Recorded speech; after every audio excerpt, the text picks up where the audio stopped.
Is it on? Are we on? I don't know. Let me check something here. I gotta accidentally close the window here. Are we on right now? Are we on? I don't know. Let me start the show. I know everyone's doing their own thing. They got their own little content that they got to drill out there. Ugh. Let me see if we're live. We're live. Yes, tonight we're gonna be talking about some stuff. I'm in my control room right now, trying to figure out what to do here. I know most people are excited to talk about anime and such, but right now we are live, and I'm gonna be starting tonight. I know that my friends are out there somewhere talking about this stuff. It's going deep on the situation.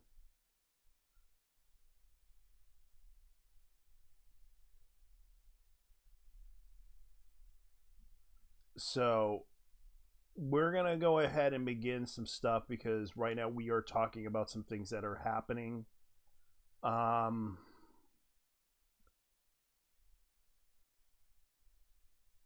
Let's see. Because people are talking about this stuff because everybody's been hearing about these let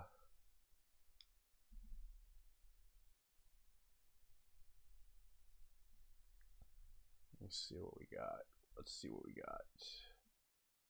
Let's see. There's a situation with what people are talking about, debating the issues online about the anime community, and I want to bring this up first because this is something I'm going to bring up later about the censorship issue right now, because we've been talking about this for a while. Now, I guess I'll show you guys this thing because I'm going to be a little bit more antsy about this because I got to try to do something here. All right, let me see. Where is it? Game capture. Yeah, set this up correctly. All right, if you don't mind. Thank you. All right, thank you. Thank you so much. Okay, let me go ahead and do something here. I'm going to try to show you guys something. All right, there we go. There we go. Now, as you can see right here, people are kind of debating on these issues. I know this light novel historian guy has been talking about this stuff for a while. The fact that Trash Taste Podcast completely immediately recognizes that One Piece is deeply political series is very concerning when it comes to media literacy. You don't need Hassan Nabi to point out that that the basic reading comprehension, you can see that I doubt that they could that obviously it feels more like they choose to deny for whatever reason. Maybe explains Joey's response to essentially saying anime is not that deep politically. The thing is, guys, I want to be nice about this and try to point out this issue with honestly, some people are disagreeing with him on those views. It could be deeply political, but at the same time, it only tells a story. They focus on the story more than anything else. And the problem is people tend to take it, the message literally seriously about oppression. And like, okay, here's the thing that I find funny about this whole issue, about what people have been saying. You know,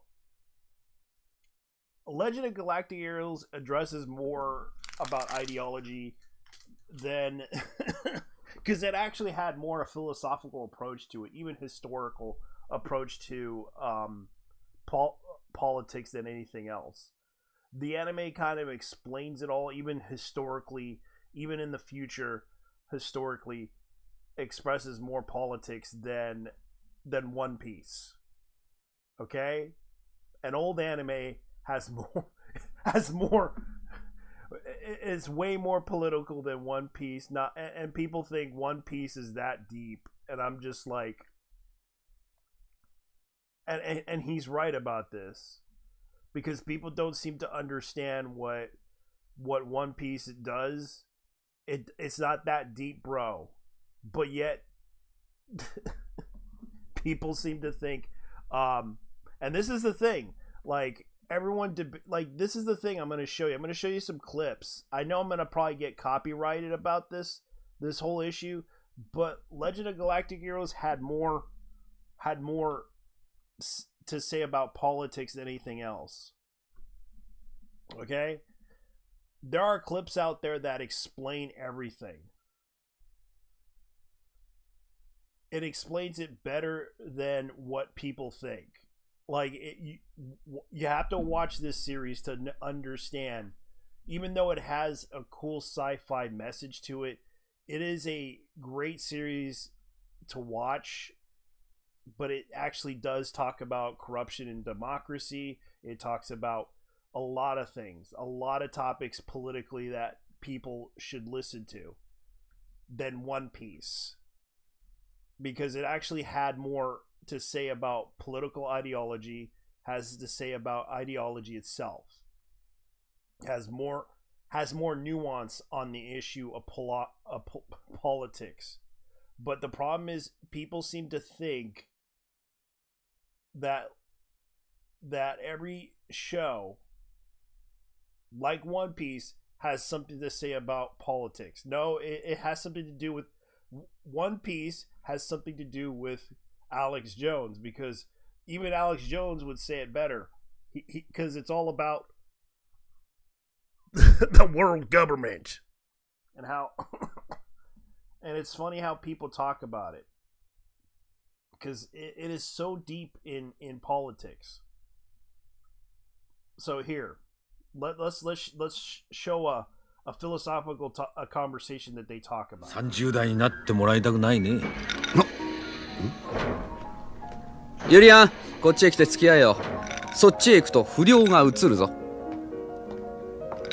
しかしなんだな、これだけ不利な状況の下で帝国軍との決戦を迎えなきゃならんというのに、誰一人恐れる風もないというのは大したもんだ。これも司令官の人となりのせいだな。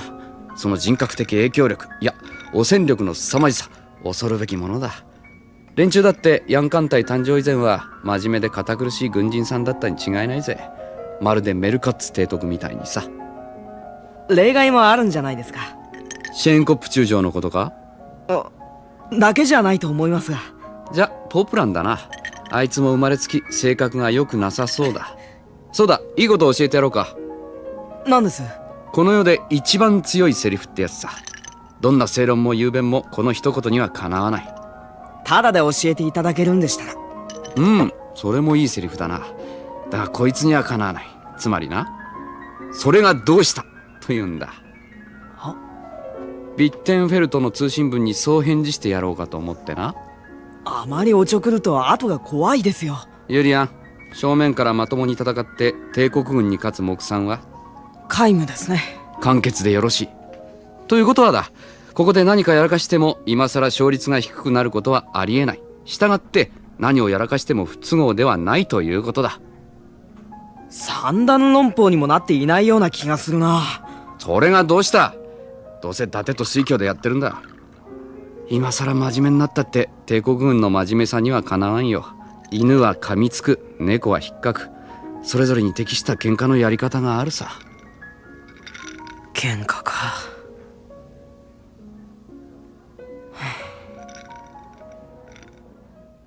Yeah. And he's arguing about the whole so what argument. So what? It wouldn't matter. And that's kind of the whole common mistake that 30代になってもらいたくないね。 And there's a lot of clips that they debate and talk about things in the anime. Even the documentary that kind of puts it into perspective was interesting about the whole issue with politics, and how and this is the reason why a lot of the clips that were made for the show, you'd be surprised what they talk about in the anime. Even Trash Take talks about Legend of Galactic Heroes, and they talk about, and it's an obscure anime that you can't even find anymore. It's no joke. The fact that they have more nuance on politics than you would believe. Discussing strategy, discussing ways to handle the situation, even the corruption of democracy.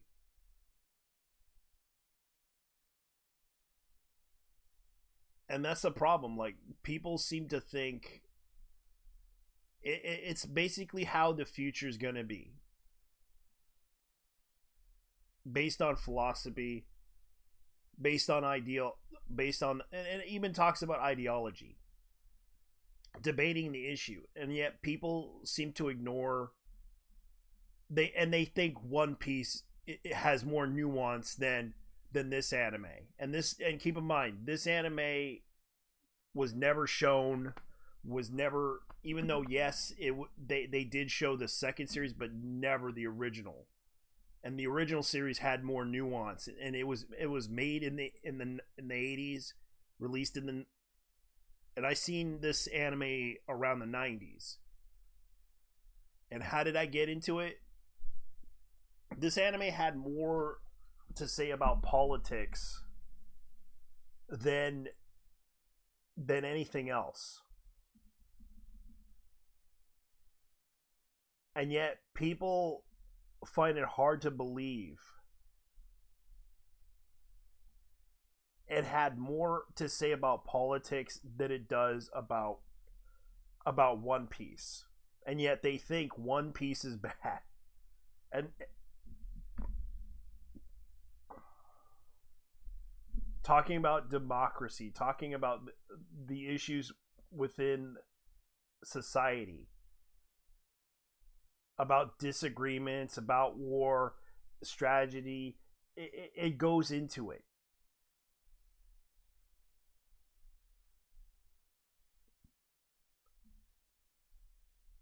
It goes into the possibilities of the future. The original series that had more context about politics than you think. But yet, they think One Piece is politics. And yet, and that's the thing. That's the thing. People, and Omega Katana, thanks a lot for pointing this out. This is the reason why most people can say this. One Piece is not blatantly political. Maybe Legend of Galactic Heroes is, because it had more nuance on politics than One Piece. One Piece is one silly adventure after another. One thing they do is basically try to fight oppressive governments that are taking, but it's not politics. It's the hero's journey. Basically journeying from one place to another, having an adventure. That's what One Piece is. Making friends along the way. That's what One Piece is. But yet people kind of confuse the two out of the other. But if you want to have a conversation about politics, go watch Legend of Galactic Heroes. It will explain every ideology there is in the animes that they show. Every episode will show you an ideology. Will show you government. Will show you every single thing. But the nuance of people like Hassan, who thinks he knows that anime is that One Piece is political, you're fucking idiots.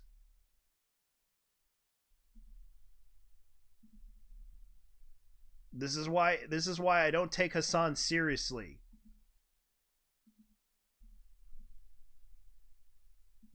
He does not know the history. He just brings up bullshit. I don't know why anyone would take his word seriously. And if you don't believe me, go watch Legend of Galactic Heroes. It has more politics in it if you want to watch that one. Go for it.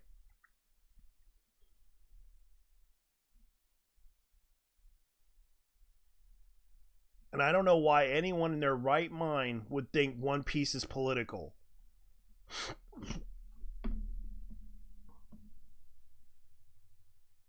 One Piece is not that deep in politics, okay? It's not. I don't know why anyone would relate to One Piece as political. It's so bad. I don't know why anyone in their right mind would consider that. So yeah, that's kind of what happened. And I don't even know why all these idiots follow Hassan and tell everybody, "Oh yes, One Piece is so political." Fuck off with that bullshit. Imagine saying One Piece is political when stuff like Legend of Galactic Heroes and their countless examples of anime and manga and novels about actual politics and philosophy, but the retard had to pick a shonen with the damn tourist. That's what one person had said. I kind of agree. I kind of agree more about this. I agree. This is more nuance on what people have said. I agree with this point. Because saying that One Piece is political when Legend of Galactic Heroes deserves to be the most, because it is the most political anime there is, and talks about it. I don't know why anyone in their right mind would tell anybody that One Piece is political. I watched that anime back in the 90s. And tell me, is it political? That's what I'm going to point out to everybody. Is Legend of Galactic Heroes political? Yes. It has more political nuance on perspective of what politics is. It's a damn dirty business. And people think One Piece is political. It's not that deep. It's not that deep. But yet, Legend of Galactic Heroes had more to say about politics than anyone else. But no one has watched that anime. No one has given the damn time to watch that anime. I watched a lot of it. And sadly, it's a classic, but yet no one watches it. No one cares to watch it because that anime is very expensive now. It's a very rare anime now. And people are selling it on the Blu-ray on eBay for a lot of money. And yet people think One Piece is political. I think Hassan's right. No, he isn't. He's not. He does not know what he's talking about. And yet people think Hassan is more of an expert in anime than anyone else. He's right, you know. He's right. And I'm just like sitting here going like, dude. It had more commentary on Paul. Yeah. Legend of Galactic Heroes had more commentary than One Piece. And these people are sitting around here thinking they're the experts in this. Dude, there's a lot of animes out there I have not seen, but I have seen that I heard about. And a lot of these animes exist. And sometimes they might have more political nuance than anything else. But yet, you guys would rather think One Piece. Yeah, like, I get it that you only gravitate towards One Piece because One Piece is the truth. But it's not the truth, man. It's not that deep, bro. It's just a story. It's kind of like Sinbad. You ever read Sinbad? I guess not. You never heard of that book. It's a part of the Arabian Nights stories. Jesus. These people. Yeah. Sinbad the Sailor. They even have a movie. Yeah, look up Sinbad the Sailor. Get the book. Myths and Legends. Sinbad the Sailor. Great fictional series. There's several movies of about him that they did. There's even Sinbad, the Legend of the Seven Seas, Sinbad the Sailor, the Seventh Voyage of Sinbad, the Golden Voyage of Sinbad, Sinbad, the Eye of the Tiger, and of course the 1981 where it make him look like Hercules with Lou Ferrigno. Sinbad and the Seven Seas. And it's on Tubi, and you could check it out. There's like even a cartoon version. And yet people gravitate towards One Piece. Yeah, I'm talking about that because there's a situation where people like bring this argument up about, and this is Ellen Historian. Keep in mind, Ellen Historian does not know what he's talking about. And I'm just going to point out to you guys, this is what's going on. He said the fact that the fact that Trash Taste Podcast, Sea Dog, and Anime Man couldn't immediately recognize that One Piece is deeply political series is very concerning. When it comes to media literacy, you don't need Hassan to point out that anyone in the basic reading comprehension could see it. No, it goes into the whole. And this is the clip. Find autonomy and emancipation through violent means directly against like an enemy that is much more powerful than them. Right. That is like. That's like a land back movement, which is inherently very political, very leftist. I feel like I read a different. Yeah, I know. I was trying to describe this to him. He's like, "What are you talking about?" It's about like, man, I saw Funny Gum Man. Yeah. No, One Piece is about having fun with your friends and being free. Yeah, what? Exactly. I mean, first of all, Luffy is a terrorist. He is. I mean, he literally is. He's fighting. I hate that you're kind of right. Yes, I fucking hate that you're kind of right. Yeah, he is a freedom fighter in the most like honorable sense of the word. Yeah. He is quite literally fighting against an unjustifiable, corrupt military apparatus that is like holding the entire world. Yes, and that is the world government. Alex Jones would actually explain it better than you. The world government. The plot is that Luffy and his ragtag gang of thieves and cutthroats decided to join together on an adventure to find the One Piece, but they have to go up against the Navy and the world government. That's what Alex Jones would actually do, and actually expose the truth about that anime. That's the thing. Luffy would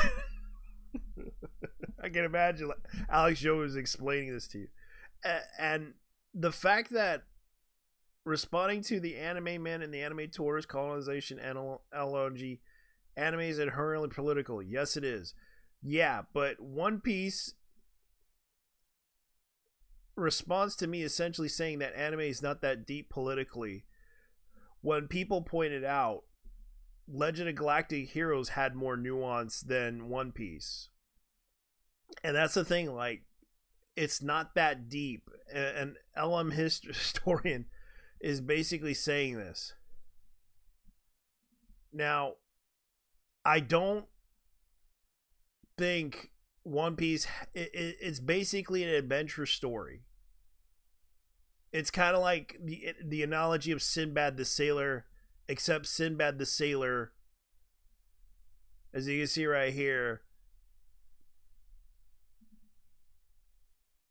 because that's what One Piece to me is Sinbad That's what it is. That's what I think it is. Even Sinbad, yeah, or it's just Hassan Sib. Yeah, I'll agree with that. And I'm just pointing, like, people are literally pointing that out to LM about LN historian about this, because a lot of people seem to think, oh yes, what he's saying is true and it's politics. He's right. and I'm just here looking at him going like, dude, One Piece is not that political at all. It's basically fiction. The Legend of Galactic Heroes had more nuance to say about politics than anything else. It goes into history, it goes into philosophy, it goes into ideology. That's what Legend of Galactic Heroes did. It was about a fictional galactic war between two factions that went out of their way to control the galaxy. And yet it brought up all these things. It brought up history, it brought up culture, it brought up every single aspect of what it is. But yet somehow, even, and I get it, like, there's a generational gap issue with people not understanding the nuance of anime. There's a difference between what they see and what they want to watch. And personally, I think the problem is people seem to see that problem. That there's a generation of kids out there that probably don't watch the same things you don't watch. And we see this problem. And people are making fun of this. Like, literally making fun of LN, whatever his name is, Helen Historian, because the fact that they're literally calling him out on this. And that's the thing that I'm pointing out. Like, they're literally calling him out on Twitter. Here's your award. You can show it off to all the kids in the short bus. Media Literacy Award. Certified Media Literacy. Opinion dismissed. Like, people are literally pointing out these issues. Oh, it's political coming on. Like, there's so many politics on this thing.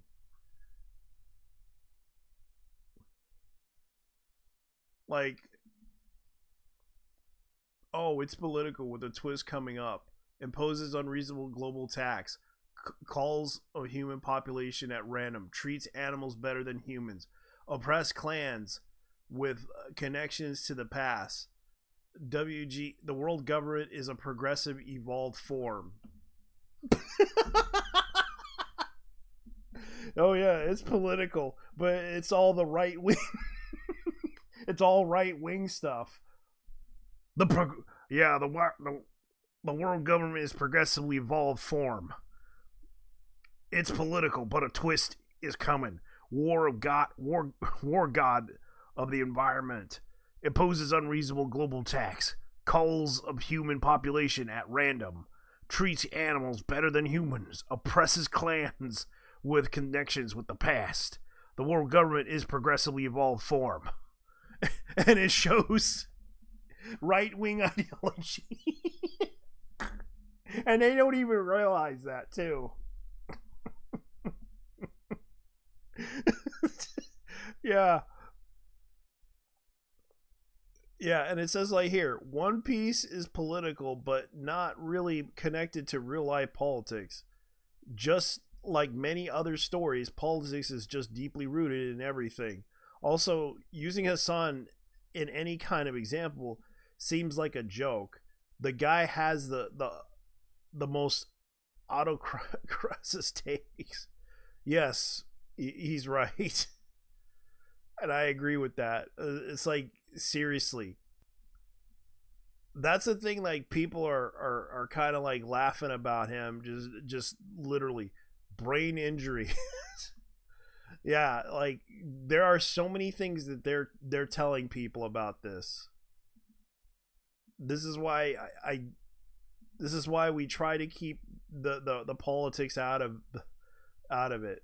But unfortunately, you know, it's gonna go in there and it's gonna cause problems, and sometimes some people kind of bring it up out of nowhere. And that's the thing, like I get the whole reaction to anime tourists and colonization analogy, inherently political, yes. But the thing is, it's like they're trying. He's trying to justify this, and it's like, bro, we know, but you're wrong. And that's what we have to say to Ellen Historian, light novel historian, as he calls himself. There's absolutely nothing political about One Piece, a Japanese clone of Sinbad and Robin Hood. That's true. That is true. I agree with you on the whole. One Piece is a Japanese clone of Sinbad and Robin Hood because he does give back to the poor.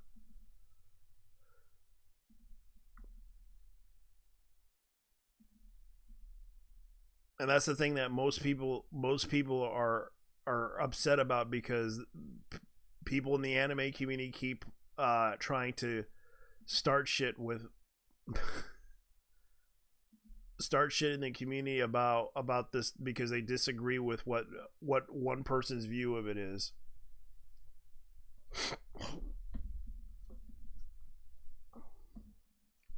Okay. I guess I better go ahead and talk about the next topic about YouTube. And it is kind of funny because I'm looking at it right now. There's a lot of things going on with YouTube. Now, we're seen as previously terminating creators try to start a new channels. To clarify, our pilot program on termination is not yet open. It's still against our community guidelines and the previous terminated users to use. Possessing and creating other channels will terminate the new channels and previous terminated users accordance to these guidelines. We have more to share in limited pilot. So anyone who made a YouTube channel that was burnt or removed, I wonder if they're gonna take down that. I wonder if they're gonna bring back one of my old videos that I have, because I did a video. Because right now there's a situation to where, because I actually did a video and it was like a satire, and it was kind of funny. If it was okay for them to bring it back. And I'm just wondering about what's going on, because it's kind of funny what they're trying to do. And YouTube for years has been taking down videos for criticizing like criminal organizations, like for example MS-13. Like people made videos about terrorist organizations, and what happened was YouTube decided to take down those videos for some stupid reason. Not only that, I remember someone made a documentary and they took down that video criticizing this terrorist organization. Not only that, YouTube has been doing that a lot. Like I remember they and it was about ISIS, criticizing ISIS for what they did. And a lot of people have talked about this for a while, that it's kind of suspicious. And then suddenly we find out that YouTube had been told by the Biden administration to take down anybody that's been criticizing our government and everything else, which kind of brings up the issue, because even the FBI was also involved when they took down videos by Monkey Jones. Anyone who remembers Monkey Jones, and I remember Monkey Jones, like he's still around. It's just Monkey Jones was this YouTuber who the Monkey Joe's controversy that I remembered, like it was a while back. The channel, like he has been reinstated, but there was a video that they took down making fun of Elliot Rogers. You know, the incel mass shooter, which he basically pointed out in the video that the reason why it was out of personal revenge against a girl that he knew in I believe in college or in school, that this girl made fun of him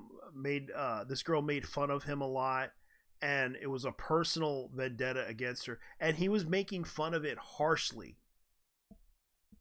And Monkey Jones happened to be this comical figure in the YouTube scene, and I didn't think, and now he's known as Simian Jimmy, because, and the fact that I kind of feel bad that Monkey got taken down, and he was a really good content creator, to be honest with you guys. Yeah, I know, because he had to do it because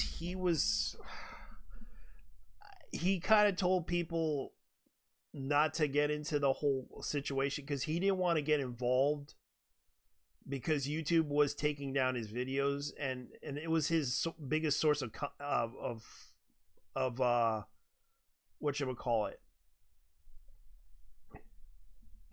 Yeah, I know Alex Jones was unhinged, but he didn't deserve to get banned, but unfortunately they banned him anyways. Same with other content creators. I know they took down this guy named Ralph, and he was well known, like Ralph Retort. He had a streaming channel. He dealt with political issues, and of course they took down his content because they didn't like his content because it was offensive. That was the one thing that kind of bugged a lot of people.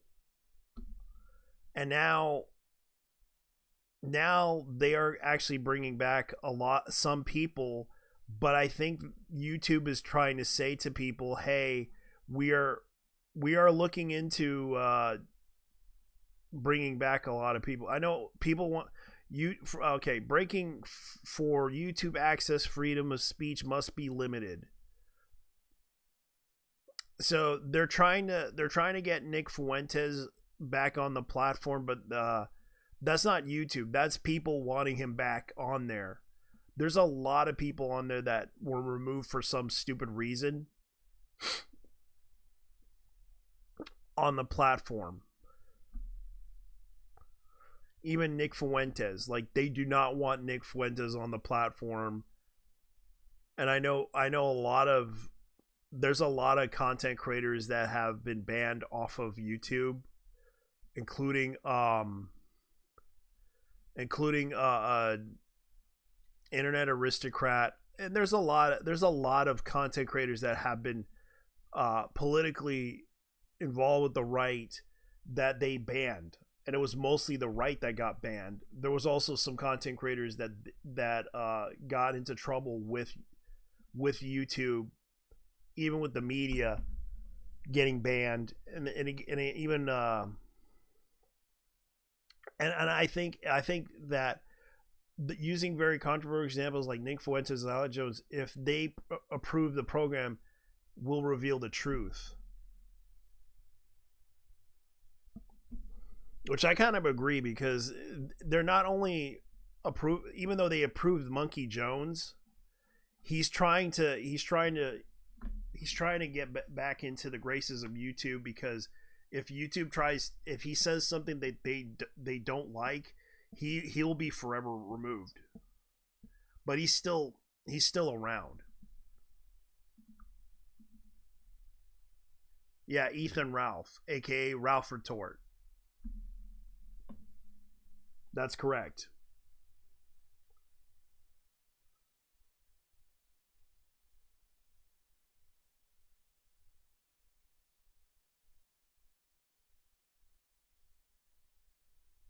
He was the most controversial person on YouTube, and they removed him off the platform before many times.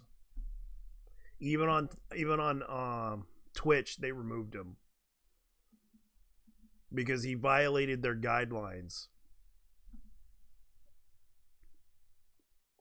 Compared to other, because of the language that they use, they have to censor him and remove him off the platform.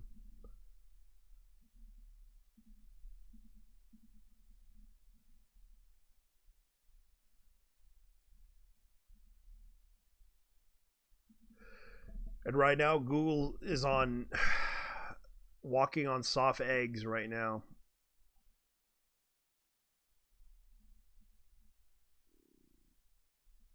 Let me see if I can find it.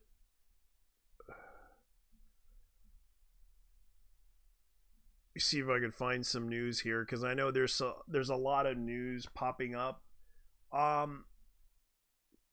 There's a thing that Kojima posted, and people are going crazy over this. And it's called Physio. I know that they actually have I think they have somewhat of a idea what Kojima's doing. And he's in discussions with him to make a game, and this is what they're gonna do for Robert Pattinson. Robert Pattinson's gonna, it's sort of a next generation espionage action game, Physient, or what it was called, Physent, which is a working title that they're gonna be doing, and people are kind of laughing at this situation, because they want something interesting, and hoping that it would be good, because looking at this, it is the art style and everything, they are trying to grab the Metal Gear audience, because God knows it's Kojima. Hideo Kojima, like, people would praise him, but but the sad part is he wasn't the only one that he only made the story, not the art, not the writing. He just produced it and helped make it and directed it. That's what he did. He was like the director of the game. But given the chance, he's gonna make his new game, and I hope it works out for him, because considering what's going on with Konami, they did an okay job with the Metal Gear remake of Part 3, Snake Eater. I'm hoping his game will be good, because I would love to play that game, because I do like Metal Gear. Yeah, I agree. I hope there isn't more cutscenes than gameplay. Kojima's kind of undercut on MSG4 with and 5 with his cinematic addiction. Yeah, because he's a movie buff. He likes movies. He likes to make, because I remember the Mixin article, and if I can remember, let me look it up. The Mixin Kojima, the Maxine thing, because it was the Maxine was like this magazine.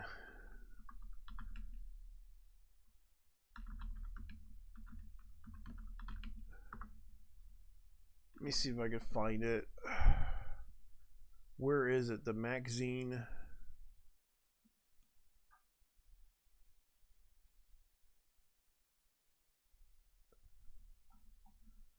The manga magazine. I gotta look it up, because it was done by.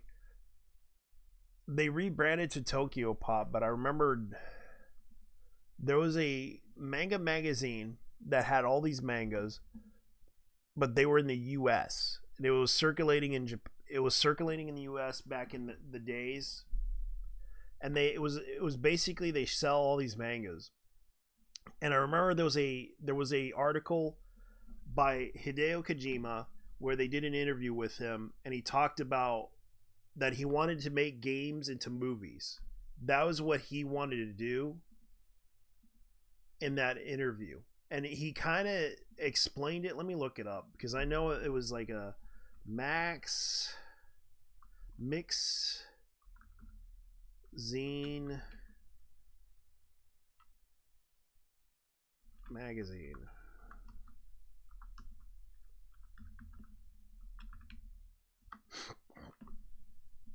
Here it is. In one of these books, mixing actually, and this is I remember this particular book. I read the books before. They had a whole bunch of, like, I really did like Ice Blade, but it wasn't very popular among the manga crowd because I did like a little bit of mystery, but sadly Ice Blade wasn't that popular. Magic Knight Ray Earth was a pretty good one. Sailor Moon was one, and that's, of course, Parasite became popular within that thing. They also had Harlem Beat, as they call it, but it was like a basketball hoop manga, which was pretty good. And they actually were getting they were trending until they got into trouble. And they also did an interview, and this magazine actually was pretty good. Let me show you. This was what we got in the US. And I remember there was one where they had a issue. They had one with they had an interview with Kojima. Mixin magazine was they actually interviewed him before. Let me see if I could find the book publishing archives, because they do have like an archive. Let me see if they have it. Mixing Harlem Beat. Let me see, which one was it with the interview with Kojima? And they only had these issues. And I used to remember reading those. Those were great times.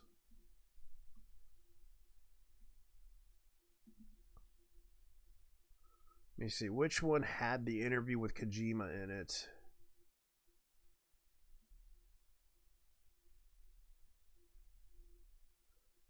Let me see.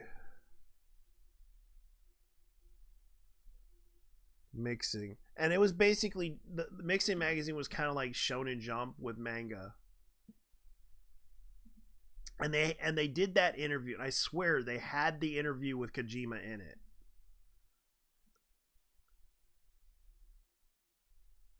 They were great. All they had were manga, but they also had interviews with a lot of interesting people.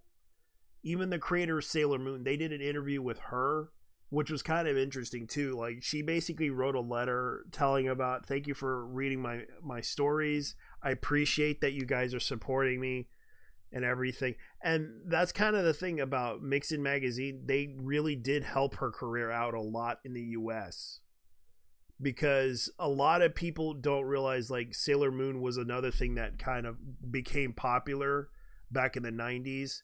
And I used to remember watching it, but I did love the manga stuff. And this is how Parasite was, and Mixing was a very popular thing. And I recalled they actually had like a lot of interviews, but the fact that Kojima wanted to make a video game was no surprise. He wanted to make games into movies. That was his thing, and that's the whole point of it. But I can't find that art. I can't find that book. It is such a rare book too, because Mixing actually did do an interview with him.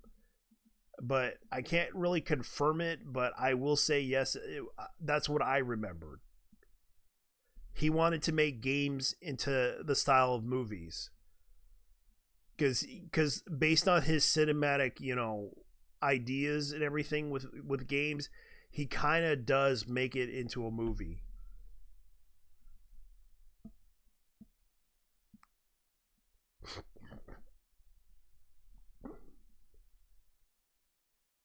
Ooh, that's got to be great. That's got to be great.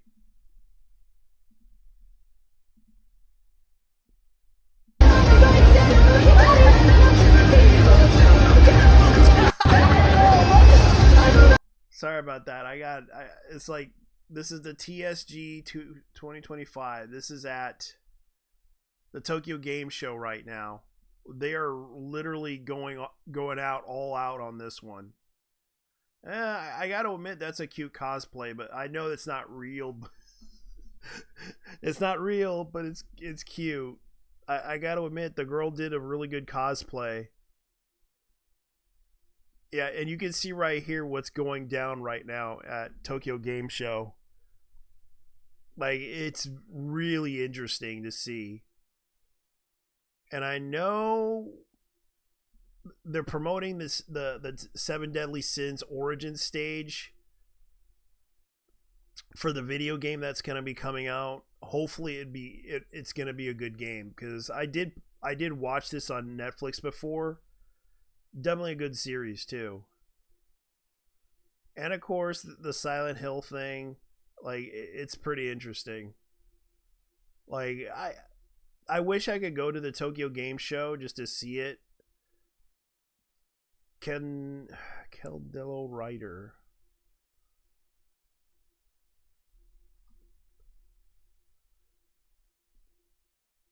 Yeah, they're really promoting the manga. They're really promoting the video game too. And it's like, you can see right here, they're definitely going all out on the video game stuff right now. You can see right here, it looks like a cassette tape, but it's actually a player. Oh yeah, Mecha Break. A lot of people are pissed off with Mecha Break, from what I heard. And you can see, like, there's a lot of stuff he should do it, like Telltale Games. I think he's making another. I know Kojima's making another game. It's kind of like his spiritual successor for PT, and I forgot what it was called. I'll find out when my friends show up, because I don't even know if they're gonna show up soon, because they haven't really been on yet, and they haven't even appeared out of nowhere. I told them to show up today, but it seems like they don't want to come in.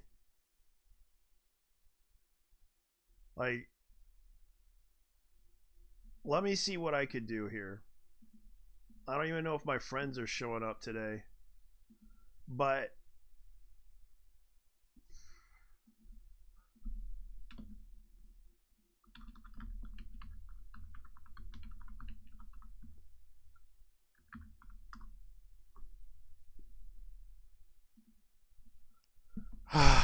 let's see.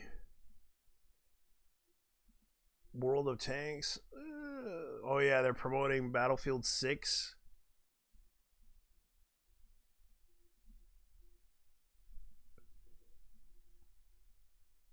Oh yeah, Cyber Japan Dancers. Yeah, I'm trying to get my friends on, but they're busy doing something else, and I get that they've been having issues. Oh, Pioneer. Street Fighter 6. Pocket Pair. Cosplayer. Cotton. Let me see what else they have.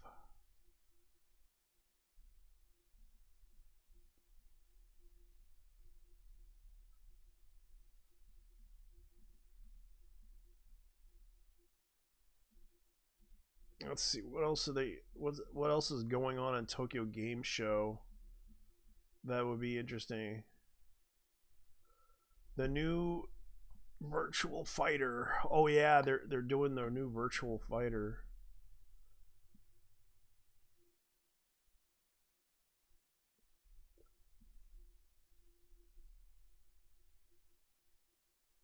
Yeah, the new Virtual Fighter game is coming out. They also announced it. And you can see right here, this is the new Virtual Fighter game that they are planning to release with a new engine. And I know Sega's probably excited, but I don't know, man. I hope Sega knows what they're doing, because the new Virtual Fighter project. Let me see, what else do they have? Sega's Atlas was visited by Sora representative Masaru Sakurai. Enjoyer like a Dragon Extreme 3 and Dragon 3 Dark Sides. Okay, that's cool. Which is originally Yakuza, but they didn't want to use the word Yakuza. Because of thanks to Nintendo, they don't like the word Yakuza. Because that represents a bad name in the community in Japan. So yeah, that's pretty much what's going on right in Tokyo Game Show, because I wish I could go to Tokyo Game Show so I could check it out, because it would be interesting to see some interesting games down there I never heard of before. And oh man, I really want to check it out. Yeah, that's true. Kojima BioWare game would be basted. He should do it like those Telltale games. That's fair.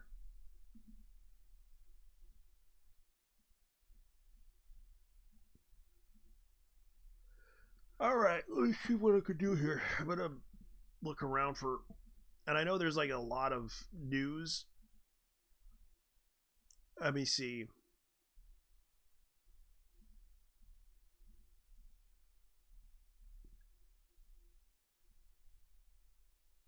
Now, I kind of found out today that My Hero Academia Season 2 streams on Crunchyroll in January of 2026 of next year. They don't have an exact date, but this is the cover art that they're putting out for it, and a lot of people are kind of excited about this. And there's also a new announcement. I would like Sony Pictures Animation together with Marvel Associates to develop an animated film, My Hero Academia, in 3D animation, and with the animation style of Spider-Man. And a plot does have to be the same as the manga and anime. It can have an original plot. We all wish that could happen, but that's not going to happen. That's yeah. So the popularity of My Hero Academia Vigilantes, which I understand some people did not like. I thought it was hilariously good but this time there's going to be some darker themes to it that you may not like in the next season. I'm not going to give out any, because I know that people read the manga and there is some dark. It's going to go dark.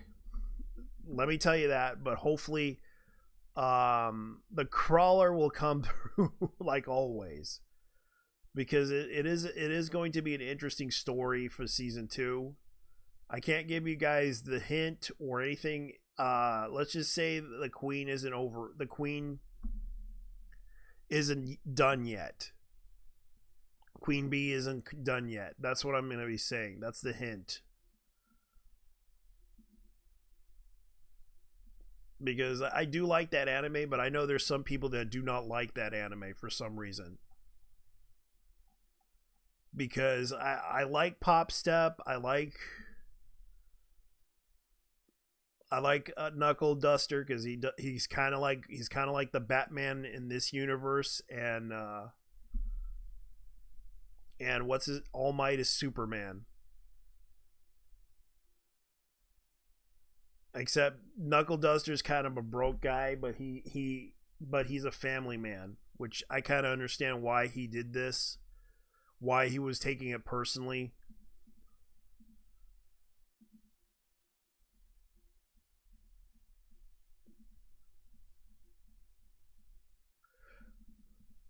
All right.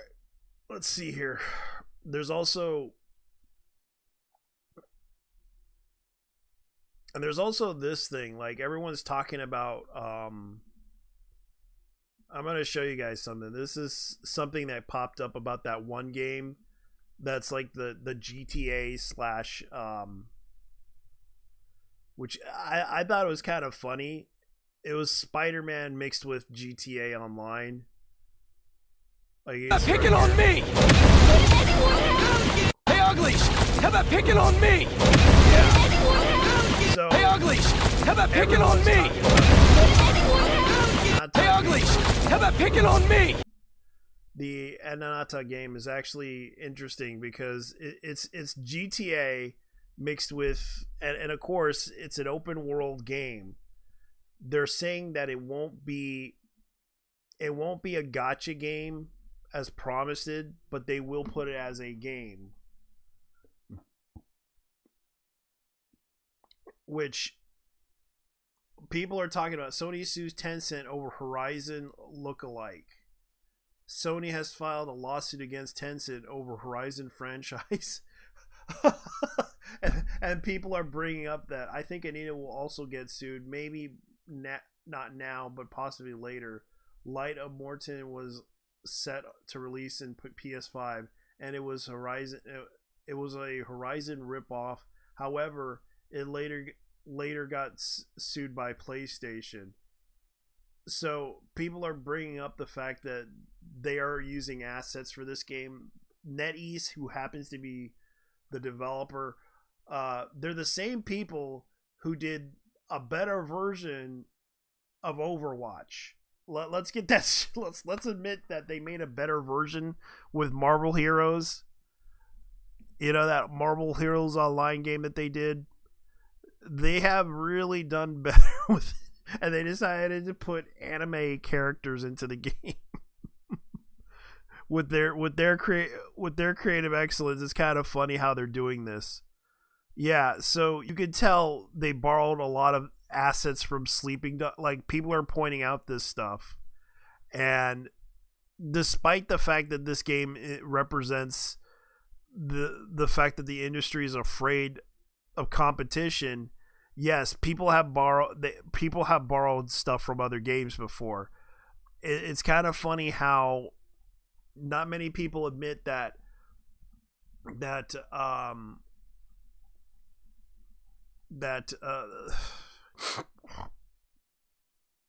GTA, Sleeping Dogs, and others like this were borrowing assets from other stuff from this, and they're showing this. But the fact that they're trying to do this, yeah, Spider-Man 2 literally copied prototypes. Spider-Man isn't even an original game, having copied Batman Arkham series, even if it hurts fanboys. Yeah, so this is the thing.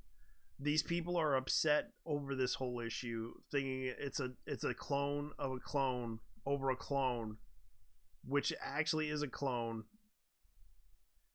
Devs used in stolen assets probably during a leak. That's true. That's kind of true. Because they have borrowed a lot of stuff. Keep in mind, this is NetEase. The people who also used a Diablo, that made Diablo, that were also involved with Blizzard a while back. Remember the whole meme of, don't you have phones? And they borrowed that, and they also took inspiration from Overwatch.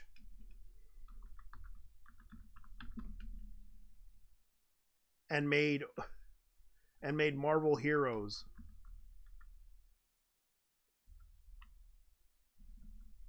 Or Marvel Rivals, which is like a better version of Overwatch. I can say that. And people actually like Marvel Rivals. It's a fun and very popular game. To me, I'm not really like, this is NetEase. Keep in mind, this is NetEase that did this. Look at what they borrowed it. NetEase's project. You can see here, this is NetEase. Yeah, and that's NetEase. The little logo right down below is NetEase. It's owned by NetEase. And they borrowed it.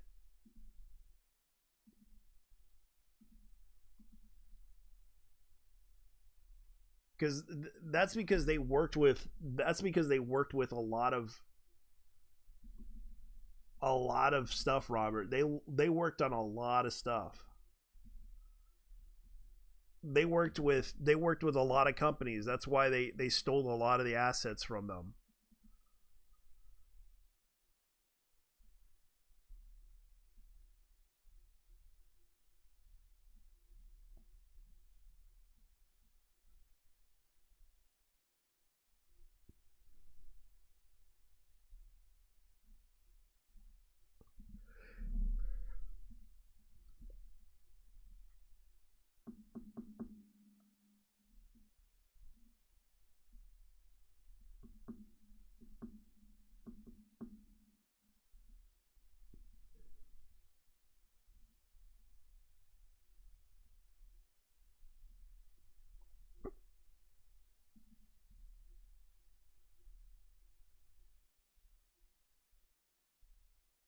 Yeah. That's because NetEase has been doing a lot of stuff.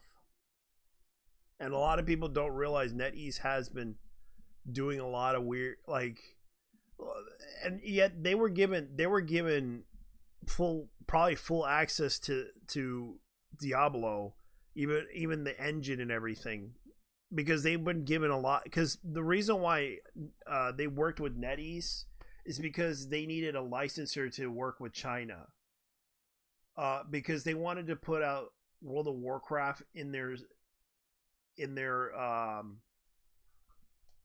area, and NetEase allowed themselves to license out their game into China, and because China had a really big and NetEase is from China, and they're like a phone app company, and they make a lot of money with their phone app games. Keep in mind, they had a similar game that looked like Diablo, and that's how they met in the marketplace. They basically made an agreement, had them license the game onto China, and China pretty much let them operate in China, and that's kind of what happened. And NetEase kind of probably did copy a lot of things from Diablo and also World of Warcraft and other games that they have in the stages of development. And that's how they're well known. They're trying to prove that they can make games. And that's for sure. They can make games. And that's the thing. Like, they've proven to make interesting games with assets from other games.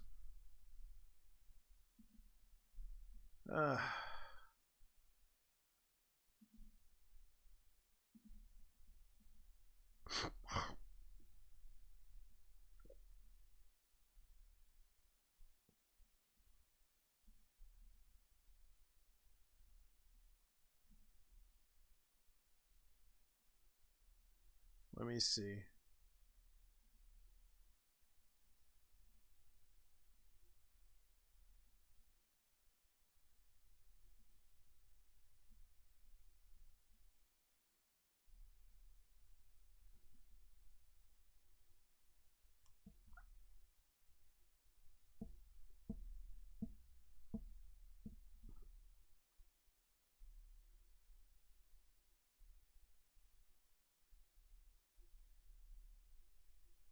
Let me see what I can look up. I'm going to point out to everybody here today, because everyone's talking about this, and I want to go ahead and show you guys something, because this is going to be interesting. All right, there's some news that popped up from Anime Updates. So there is a news report about the fact that, let's see if I can look it up.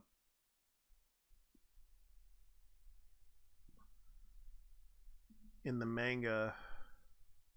Now they're claiming Anime Updates. Let's see what Anime Updates has. So there's going to be a new app that on the Crunchyroll app manga. Crunchyroll app manga is going to be released on October 9th. I don't know if it's going to be in the US or in the UK or any other country. But they're planning to launch a new service, which basically is kind of like Viz and other services. They're going to release their own version, which Sony owns Crunchyroll, to compete in the marketplace with Shonen Jump and others to basically corner the market of manga.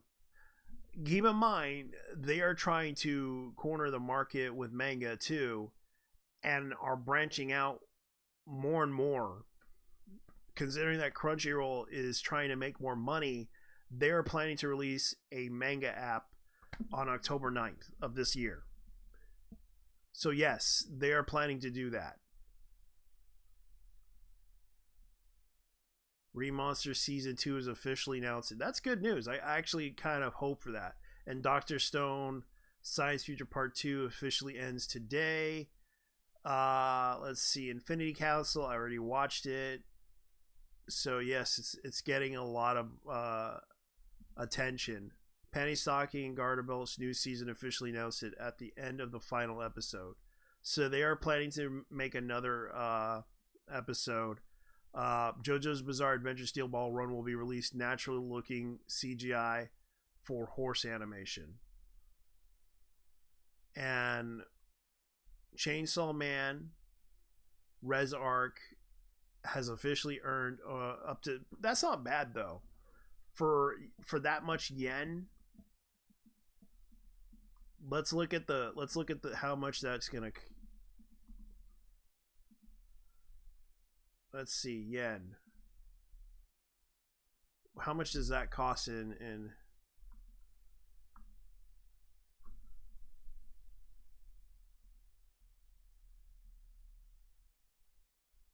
okay, yen.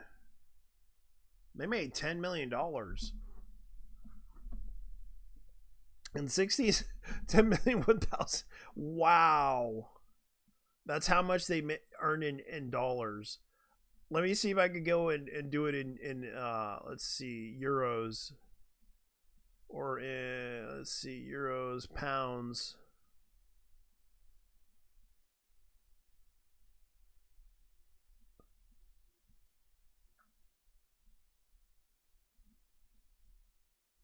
Yeah, so it's like 10 million. That's not bad though.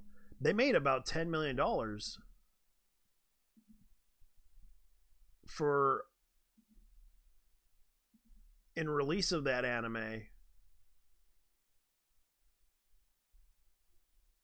That's not bad.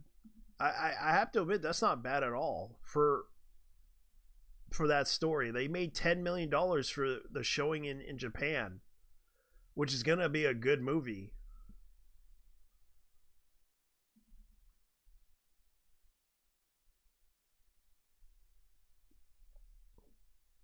That I can agree with.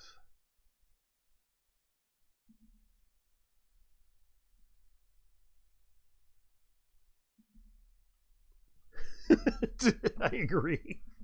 I agree with that. I agree with that, Robert. That is actually a good point.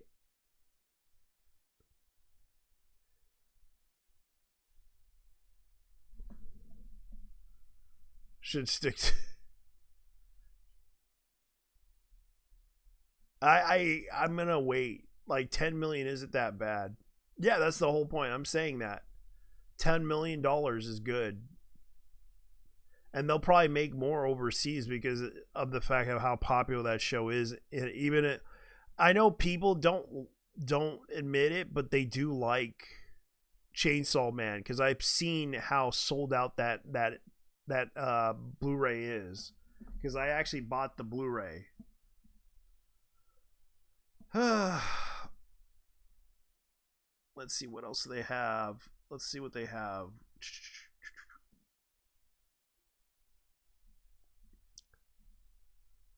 Let me see.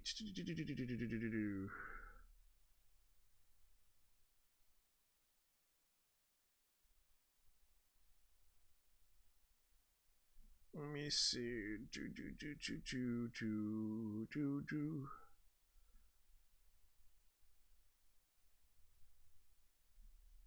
Let's see. All right.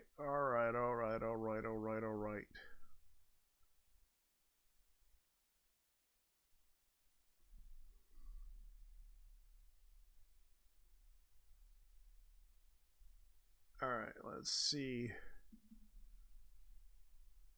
So Legal Mindset is going to do a stream and is going to discuss the growing issue that's happening in Japan. Exposing, like, it's gonna probably be interesting to watch. Exposing Japanese LARP accounts. Oh, looks like you need a bearskin hoodie. So, You need the bearskin. this is gonna be interesting. So there's gonna be some issue with LARP accounts that are acting as Japanese, and I've seen the Japanese account bots making fun of leftists and liberal Americans. It's completely random gaming comments section. TBH, I enjoy it. Yeah, that's what they're doing. And I can see the point of this whole issue of what's going on in Japan and everything. And I'm not gonna try to attack them for it, but there's also this situation. You know that there's this guy, I forgot who this person is. This guy has this One Piece guy that everyone's defending on Twitter. This guy basically broke into a and this guy is from Spain. He's a very popular streamer from Spain. He went into these places knowing full well that he should not be in there, but he went in there, breaking into all these places. Even was going, and this guy went viral.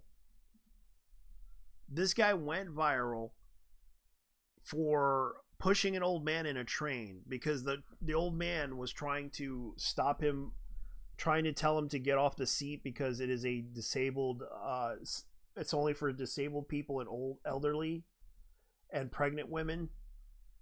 Instead of doing that, he ignored it and basically pushed the old man because the old man hit him a while back, starting shit with him about what he was doing because the old man tried to tell him, hey, you need to, even though there was a communication problem with him and the other guy, he should have never hit, the old man should have never hit him.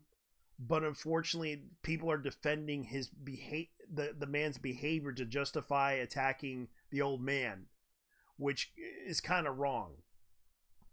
He could have told the old man, hey, I'm sorry about that, but there's a communication barrier. There's no translator or anybody around to help on this situation. And the fact that this man basically did not know, he basically decided to take it upon himself, not knowing what he's doing, but yet he's acting like an immature child, going into these places, not realizing what he's done. This guy went viral for hitting an old man. Keep in mind, this old man was basically doing some stuff. Like, this guy went viral. Even on Reddit, they're defending this guy. Like, he's another Johnny Somali trying to get attention to basically do this stuff. Not only that, we're getting a Spanish Johnny Somali for GTA 6 before GTA 6. I know, it's kind of funny. Yeah, that's the truth. That's the truth, Robert. That's the truth. We're getting a Spanish version of Johnny Somali.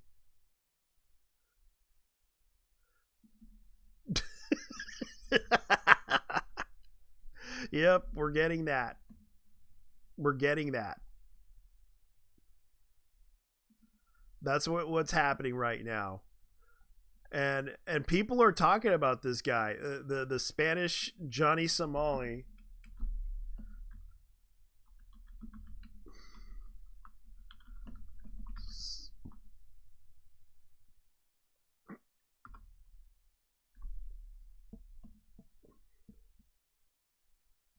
We might as well play the music called Spanish Johnny for his sake. How much could you save by switching your... Yeah, Spanish Johnny. We'll call him Spanish Johnny. We'll just call him Spanish Johnny Boy. Is that a good name for him? We'll just call him Spanish Johnny Boy. Like that song.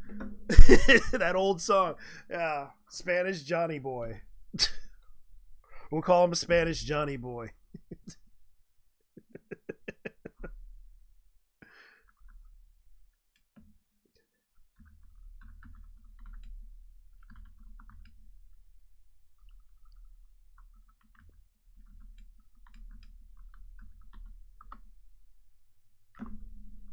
Yeah, his name is... Okay, here's the guy's name. So what happened was on September 22nd. This is the thing that went viral, which everyone's talking about. Yeah, Spanish Johnny. We'll call him Spanish Johnny. But his real name is Kekton Gonzalez. Pushes elderly man in Fukuoka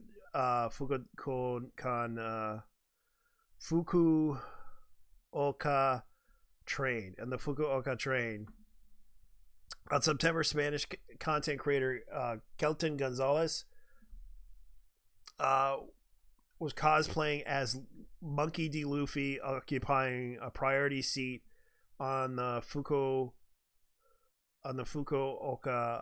prefectural train while streaming. And this was the guy. Let me see if I can find it. I have some technical issues. Hold on.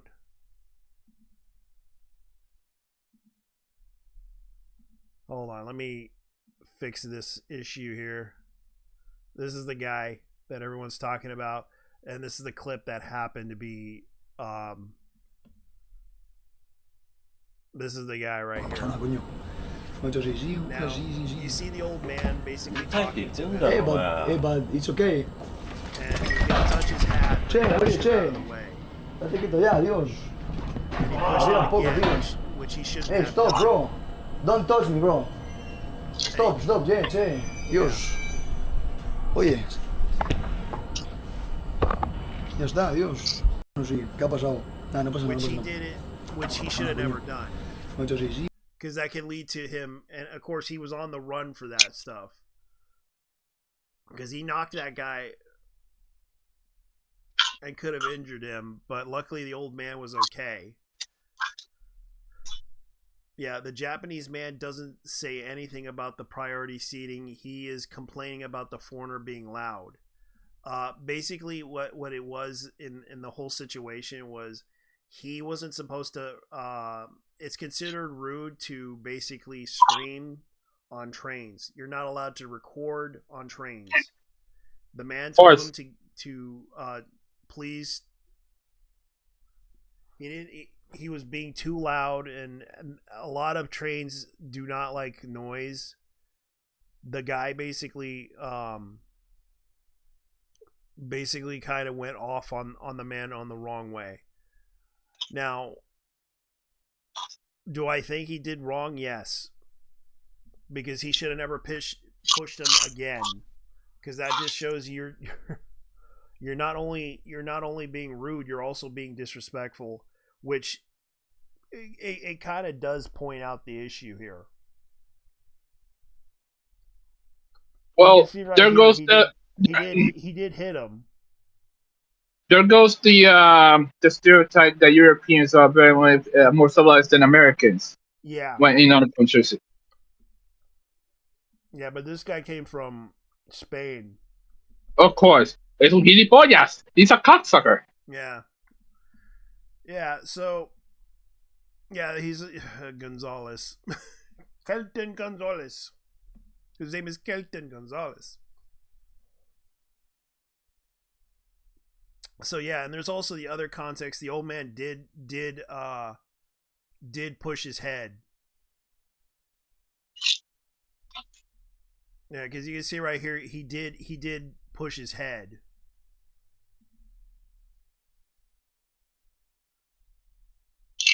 Which they both were in an altercation, because it is considered rude to record on a train. Honestly, I would have done a lot worse. Yeah. And then of course he pushed him again.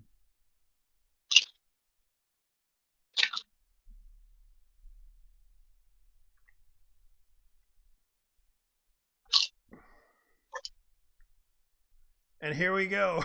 Here we go.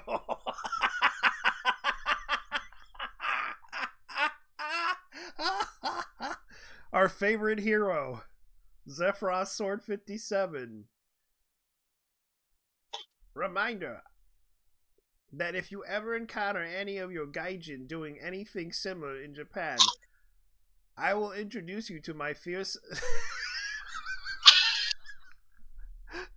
Never change, Sephiroth. Never change. My fears taken to Daisuke. Yeah. By the start of my Washigeri. There will not be any time for you to pay to Kami-sama. You are going to Jigoku. Yeah. That it means he's going to hell. Yes.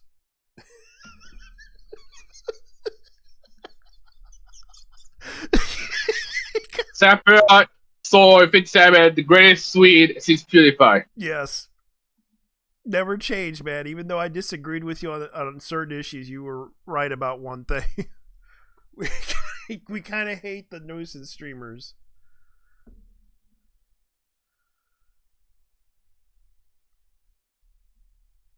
Yeah, because he wasn't supposed to sit there, but unfortunately he did.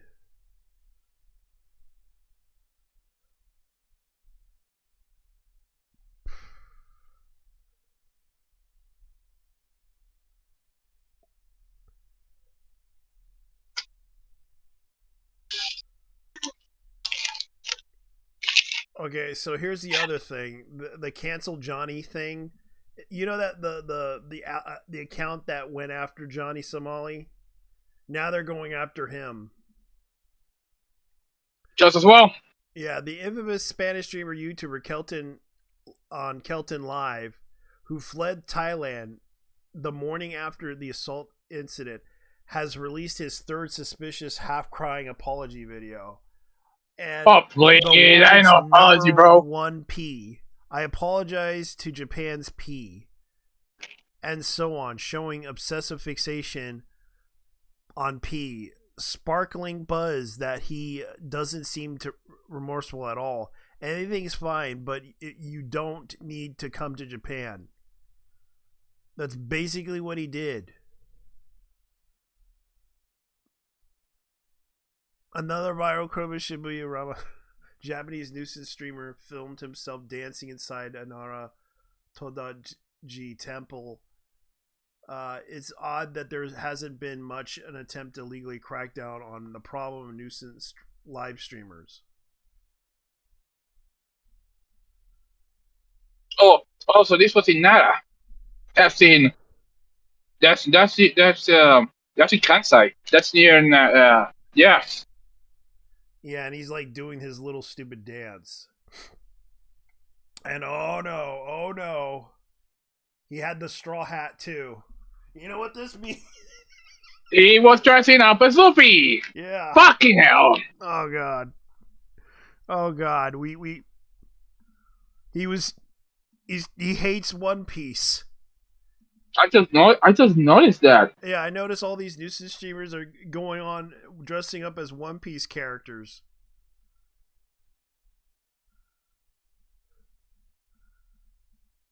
They might as well just show up as One Piece characters trying to annoy everybody.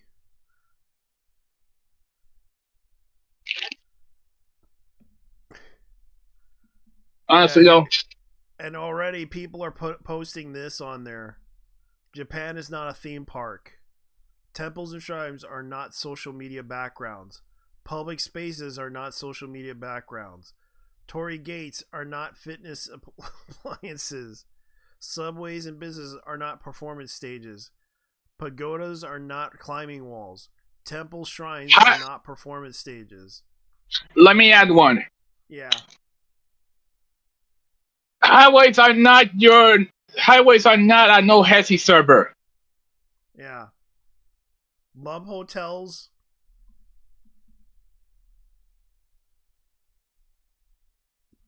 Yes, and I'd like to add one too. Love hotels are not places to where you can smoke weed at. You'll be that's like me. Yeah. Yeah, that's like me. They use that place to smoke weed at.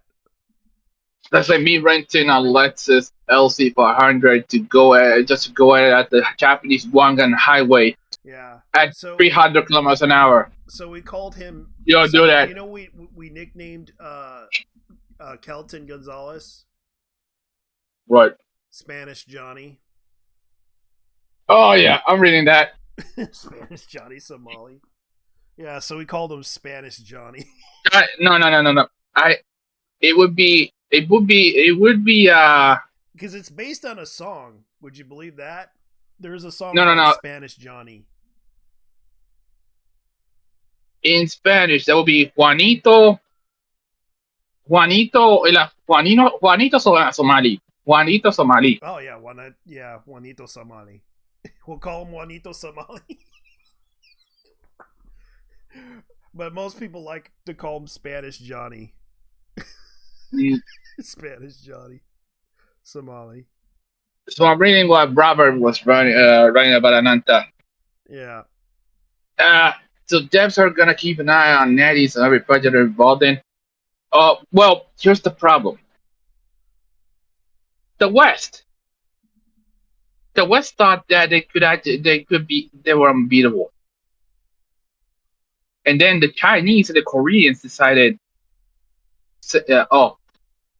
you were talking that good shit a good while ago, huh? In the case of the Chinese, we're not stopping. Yeah. We're not stopping. They're not.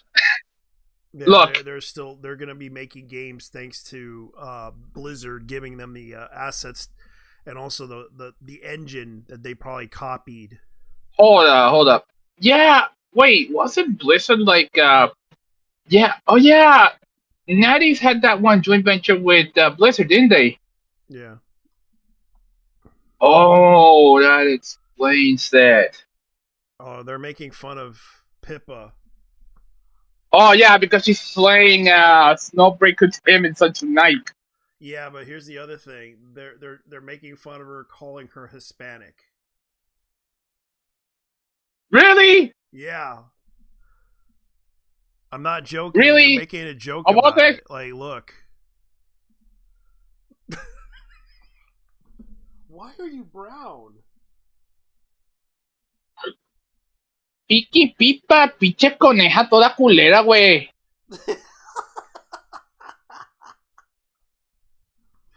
Yeah, Pippa's confirmed Hispanic woman. She's Italian. Most Italians do have that. Do tend to have their skin brown when they're in the sun. It's more olive. Yeah, more olive. Yeah. Why are you brown? I am an average level of white. The line is just a bit off. Bro, you look dark enough to be my guardian. Damn! Yo! Oh no, they could deport her to Brazil. Some Mr. Obvious. Some normie VTuber LARPing is unhinged, but really she's just a normie. Man! Yeah, I will vote for whatever candidate deports her back to the Filipinas. Oh no. Based on her father's voice, my money's on Italian. Papa can be an Italian. Yeah. He's probably from the mob. Pippa's face docs is out there. She isn't Hispanic. She's white. But they can get their tan skin can be between olive and because some Italians do have the tan skin. Hey, I'm walking here. Yep. I can't believe that happened with Pippa. That was brutal. I know they went off of her, and already there's like pictures of her, and she says, "I'm not brown." That's well, like if she does do the whole Garu thing, Garu,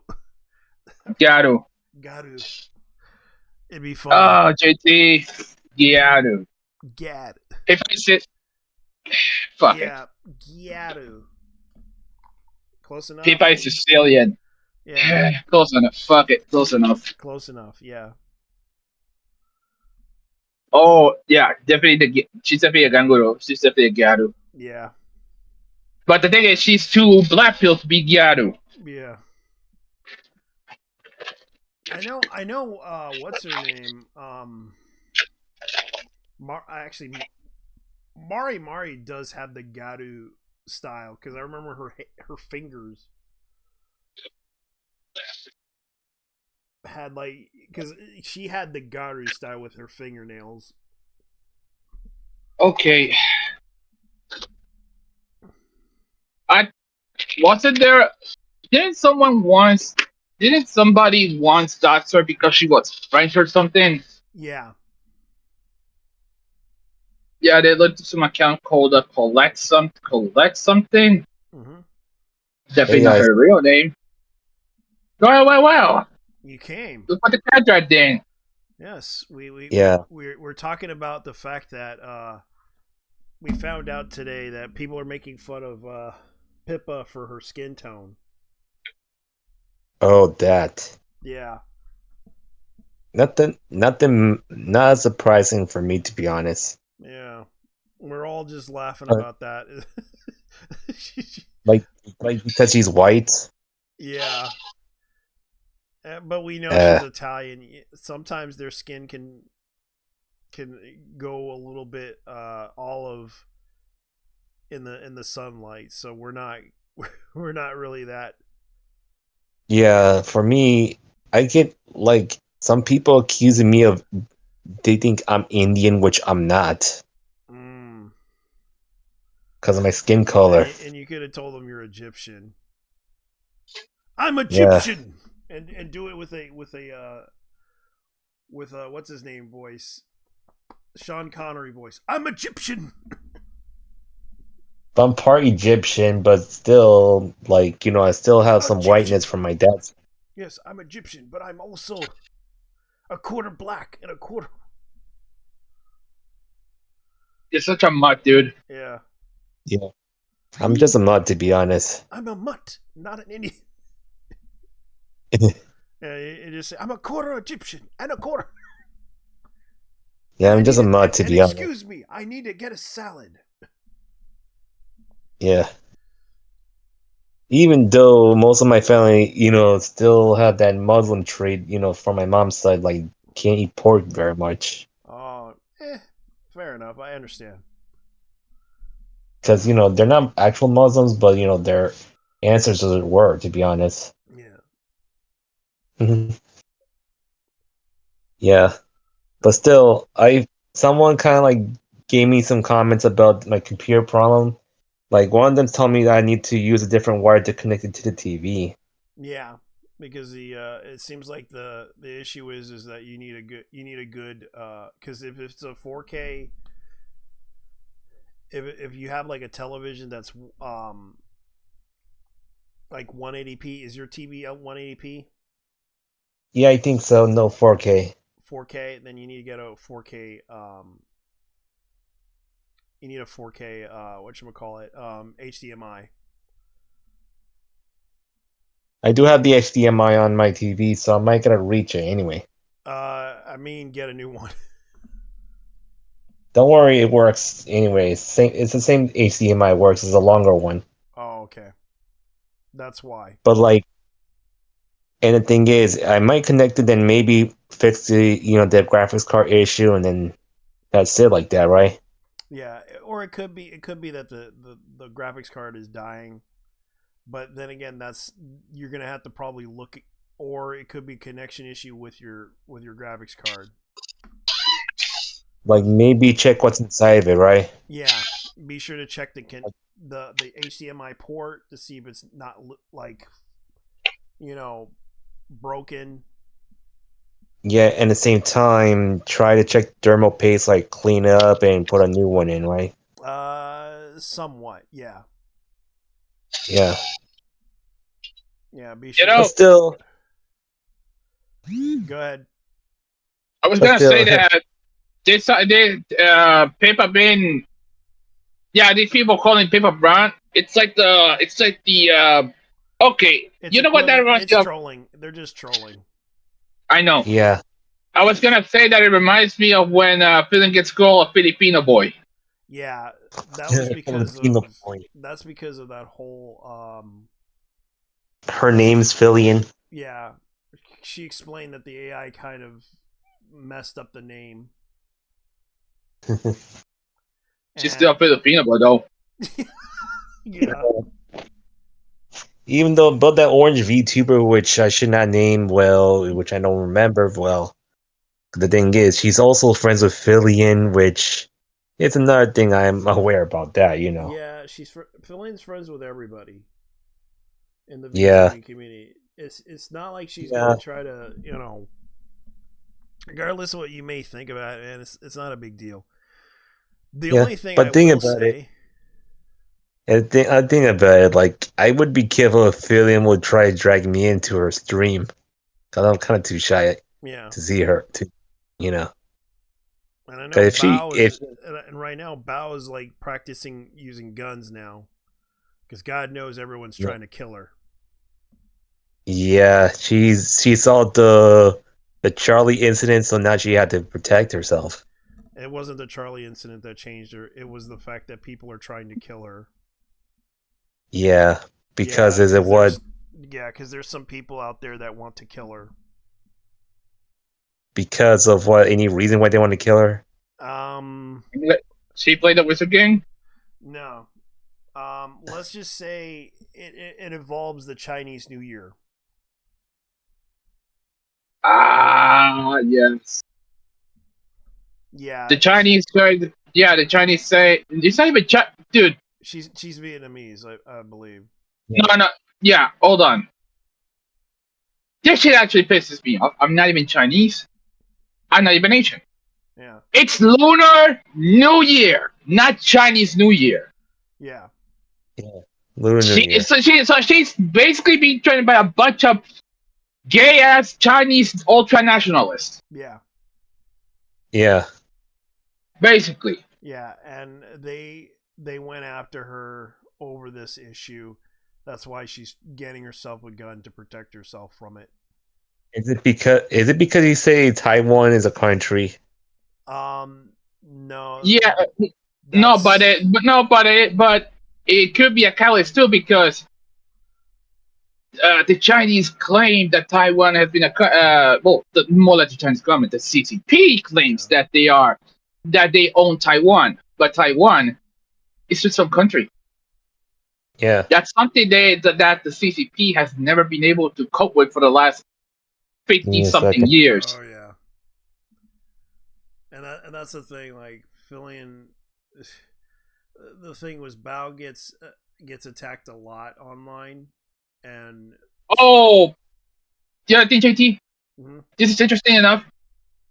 But the Chinese have a long-standing beef with Vietnam. Despite the fact they're both ideological partners, they fucking hate each other. Hell, the last time China tried to invade Vietnam, the Vietnamese pushed their shit in. Yeah. Twice. Yeah, because they've fought two sides. They fought they fought the states, they fought the French, they fought the Mongolians.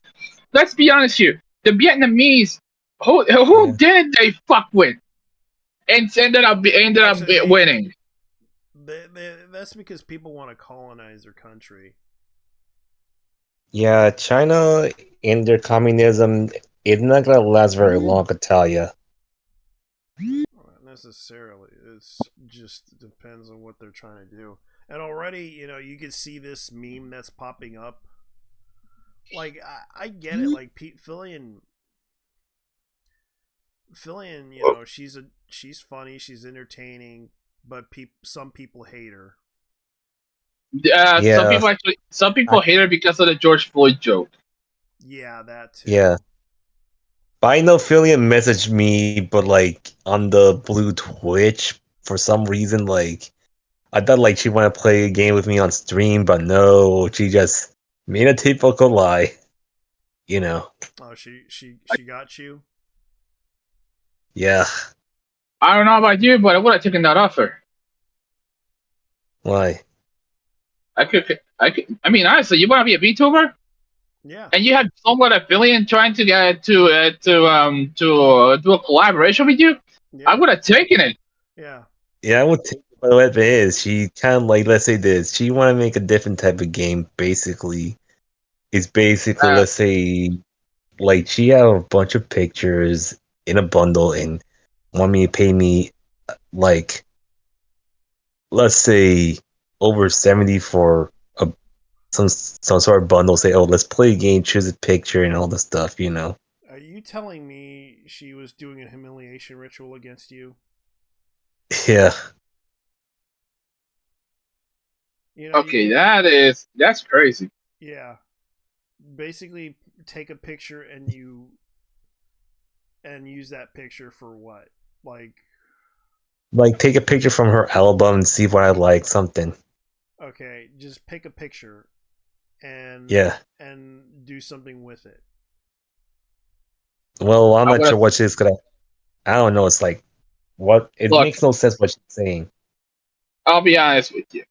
If you weren't such a Spanish coward, no offense, but I would have sent a picture of my dick. Yes, I would have actually gone and taken a picture of my own penis, my penis shaft, and sent her to her IMs as a response. What? You sure? Can we ask her in consent? I'm just saying. Look, if not her dick, if not my dick, I would have taken a picture of my balls with a response. Collab with these. Please collab with these. Or show her this. A picture of your and a picture of your testicles. Better yet. Just show her this. I'm gonna show this to everybody. What is it? Let me see the image. In the case of the penis picture, however, collaborate with this shaft. Yes, show this. Show this picture. I want to see. Yes, I'm Give me one moment. on stream. I'm showing it on stream. That. The old reliable. Yeah, the old reliable. Give me one moment. I'm looking for your stream. Yes, yeah. Look at the stream. You'll see it. Shawn Michaels doing something. Yeah, sucking in Funland. Yes, sucking in Funland. Shawn Michaels. Yes.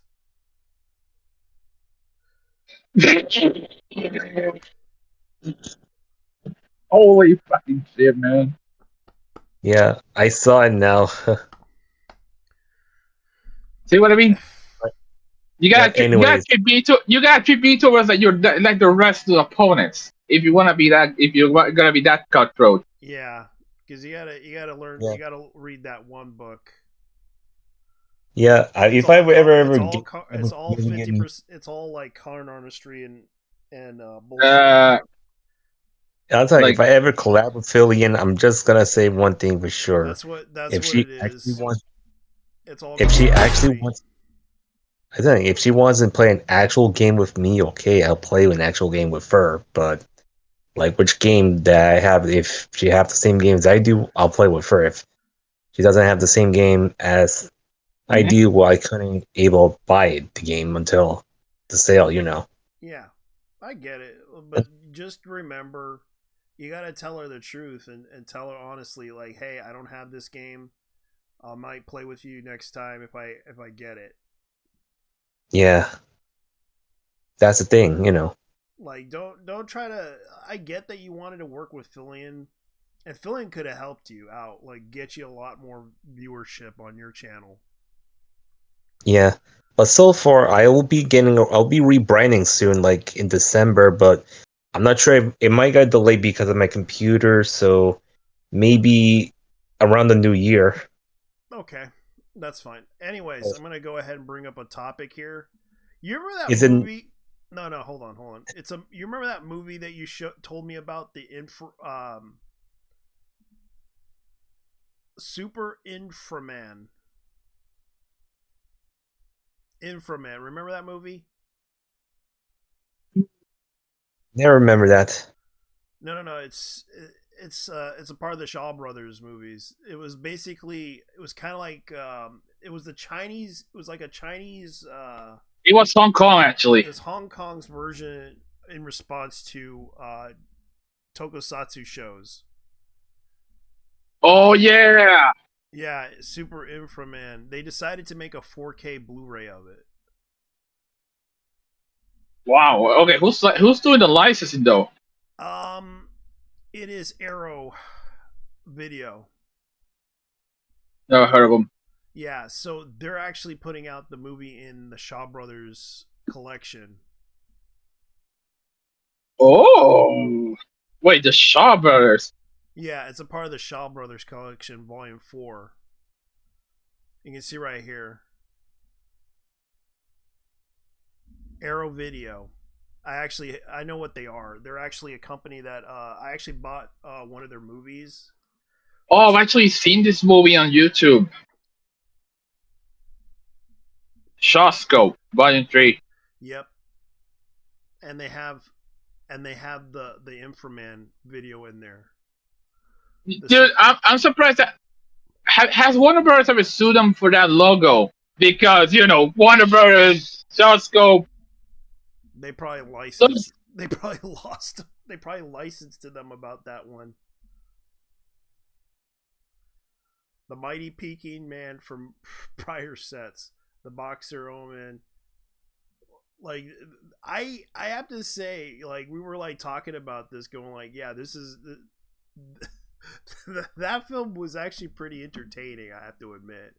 Super Inframan.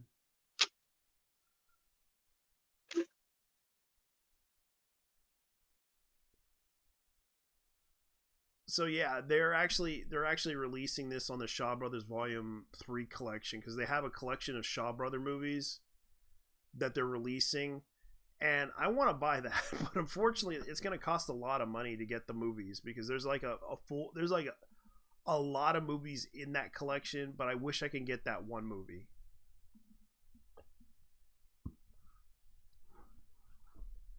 And it's coming out in the UK too, so don't worry guys, it's coming out in the UK. And this is a collection of movies, and people were surprised that this thing is coming out in 4K Blu-ray.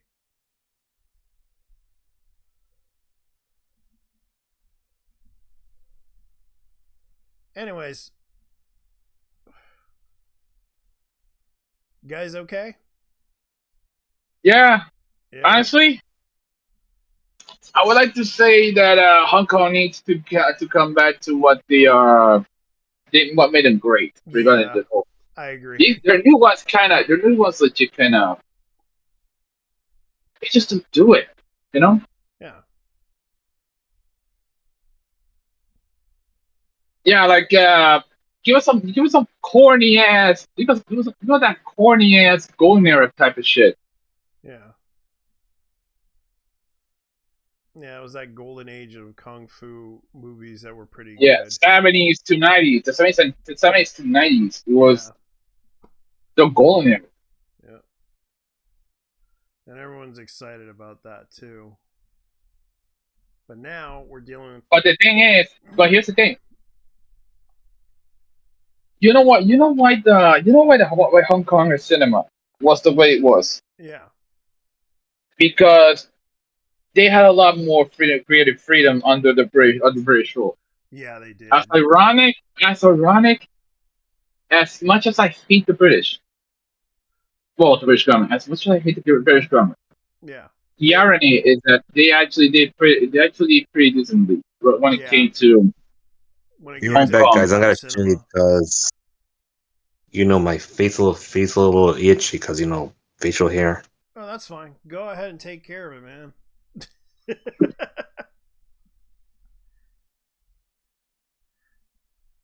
Now I think about it. Okay, now that I think about it, speaking of Hong Kong, I won't say much of Hong Kong, but I will never forgive Jackie Chan for what he did to the Hong Kong people. I know. A lot of people are upset with what he did. That's because you want to know why? Yeah, I know that. Yeah, I know that theory that Jackie Chan's family was kidnapped by the CCP. But the other part was he actually voluntarily wanted to be the. Yeah, but the funny thing about it, his son got arrested for drugs, and that's what caused him to get checkmated by the CCP. And to this day, he will not give his money out to anybody except for charities. He will not give it to his family ever. Not. Yeah, and his daughter. Well, he disowned her or something. Yeah, well, his daughter. His daughter is not happy with it either, so it wouldn't matter either way, because he kind of does believe that if you make your own money your own way. Look, I do agree. Ip Man, first two Ip Man movies, they were good, but then after that they became propaganda in a way around the basically foreign are bad, Chinese good. Yeah. Well respected Donnie Yen. Yeah, because you have to understand, like, IP Man came from China, and then he moved to Hong Kong. Ip Man, yeah. No, Ip Man. In the case of Ip Man, he ran away from the communists. Yeah, he ran away from the communists, and they're trying to say. And the fact is like he had to run away from that stuff because they were going after the cultural Chinese cultural thing, like this was and everything. The guy was basically running from Mao Zedong because of the Cultural Revolution. Yeah, they were killing intellectuals and God knows what else. Anyone who wanted freedom in China. Yeah, anyone who studies Chinese history or anything like that, they were killed. Or put into prison. more like killing intellectuals. Yeah, or put into prison. Yeah, the thing is, it was more like killing off intellectuals, and and also because remember they didn't kill the Emperor of China. Remember the last emperor? Yeah, he was the last emperor of China, and they basically didn't consider him the Emperor of China any because he the person that they put him into prison instead of because because they believed that he betrayed China because he was allying himself with the Japanese because he had actual claim of inheritance of being a true ruler of China, but the Chinese didn't consider him the true ruler.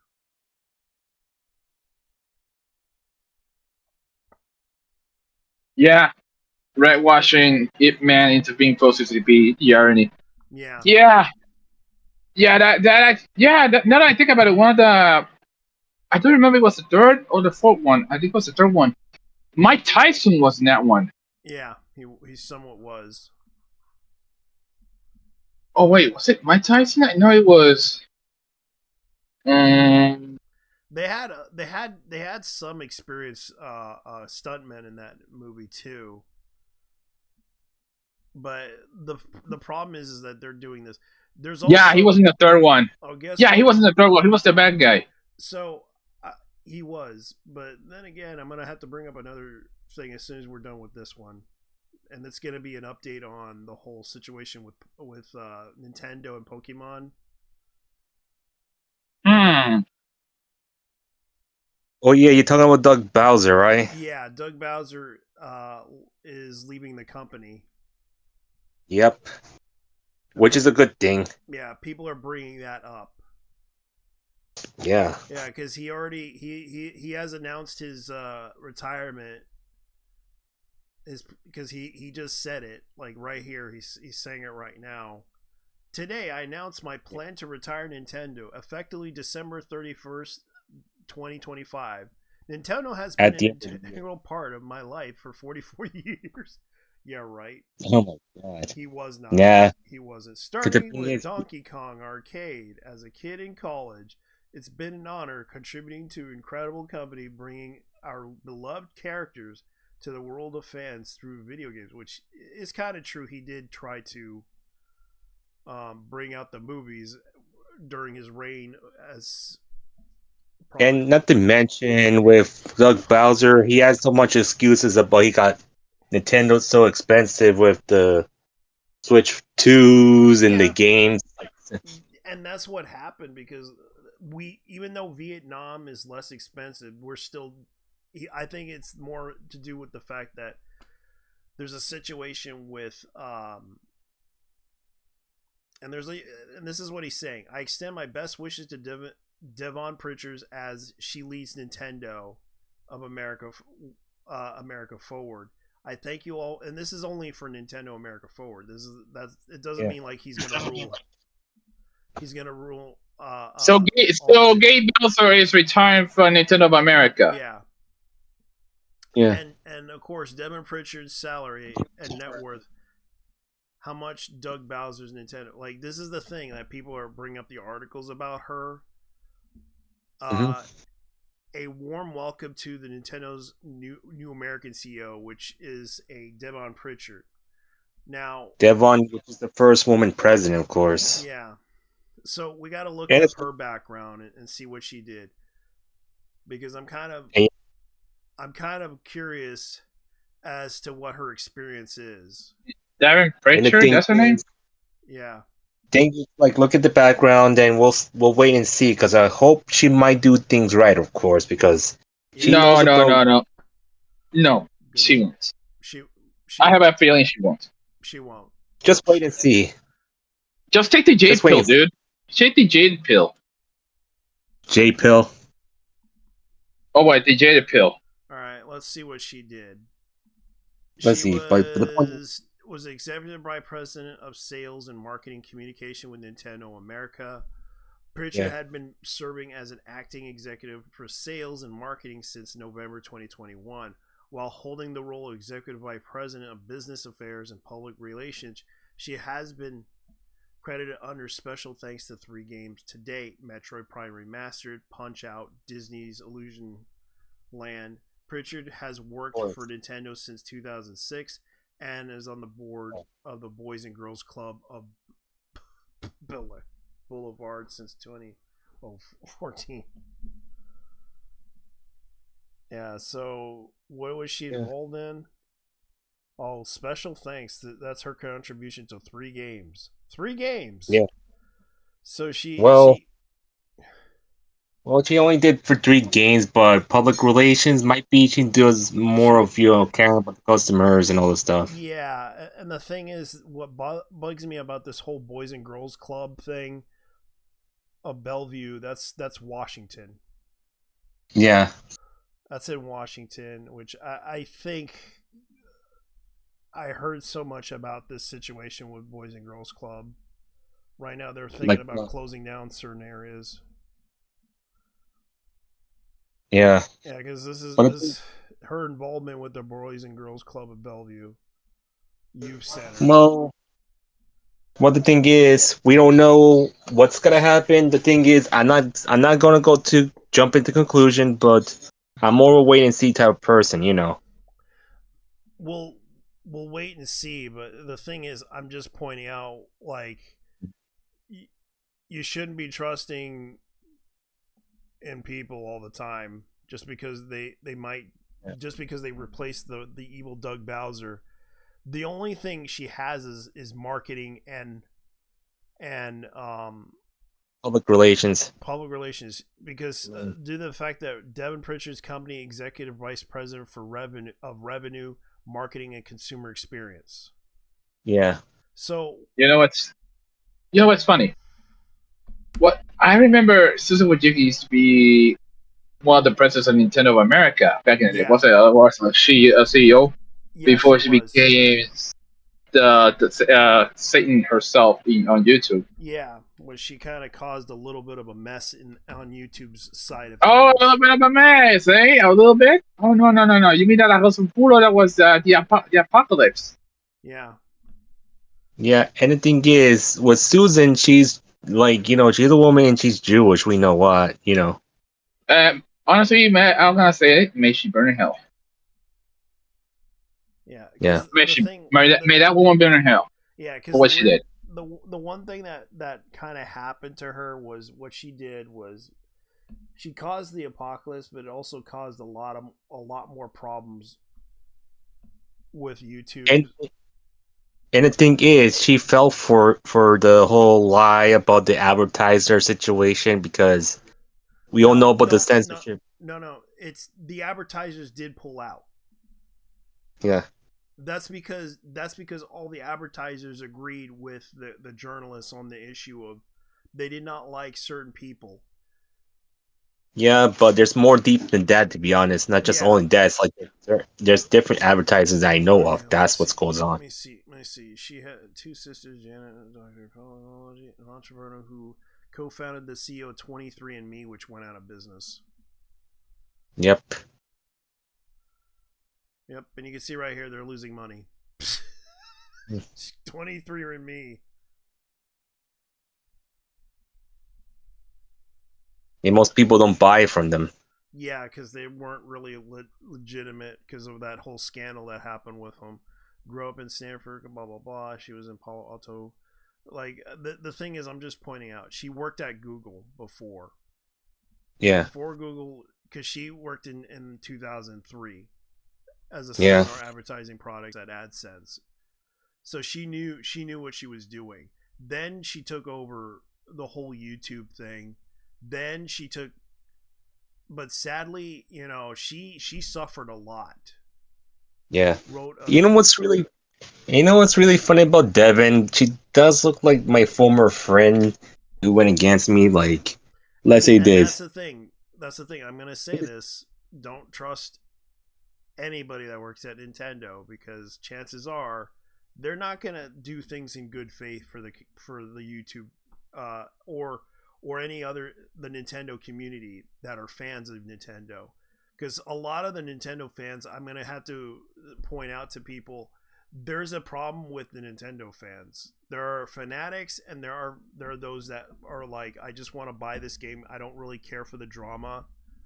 But a lot of people I kind of agree with what Pippa said last time, that you guys buy shit from Nintendo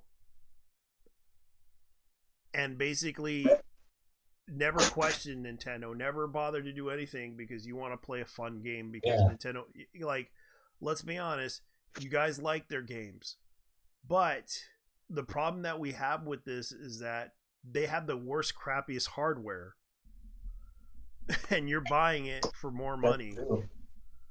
Like, let's face it, even if you suspect that they are going to this whole situation of protecting themselves from piracy and all that stuff, it wouldn't matter either way because they're still making a lot more money. Even if and their arguments are literally like, oh, we're trying to protect our IP, but it doesn't stop you from making money because people still buy this shit, and even if you try to stop it, it wouldn't matter. People are still buying your stuff. Piracy is just one thing, but and the thing is with piracy, what's going on? Just saying, like, people don't understand that Like, look, they can pirate the game, but if they like the game, they want to support it, they can buy it. That's the thing, you know. Yeah. So You don't know. you're kind of the executive who is responsible for the destruction of the modern gaming. Your greed knew no bounds. You let DI initiatives proliferate in once revered company, Common EA and Illumini L. So yeah, Which Nintendo. She was in that. She was in that support for the LGBTQ thing in Seattle. Yeah. For marketing and all that stuff. So yeah. Nintendo fanboys. How should I say this? The thing is, I'm gonna be responding to the Scott in the comments, but I'm gonna be honest with you, man. These people are next level. Yeah. I mean, console fanboys, as annoying as they are, well, they don't even reach like 1%, a small percentage of what the retardedness that is being a Nintendo fanboy. Yeah, because even if Sony has a good system, these people are they're the gaming equivalent of Disney adults. Yeah, they are. They're the equivalent of Disney adults that go to the park and spend all that money on the park. Yeah. And to be honest and clear, I seen a video that relates how people in our generation, and including the older Gen Zs, well, they kind of ruined the hobby for kids. They never put the kids in line first. That's the problem. And of course they're putting out this stuff for lots of money. And the thing is, if let's say this, if like one thing is the CEO a mother, I'm just asking if she is, well, she had to be aware about, putting kids online first before the adults, you know. You know what I mean, right? Yeah. But the thing is, it's like they're trying to make money off of the economy. That's true. And that's the thing, like they're trying to rip out the economy because they know their biggest supporters is middle class families. Yeah. They would buy this for their kids, knowing full well, even though it's going to be expensive, they would rather sell this to kids, even if it's a single family. Are the current games like $80 in digital form? Yeah, they are. Yeah, some of them are. Some games are actually $40 too. I found out. Some of the indie games, they sell the physicals for $40. Yeah. Look. When they're told GameCube cartridges, it's more like they call it the game. I mean, the first party ones, they're $80. If you want it in physical because you're that fucking anal, that's $90. Yeah. So you're basically spending $10 for the plastic shell that comes in those things. Yeah. Susan ruined YouTube the only reason she wasn't fired was because of blackmail. I wouldn't be surprised though. Yeah. And the thing is, those buzzers kind of ruined Nintendo. Yeah, and there was also the fact that she was suffering too. Like she was suffering really hard from all the stress that was getting to her. And the fact that wasn't it the fact that her son OD because he was a fucking junkie? Yeah. Because of fentanyl, that's what killed her son. Fentanyl? What's an actual fentanyl? They claimed that it was.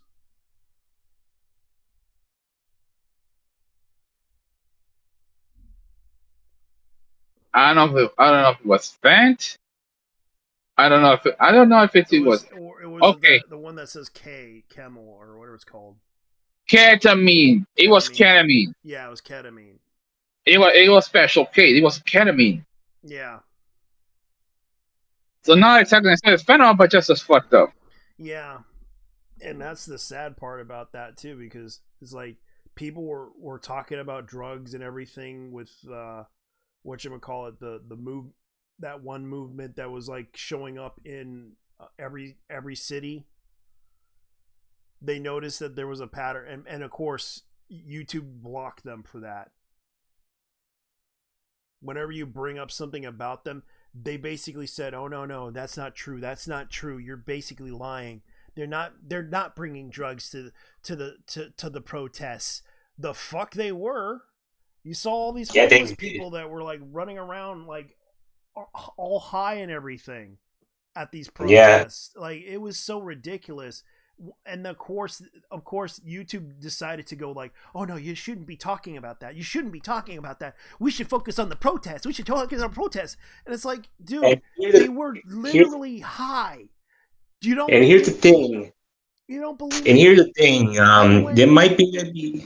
Let's say this: these type of protests, there might be a cover up that they're using as a drug cartel ring, as in like they want to try to they go against they don't like, and then they were allowing this to get away with it because a lot of the stuff that was happening in the States was like they were literally putting all these drugs around the street while these protests were happening, and I started to notice this pattern. Like all these people were, the Chaz and Chop are being an example. Yeah. They were literally using those places, like the homeless were literally using those places to cover up the fact that they were using drugs. And of course, there was also that the free bus thing.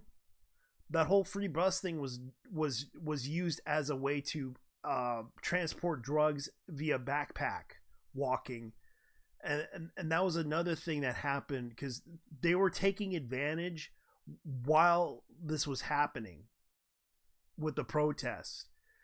And of course, the government didn't bother to pay attention to that shit because they were incompetent enough to let these people get away with this shit because they know if they give them what they want, and yet they gave them what they want, look what happened. There's more crime, there's more drugs, and that's what happened.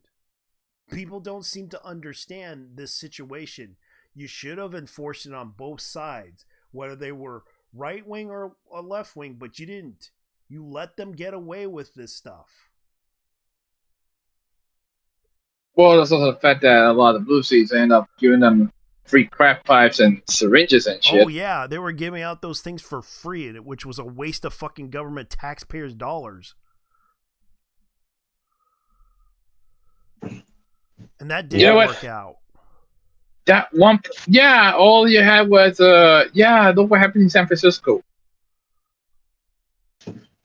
Yeah, it was that bad. Like, it is that bad in San Francisco.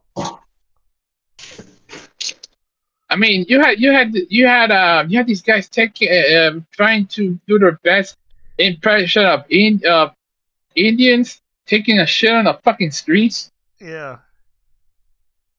And then you had the oh wow, yeah, okay, wow, that is I'll be honest with you, the West Coast is more good than I thought. I know. And now, and of course, even New York is shit now. Yeah. Because they were letting them get away with this for a long time. That's true. Yeah, there's a good reason why people were getting up.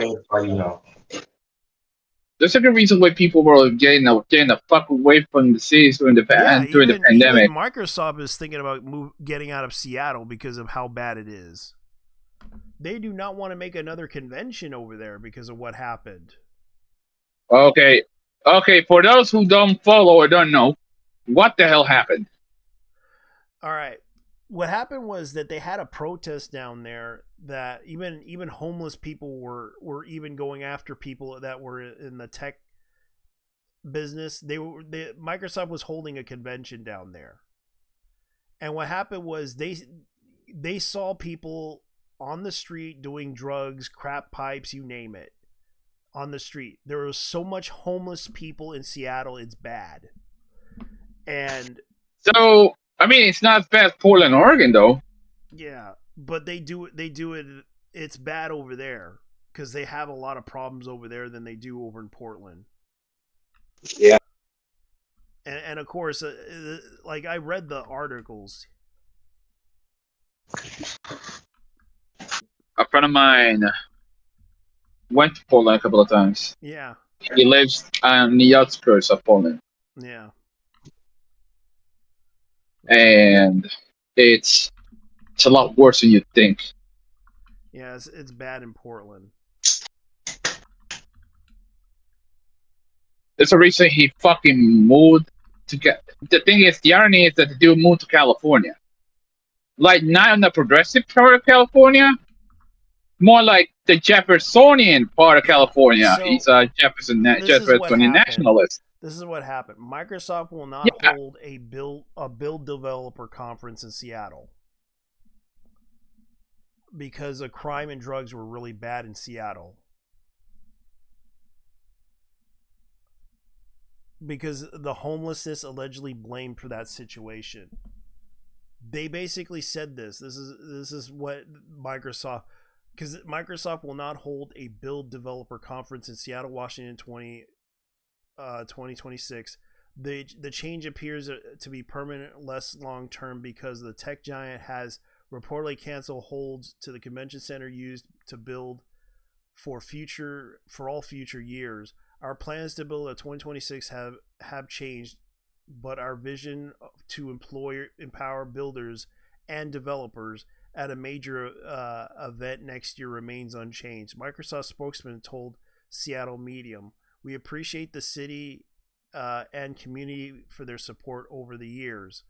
The change has reportedly due to the rise in homelessness, drug use, and criminal activity, according to Seattle Medium." An email been seen in the outlet indicates the attendees' experience in the city led to Microsoft's decision. Customers cited general uncleanliness of the streets, visible drug use, and the presence of unhoused individuals, including recurring like, that's homelessness. That's what they're referring to.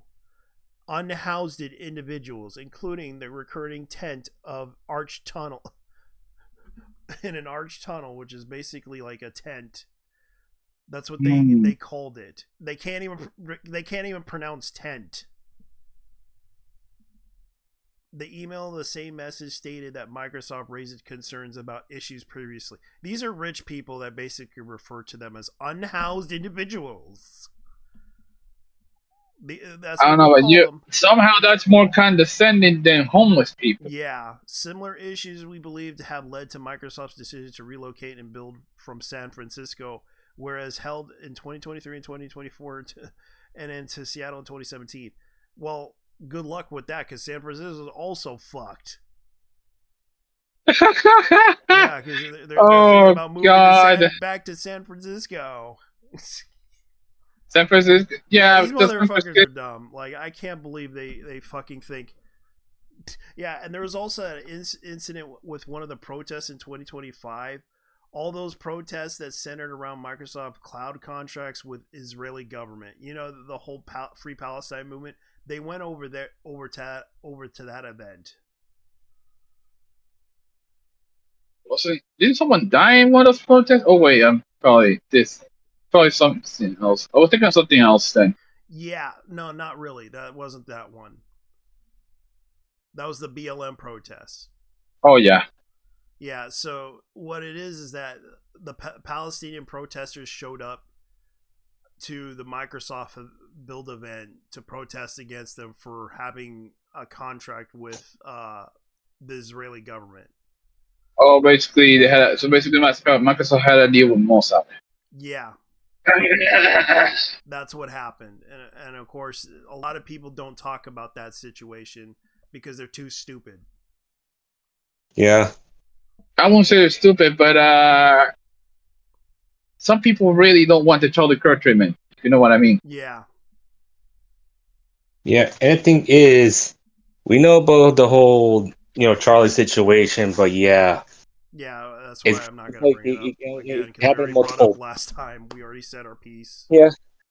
Because the thing is, it only happens, like, there might be multiple situations, because it could be the Israeli government or something, Yeah, that's why I said not to bring it up. Yeah, and the crazy thing was he was actually starting to question the Israeli government, and they must have really didn't take that to heart. Yeah, that's the thing. Like, I'm surprised the people that are the Free Palestine movement has not followed up on any of this. They just keep it to themselves. They're just going to purchase the anime community.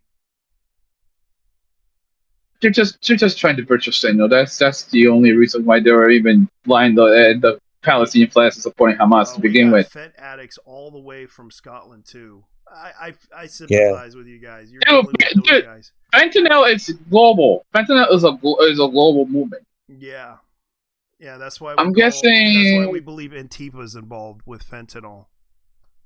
Yeah, Antifa has been labeled as a terrorist group because now that's why it leads to the drug ring. We call them fentanyl Antifa. Yeah.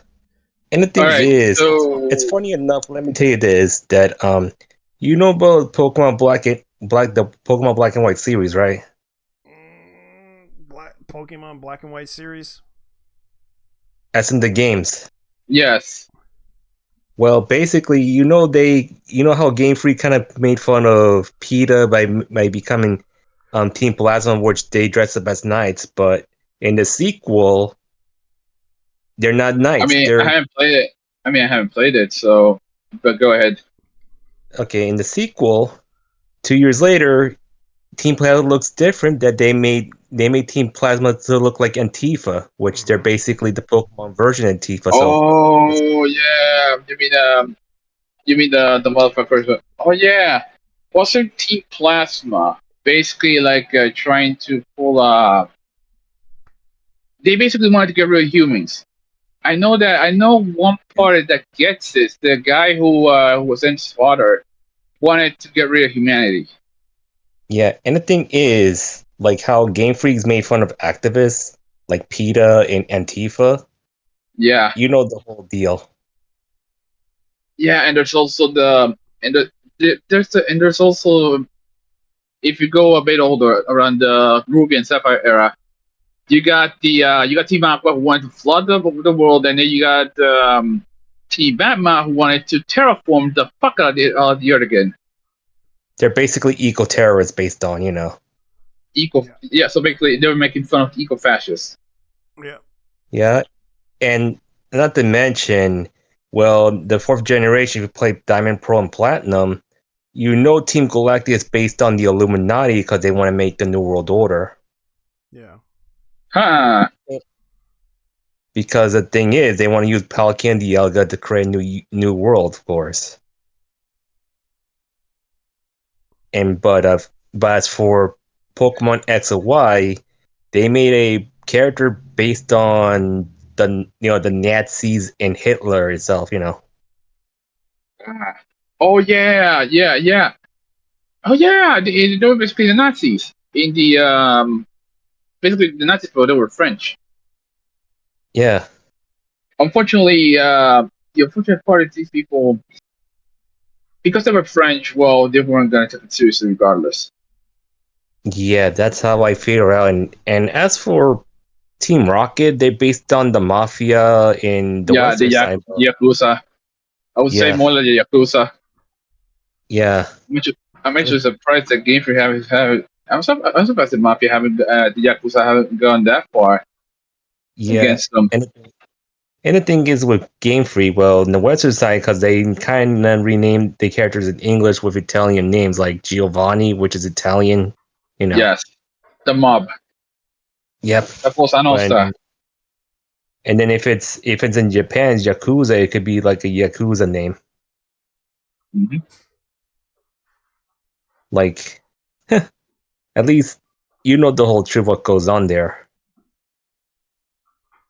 Let's see. In the case of, it's been a while since I actually played a Pokemon game. So, I stopped playing Pokemon somewhere around the Diamond. Sorry, I actually stopped playing during the remake of Gold and Silver. Oh. And after that, and before that, Gen 3. Yeah. Funny enough, I still have the cartridges of Ruby. Yeah.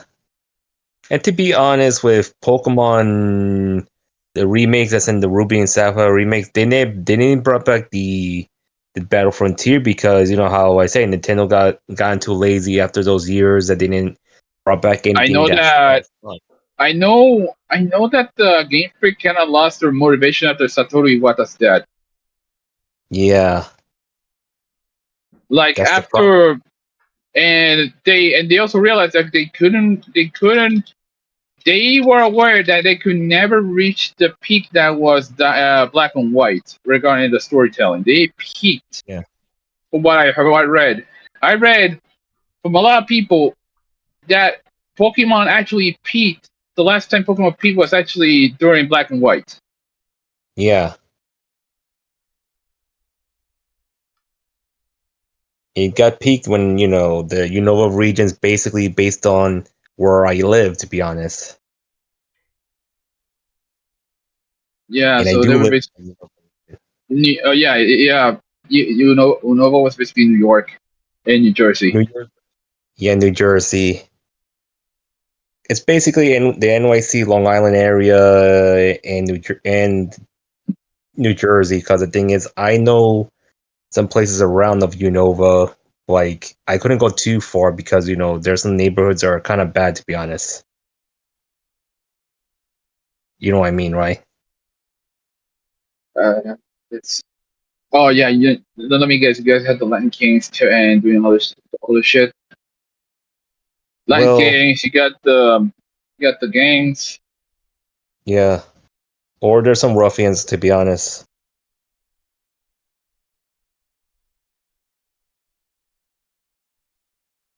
But I'm gonna say this: the whole situation that like Game Freaks, like they're leaving a message about what's going on there. To be honest, of what bad guys they made fun of, which just feels like a conspiracy going on, You know what I mean, right? Where you going? But yeah. Besides, with Nintendo, Talk about nuclear. Nuclear what? Old uranium, right? Yeah, uranium, nuclear, and all the games that were unofficial. Talk about that. Yeah, they're fan games. They're fan games, but the thing is, Nintendo don't like they don't like people like their fans making the game with. They have better ideas, but what happened? They just like, oh, let's go against the fans. Like that's kind of like, to be honest, Nintendo. Let's say this: they're putting Pokemon in a situation like on the gun in the head. To be honest. Yeah. And that's the thing. Like Nintendo has been having a history of doing this for a long time. And yeah, it's no surprise. Like I had to bring up the whole Pokemon Homeland Security thing because they're not trying to sue them. I know why. Because if they do, guess what's going to happen? The Nintendo get bankrupt and the Pokemon company get bankrupt, right? No. They would actually ban they would actually look into Nintendo. Of course. It's not to bankrupt them. It's to let's just say they hire a lot of workers from other countries. Because of the lawsuit. They have people that have visas. And they could easily terminate their visas just as easily as 1, 2, 3. Wow. If anyone's concerned about the Japanese migration thing, according to Japan Inside, Japan cancels the Africa Hometown project. Yeah, I heard about it. After a lot of Japanese kind of got mad at it. Yeah, but the funny thing is they prefer Mexico over America. Yeah, because at least because here's the thing. The thing with Mexico is that at least the Mexicans are more respectful. Yeah. And they go way back. Yeah. But remember what happened when Mexican television decided to keep pushing, even though they asked them to take Dragon Ball Z off the air. Mexico said no. Nah, Mexico basically say "Chinga tu madre, taka taka, fucking madre taka taka." Yeah. Yeah, Mexico's way more respectful than anyone else, to be honest. they were, even if you, but that's the thing. They're not. They don't try to. If you disrespect them, they'll do it 3 times worse. Yeah. Imagine if a Pokemon fan game is made in Mexico and Nintendo try to sue them, and guess what? You know what happens. Yeah. Because they're not gonna mess. The thing, you can't mess around with Mexico. And that's the thing. Like, people think everything in Mexico. Like, they prefer that area, even Brazil. They prefer Brazil and Brazil. The thing is, like I said, you go way back. Yeah, they go back because they had colonies there. Hawaii, they did have colonies there. They prefer Hawaii over other places in the U.S. Yeah.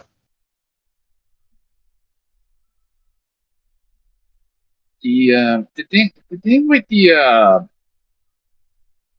thing is a lot. Not only the colonies in Brazil and Mexico. The thing is, a lot of people post-war Japan were actually moving to Latin America because we got better opportunities. And not just that, not just those two. The Dominican Republic has their own colony that's Japanese. Yeah. I mean, this was. Yeah, but we have Chinese living in Puerto Rico though. Yeah, that is true. Yeah, including Koreans too. I see more Chinese than any other Asians to be in here. We have more Chinese here than we do in Han Chinese. Now that I think about it. Yeah, Han Chinese, which we don't usually we usually leave them alone because it's none of our business what they do there. We just don't mind them there. I'll be honest with you, they're actually not. Oh wow, that's crazy.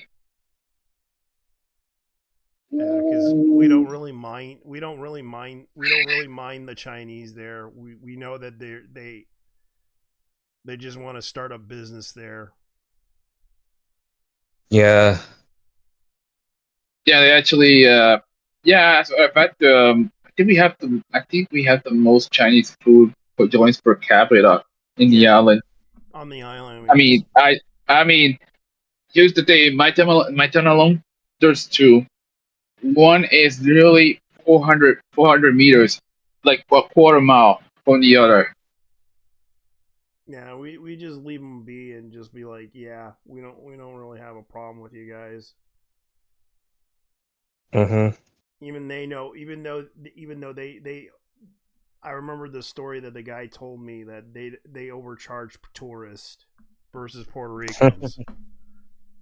Oh yeah, I'm well aware of that. Yeah, because I remember that it's an island rule. It's an island rule, especially if you get cigarettes down there. Yeah. But that should only mostly applies in duty-free shops, I think. Yeah. Yeah, because they do the whole charge the tourist, charge the tourist. In Japan, they do the same thing. Overcharge the tourists a couple of bucks more. We got a lot of Chinese students in Scotland. Yeah. Yeah. I'm guessing half of them are from Hong Kong. Yeah. Because. Well, the most famous one, you do have a lot of Indians too. Yeah. Yeah, the most famous one was the Scottish Punjabi dad. Remember that guy? Yeah. Yeah, the Scottish. But I still remember was based. You know what's the I mean, let's be honest here. The one of the craziest. Oh wait, Purple Aki wasn't even. Oh wait, he was British. I thought he was English, not Scottish. In the case of Purple Aki, I mean, that guy was such a meme. Yeah, it's Purple Aki. Like, which one? He was based. Punjabi Dad or Purple Aki? Like, this is the guy. that everyone's talking about. He was based. You gotta respect Scottish Punjabi dad meme because it's so funny. Like, what do you fucking want? Yeah. Like, get the fuck out. I like that guy. He was like based as fuck. Yeah. What the fuck you doing? I love that guy. Sneeze prank on my Scottish Punjabi dad. Yeah, this is the guy. I think this is the guy. Are you stupid or something? What's wrong with you? What? Are you stupid or something? Can you not cover your mouth? What did I do? Something wrong with you? It's the second time you done that. No, 50 quid. Oh, they posted Are you stupid or something? What the fuck you doing? That's bloody fucking disgusting, by the way. Sneeze prank on my Scottish.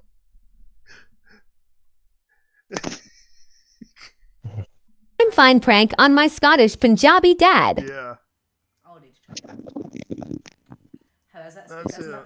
it? It's funny. It's quite good. It's quite good. Here's the thing, Dad. So I waited in line for this for 2 hours. What the hell did you be in the line for?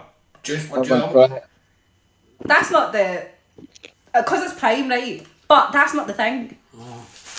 I've got a fine. What? Much is it?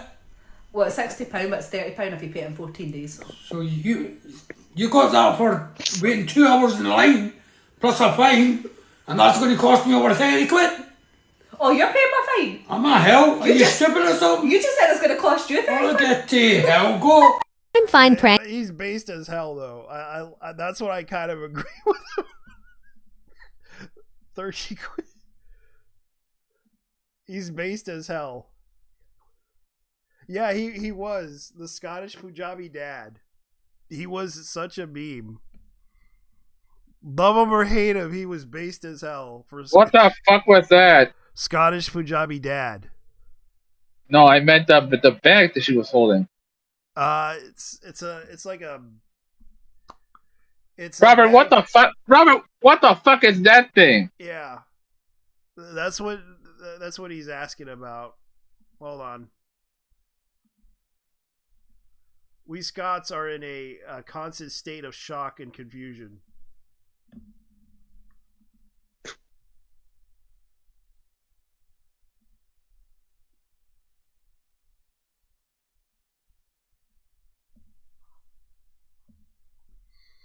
But she was holding a fine.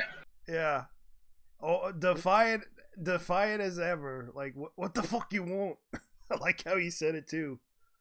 Scottish Punjabi dad. I think those are like potato chips.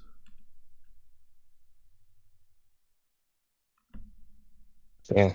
Because like he's literally the meme that a father who's both Scottish and Punjabi heritage.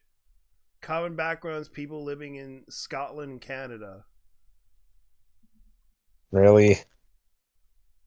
Yeah. TV screen prank on my Scottish Punjabi dad. Oh! Shit. What the fuck? Did you break the telly? It was by mistake. It was his fault. Where the fuck's going to get a new one? You, but I don't think. What do you mean, me? Am I making Yeah. money? Yeah. I don't think this stupid wee ball was Fucking pathetic. What are you doing? Yeah, speaking of, Indians and Arabs, well, there was a comedy show in the BBC that it was about a Muslim family that I used to watch. But yeah, it got cancelled. Some people complain about it. Why the fuck you? But like, man, that was a good show. TV screen Like, prank look, on my. I do, like I tell you, I'm like, my ancestors were Muslims, but yeah. Yeah, the guy was based as hell when he tells you the truth. Yeah. Like he said, so his daughter it's was old, on him, but he goes off the deep end when he and it was like, I remember there was one video that they did with him going like F is for fuck off. Man Like Mobin. Is that the one? Yeah, something like that. Yeah. Yeah. That's the one with the Pakistani.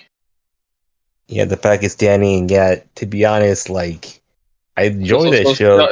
There's also another one called Citizen Khan. And the thing is, he's like his job is basically he works as in the in the mosque, nothing much. Yeah. But he might be a part-time taxi driver himself as well. I think so. She was holding a fine. Okay, so it's let me see. The thing is, I don't get BBC where I live, so yeah. I don't really watch. Citizen Khan is that one. Oh, okay. Okay, so Shiny, so Robert's saying that Citizen Kane is the one. Yeah. I never actually. I mean, the only thing I've ever watched from BBC was Top Gear. Yeah. Oh. I mean, back when Top Gear was the shit, before it became shit. Yeah. Oh yeah. Honestly, like I need to look back on the BBC shows I need to watch because honestly, as much as I know animated, but at the same time, look, I'd like to see some comedy. That's some rich comedy. You know what I mean?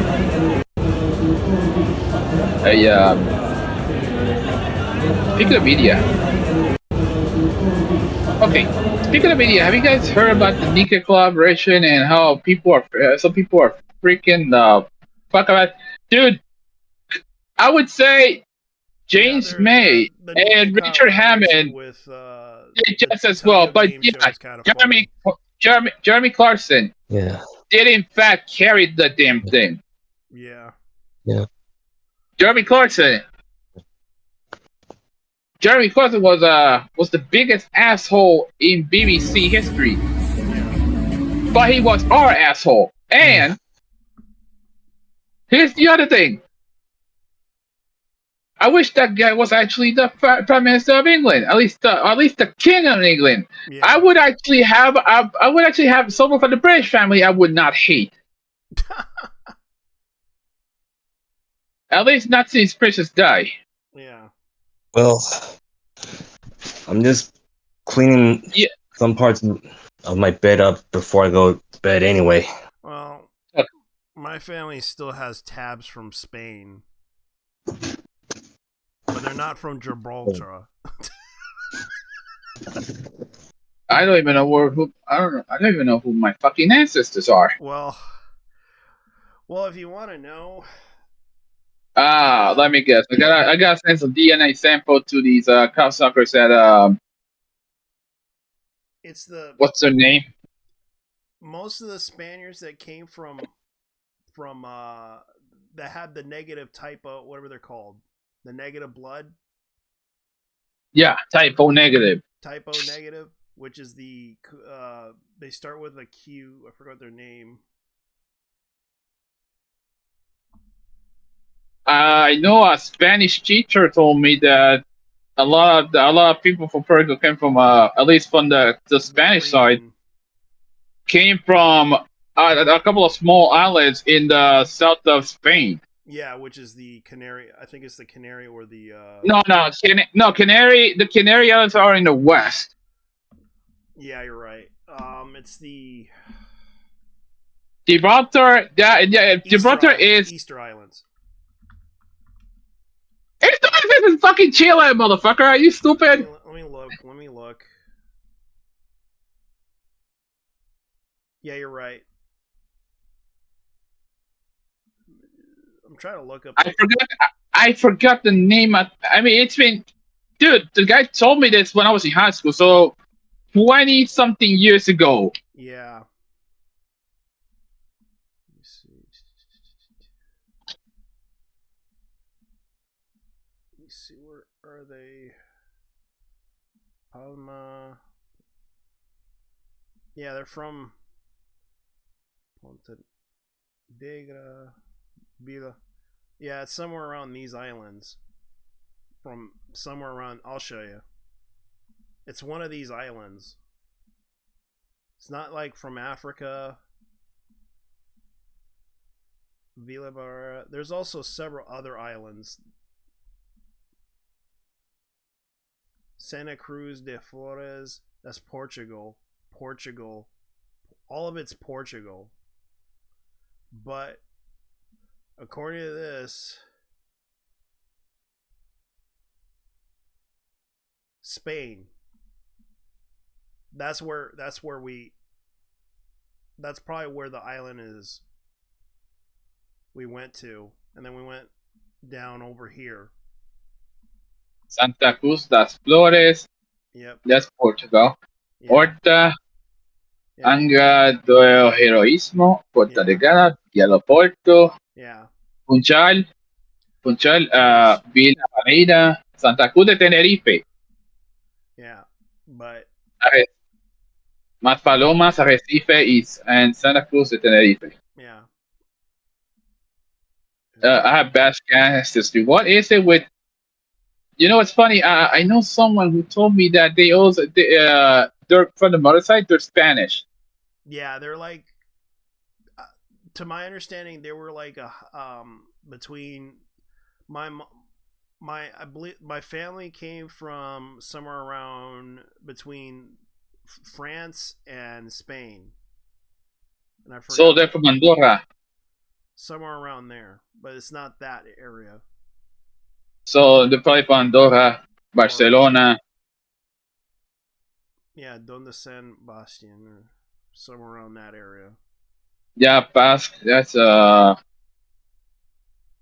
Basque. That sounds Basque, south. Basque, yeah. Basque. No. Oh, that's Basco, the Basco region. Región Basco. Yeah. Yeah, but that's part of the south. I mean, the thing is, I know about Basque because of the Bascoeta mostly. Yeah, because we do have some of their outfits. Our you know, the culture that we have, like the Basque, the ethnic group. That's where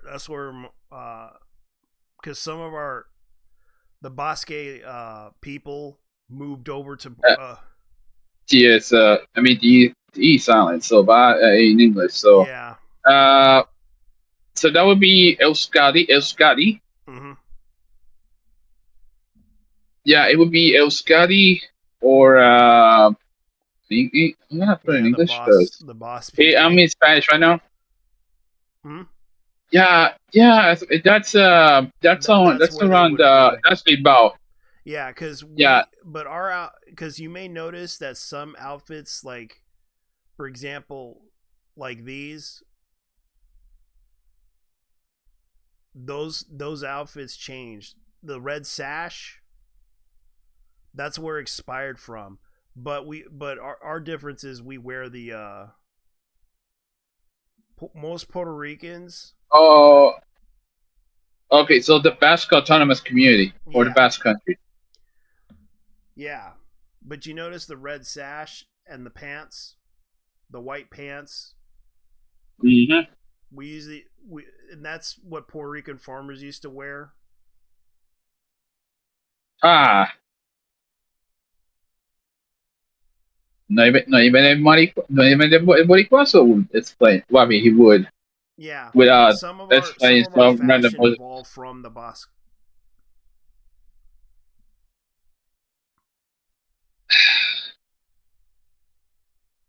Okay, so. And it's inspired by the Basque. Oh, right. Yeah, because a lot of people don't recognize a lot of it, even though we don't have the hats, which came from France. Most Puerto Rican, like the old Puerto Rican farmers, used to wear these. They used to wear the white shirt, the sash. But we wear straw hats. There's a difference there. Okay, so you got Basque, Gascon, and Breton. Those are the two. They're French. Yeah. So we wear the white shirts, the sash, and the white pants. But we never wear the vest. Okay, so Robert's saying Gascon, which is okay. So it's actually Gascony. Yeah. It's between France and Spain. Yeah, that's where my that's what most people suspect, because a lot of the outfits come from the Basque region.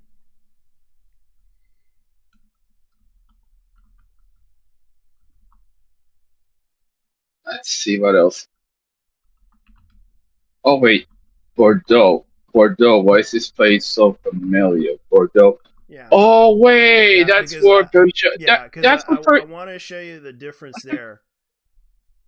This is another thing. This is the traditional Puerto Rican outfit that farmers use. The sash, wait, is Bordeaux like that we use. Oh, that's where that sword is. Yeah. And the Basque have like the sash and the white pants. That's what I was trying to explain. There is some inspiration behind it because the Basque were there. Yeah. They moved to Puerto Rico with this clothing. They sold which is the traditional which you call it the jibaro. Jibaro.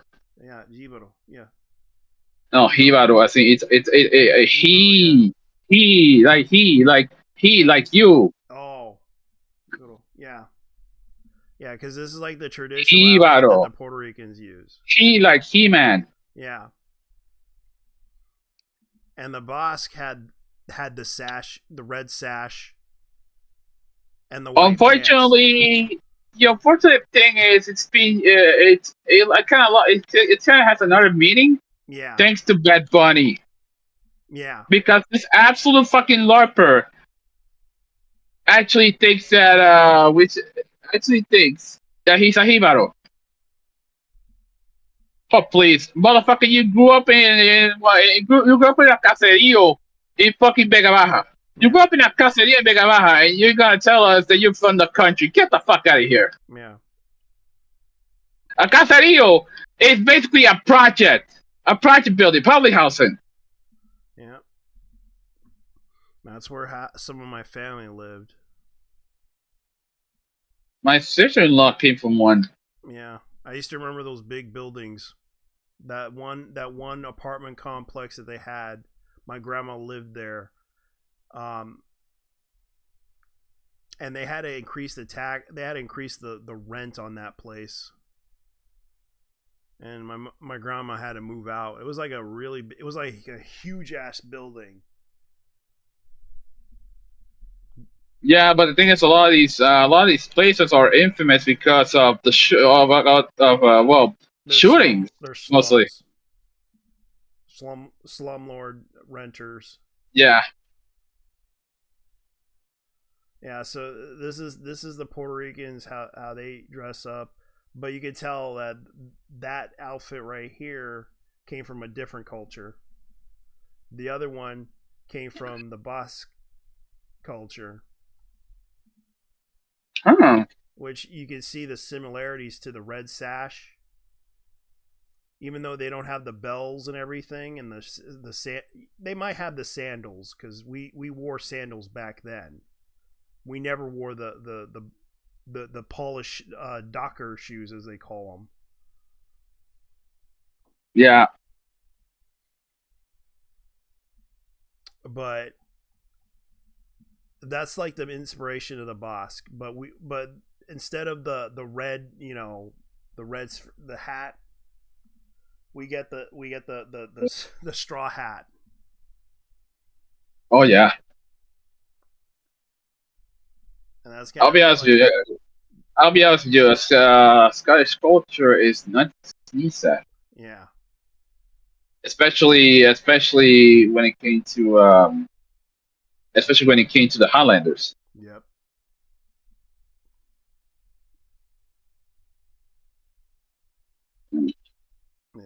that's the thing. Like, this is like what they have. And yeah, the boss can wear shirts. Oh, meanwhile we're wearing kilts and they're freezing cold. Yeah. I remember, from what I remember, dude, I know this is The Simpsons, but bear with me. I know that well. That Groundskeeper Willie from The Simpsons was not wearing anything at all. Let's be honest here. That guy did not believe in underwear. Yeah, but it made you men as men. Yeah, but the thing is, well, kilts in the freezing cold. I don't blame you guys. Yeah. Yeah, but it made you tougher as men. I don't know about you, but I mean, I'd be pissed too if I had to wear a kilt in the middle of a Scottish winter or Scottish spring, and then have my family jewels shrink like they were raisins. Yeah. I don't blame you, man. Where's something in Scotland, you bro? I'm guessing Edinburgh or Glasgow, which are the biggest cities in Scotland. Mm-hmm. All right. Oh, dude. I was gonna ask you about this. Mm-hmm. All right. So it says here. Oh wait, what was I gonna ask? Oh my god, what the fuck? Oh yeah, did you hear about these people freaking the fuck out over the Nikkei joint venture with the Nikkei joint venture with Resident Evil. I heard about it. Yeah, I seen the ads for it. Aberdeen. Yeah, with Ada Wong. Yeah, someone was saying that she has the face of a child. Excuse me, but homie, what the fuck? Yeah, here's the advertisement for it. This is the Nikkei advertisement for it, which everyone was talking about. Ada Wong, which she's like a class SR. Meaning she's a double S rare. Yeah. Yeah, that's the highest tier in Nikkei. That means super rare. Yeah. So they made her a limited time pickup for recruitment. Yeah. And yeah, vending is always going to last 1 month, basically around 20 something days. Yeah. And of course, people are like, "Who's hotter, Ada Wong, Jill Valentine, or Rappy?" And it's oh wait, I would say that all three are evenly matched. To be honest. Yeah, so they chose Ada, which is like 55.4%. And you can see right here, people are like literally like going nuts over this. Shut up and take my.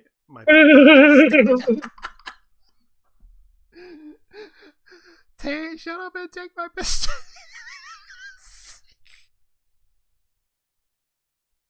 Pistelas. Oh, Aberdeen. Oh wait, Aberdeen. Holy shit, that's like that's northeast of Scotland. Yeah. Oh god. Damn. Yeah. Well, the thing is, shut up and take my pesetas. Yeah. Damn. Yeah. So much full Spanish currency with this shit. Yeah, I know. What the hell? Hang on, sweetheart. I do have to man, I should actually Hang on, sweetheart. Start that event. Hang on, sweetheart. I know. Damn! I just thought a gift with Beto. Yeah. Beautiful. That's out there with the Doro memes. Yeah. Let's go. Dude, that's out there with the Doro memes in Nikkei. Yeah. It's cinema. It's fucking cinema. Someone just what the so fuck is going on? What the fuck is going on with Leo? With Leon? What? What the fuck is going on with Leon? God I damn. don't know. Like it's funny though. Guys get into the jet ski and then he's fucking off like that. Bitch in the red dress. Okay. They're just posting. They're just shit posting on this thing. Like Hell yeah. really making. Yeah, and then the Nika community is fucking special, and I mean that in the best way possible. Yes, and it's like These motherfuckers are something else. Yes. She has a crossbow. That's what one guy said. And one guy's like giving a credit card to. And it's just so funny. Like people are just literally going crazy off of this thing. Yeah.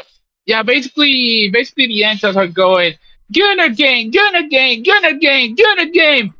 So what if it's a Gunner game? We don't give a shit. I know, and it's like this is the picture. This is the preview.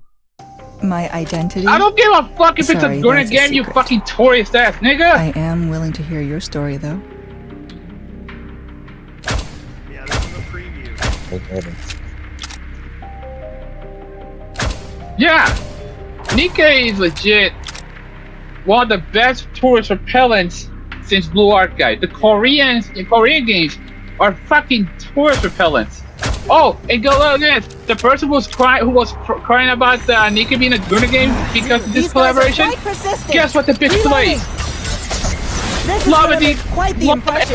Love and Deep Space. About beating up a bunch of young men. Yeah, quote unquote abusing young men. Yeah, you're what the fucking top in there. We'll show you love in deep space. Love in deep space. Yeah, Deep Space is basically the female version of the female version of Nikkei. Yeah, there are people out there that love the series. This game we were like surprised by this, that they would make this game, because it was absolutely I'll show you, because this is like beyond nuts. Like this is like a fun game. This is like their crush game. Like they're lusting after, like proving the fact that they are lusting over young men. Like this game seriously is. All things considered, it's the female equivalent. Yeah. It's their Gunner game, but it is the female Gunner. Yeah. Will not admit that she is a Gunner. And people don't seem to realize the fact that they are making this, and it is a real legit game. No one realizes that this game exists. I mean, no one who isn't. No. Yeah, no one who ever will complain about this game existing. Normies don't know. Yeah, normies don't know, but yet this game exists because of the fact that it is a phone app game / and surprisingly, people don't realize this game absolutely drops the ball on the fact that you can actually you could do this. Yeah, according to them, this is ethical gooning. Yes. What the fuck is ethical gooning? You know what? The term gooning. Rev said it best. Young people who learned the term gooner definitely made one hell of a mistake while doing so.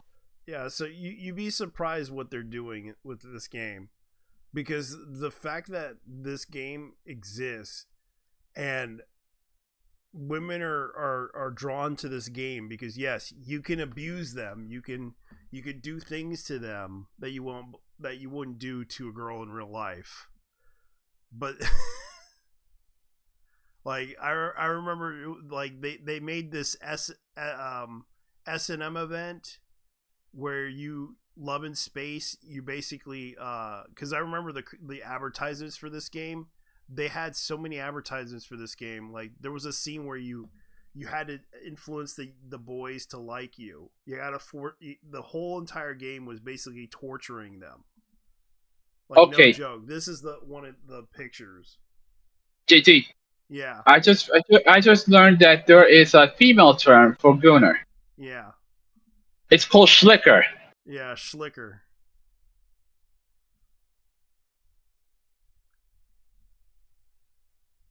You know what? A lot of people should admit that this. I actually, you know what? I learned a lot about the situation through Reb. But the thing that is hilarious is the fact that some of these people were being horny on main. Yeah. Yeah, some of these women who are planning were actually being horny on main. Yeah, and the very definition.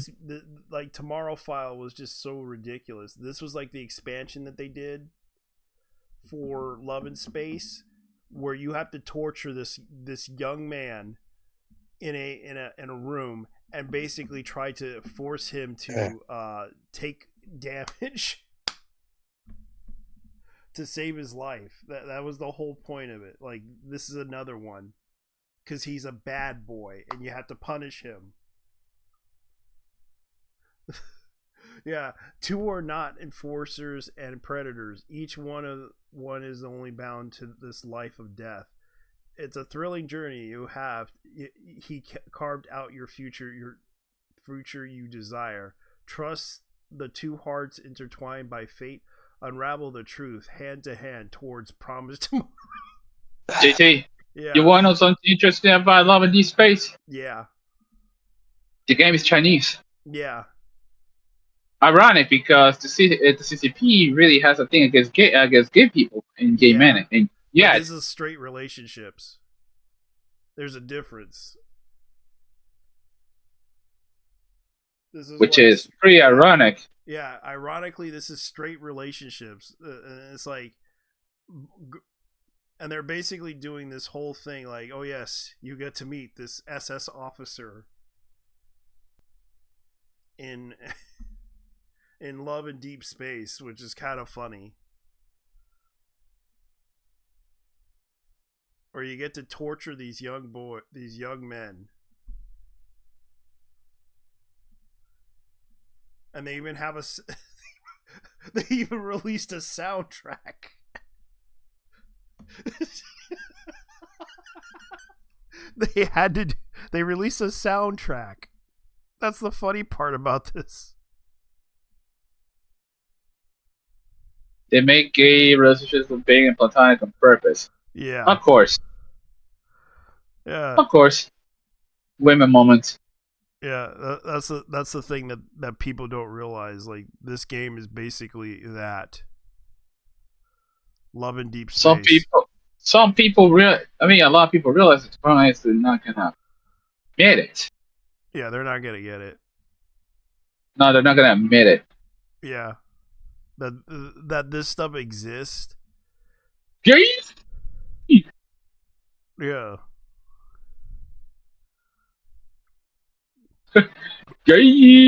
Oh yeah, guess what? Nin Games are announcing, and this is a website for Japanese hobby website, Nin Game. They announced that they are going to give away this thing on social media. We're giving away Uematsume Pretty Derby Manhattan Cafe 1/7 scale figure by Koboto Kukiya. Kotobukiya. Yeah, you're right. Kotobukiya. Koboto Bukiya. One winner on Instagram, one Twitter winner. Announced it on October 10th. This is what they're... Okay. So the rules are simple. How to enter: follow us, like the post, tag one friend, and comment. Which you can do it on Instagram. You could do it on Kotobukiya is like the high grade when it comes to figurines. They do. Yeah, and this is the one that they're trying to sell, which is about 100. It's worth about but they're trying. I think they're trying to give this away because it's like they lowered the price on it. Manhattan Cafe. Thing is, I don't know about that one because just the thing. In the case of the what was the name? We're pretty much getting the year one. Out of like, I mean, the thing is it was a Japanese league game. Yeah, and this is by Nin Games, the website, which they promote all this stuff, which they sell it. I have zero now. I have zero knowledge about that Manhattan Cafe. Yeah, Nin Game is kind of a. They're like they try to sell all these like hobby Japan products / You got Nendo's, you got Kotobukiya, you got got all these other companies. Yeah. These are figurines. There's also plush toys, trading cards, retro games. Who is next? Let me look at the games that they're selling. Dynasty. You got a Zelda one. Ooh, Front Mission 3 remake. I'm waiting for that one. JT. Yeah. Speaking of games. This is more for people who play on consoles, but I'm playing Tokyo Stream Racer right now. Yeah. They just announced, as of last night, there's going to be a PlayStation 5 release. I heard. Yeah, I saw it on the PlayStation thing. And they were whether it's going to be copy of the game. The what? They're selling the physical copy of the game. A physical copy. Yep. So it is. So they are returning to tradition because here's the thing: a lot of the Tokyo Stream Racer games were on the PlayStation. At least with the exception of the first two Tokyo Stream Racer games. Those two came out on the Sega Dreamcast. Then 0 onwards to C1 Grand Prix. Those came out on the PlayStation 2. And then you had Importuna Challenge, which that one came out on the Xbox 360. Here's the article by by the website that you talked about it. Car News: Tokyo Extreme Racer coming to PS5. Our favorite race game of the year has been confirmed for Sony console, but no words yet of release date. They're developing it right now, but not technically, Yeah, and you recognize this car, right? Yeah, that is a Nord 34 Nissan That's a Nissan Skyline GTR. Yep. R34. Yep. So they actually got the licenses, but they also got R35 Nissan GTR Lexus LFA. Yeah. Much deeper story mode has been introduced. Joseph heavily reworked his skill tree, engine swaps, several more aftermarket tuning parts. New Game Plus is another thing as well. Yeah, that's another thing that kind of. The thing is, you have to engine swaps as well. This is something we haven't seen since the third Tokyo Stream Racer game. Yeah, and I know that they're gonna probably put out a physical. I know that, but then again, let me see if they have the physical selling it. PS5 physical. Dude, they're not gonna. Dude, but they're developing the game. I highly doubt they're gonna be releasing in physical form. Well, it could only be digital only, but there could be a physical copy going on with the PS5. You never know. I'm gonna be honest with you, but Puerto Rican still buy physical, at least in here. Here, yeah, because it's not easy to find it there.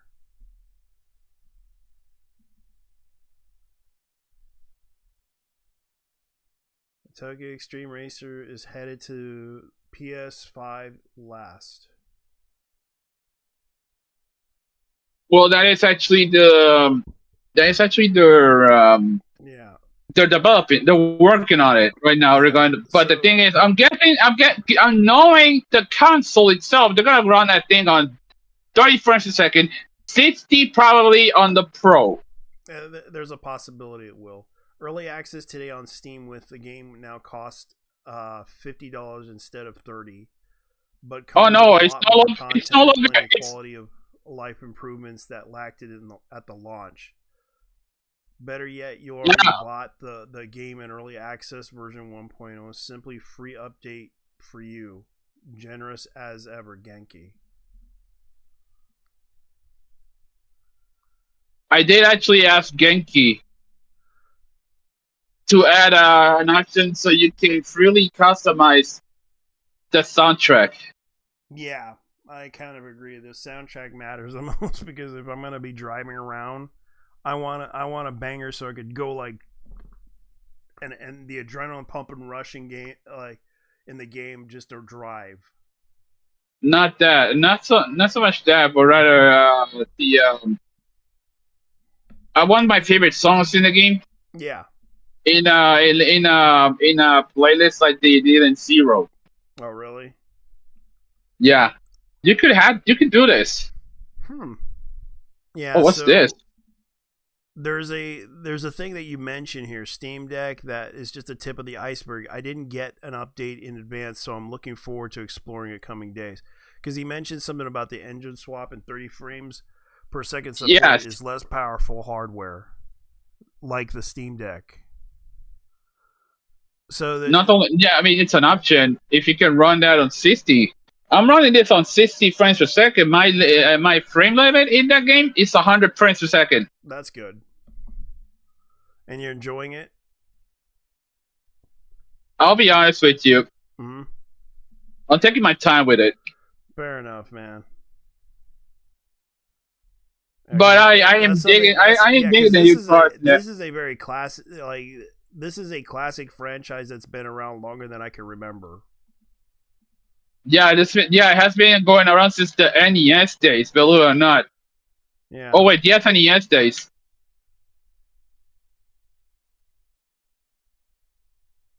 And I saw some footage of the boss cars, the final ones. The hilarious part is that some of these people were literally flying. Oh my god, what the fuck? Yeah. I'm getting 3 fucking cars against me. Wow. A 3 against 1. Now you're getting a 3-way. Fuck yeah. Are you getting trained on yet? Oh, that's what I'm talking about. Are they trying to train you? Dude, I got a Super WHSDI right now. I'm fucking raw dogging these guys.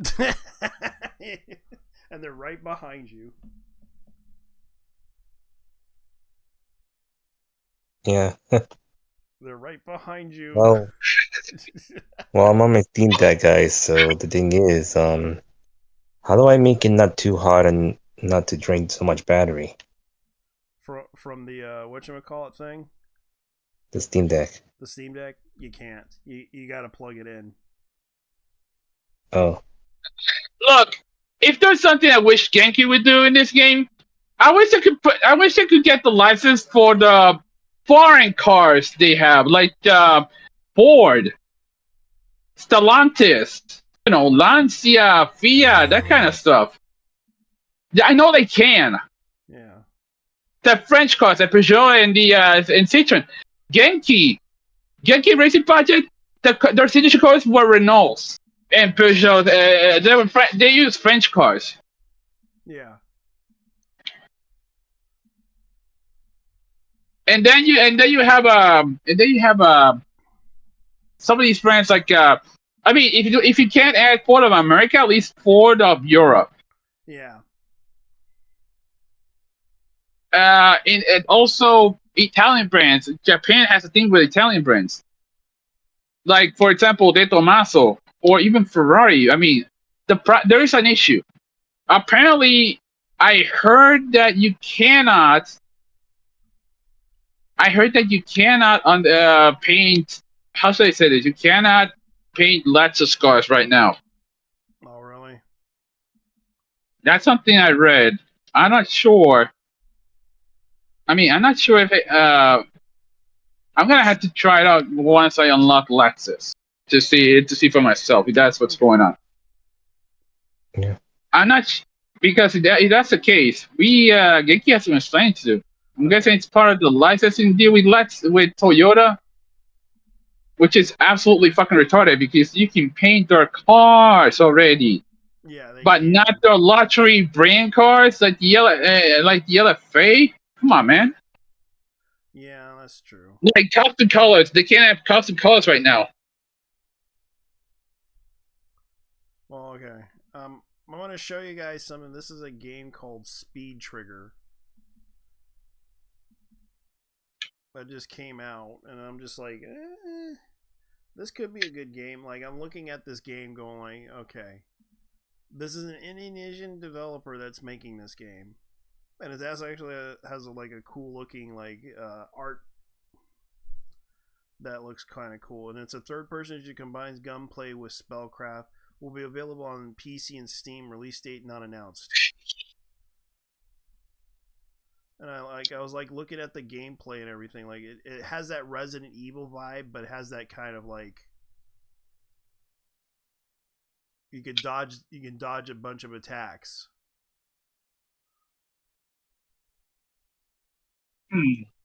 One of the wonders is asking me if I have a Kumamoto plate. Yeah. All right. Yeah, it does look kind of cool though.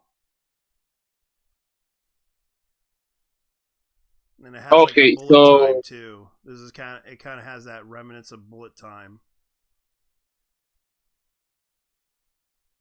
And it also stops time. Spell trigger. I know I played these driving games beyond Gran Turismo 3 and Burnout. Yeah. Man. I remember. There is a Gran Turismo game, but they are. But Gran Turismo 7. There's also my first Gran Turismo. They're adding some new updates for it, from what I heard from the announcements. Gran Turismo 7. Yeah. I know that the I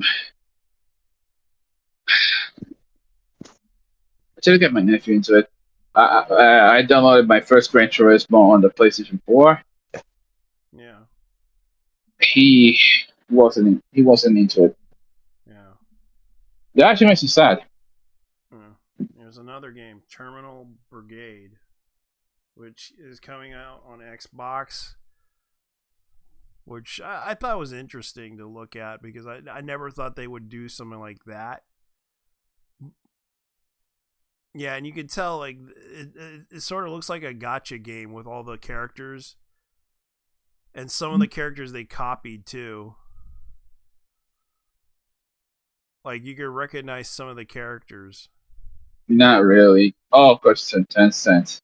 Yeah. This is more of a. This is like something from. Oh wait, this is more like Valorant, really. Yeah, it's a co-op roguelike action shooter, third-person shooter, and it's coming to Xbox Series X free to play. Yeah, this is definitely a Valorant like game. Yeah. And Tencent Games is the one actually working it. Evangelion. Would you believe that?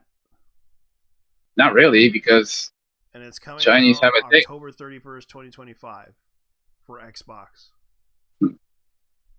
And they're doing an Evangelion crossover. Honestly, I'm not surprised because the thing is, it's also on Steam. Yep. Terminal coming Halloween on the Xbox Series NS. Yeah. There's like a lot of stuff that they're doing. Yeah, like that. Yeah, now that I think about it, my advice to the Western game companies is that they need to get good and drop the DEI shit. True. Same goes to Japan. Drop the DEI shit, you're gonna be good.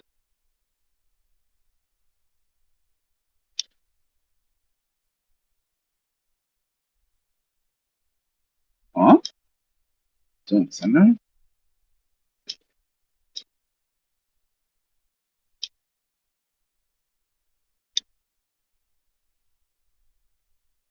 So one of the achievements in Tokyo Street Racer is I have to drive backwards for 1 mile. Yeah. I'm gonna try that.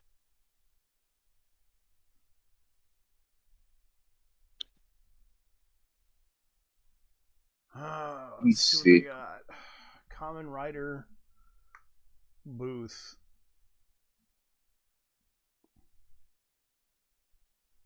This should be Oh yeah, achievable. they're having a Bayonetta First Descent collaboration trailer, which I'm kind of surprised by that too. Like Bayonetta having a collaboration, which I thought was kind of funny. You can see right here.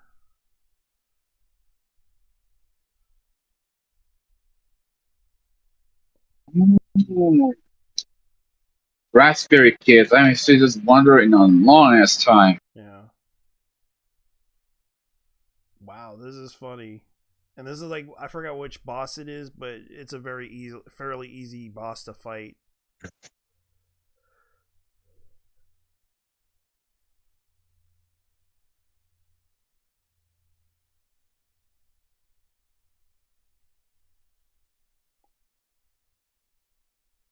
Yeah, Bayonetta will be available on November 6th. Which I kind of find funny about this one.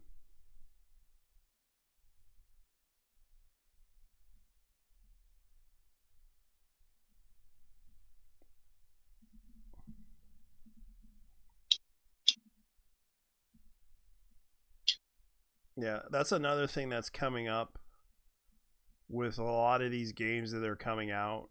Let me see if I can find something interesting.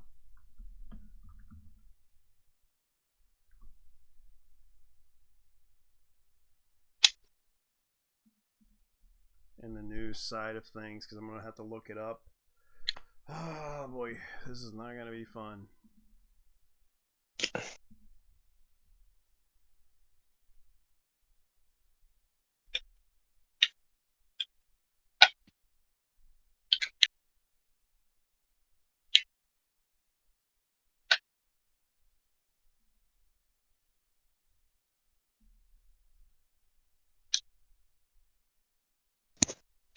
Okay, guys, I'm gonna rest now, so take it easy, alright? Well, you know, it is what it is, man. Have a good one, bro. Don't get too negative about yourself. Alright. Take good care of yourself, man. Good luck. Oh yeah, Power will also announced that they will do a spin-off called Pal Farm. I know. Which may compete with their up and coming Pokemon Sim Farm game. Alright. So yeah, this is funny. Yeah, they're actually making a spin-off from Pal World to call it Pal Farm, and Pocket Pair announced it. They're going to the comfy genre, aren't they?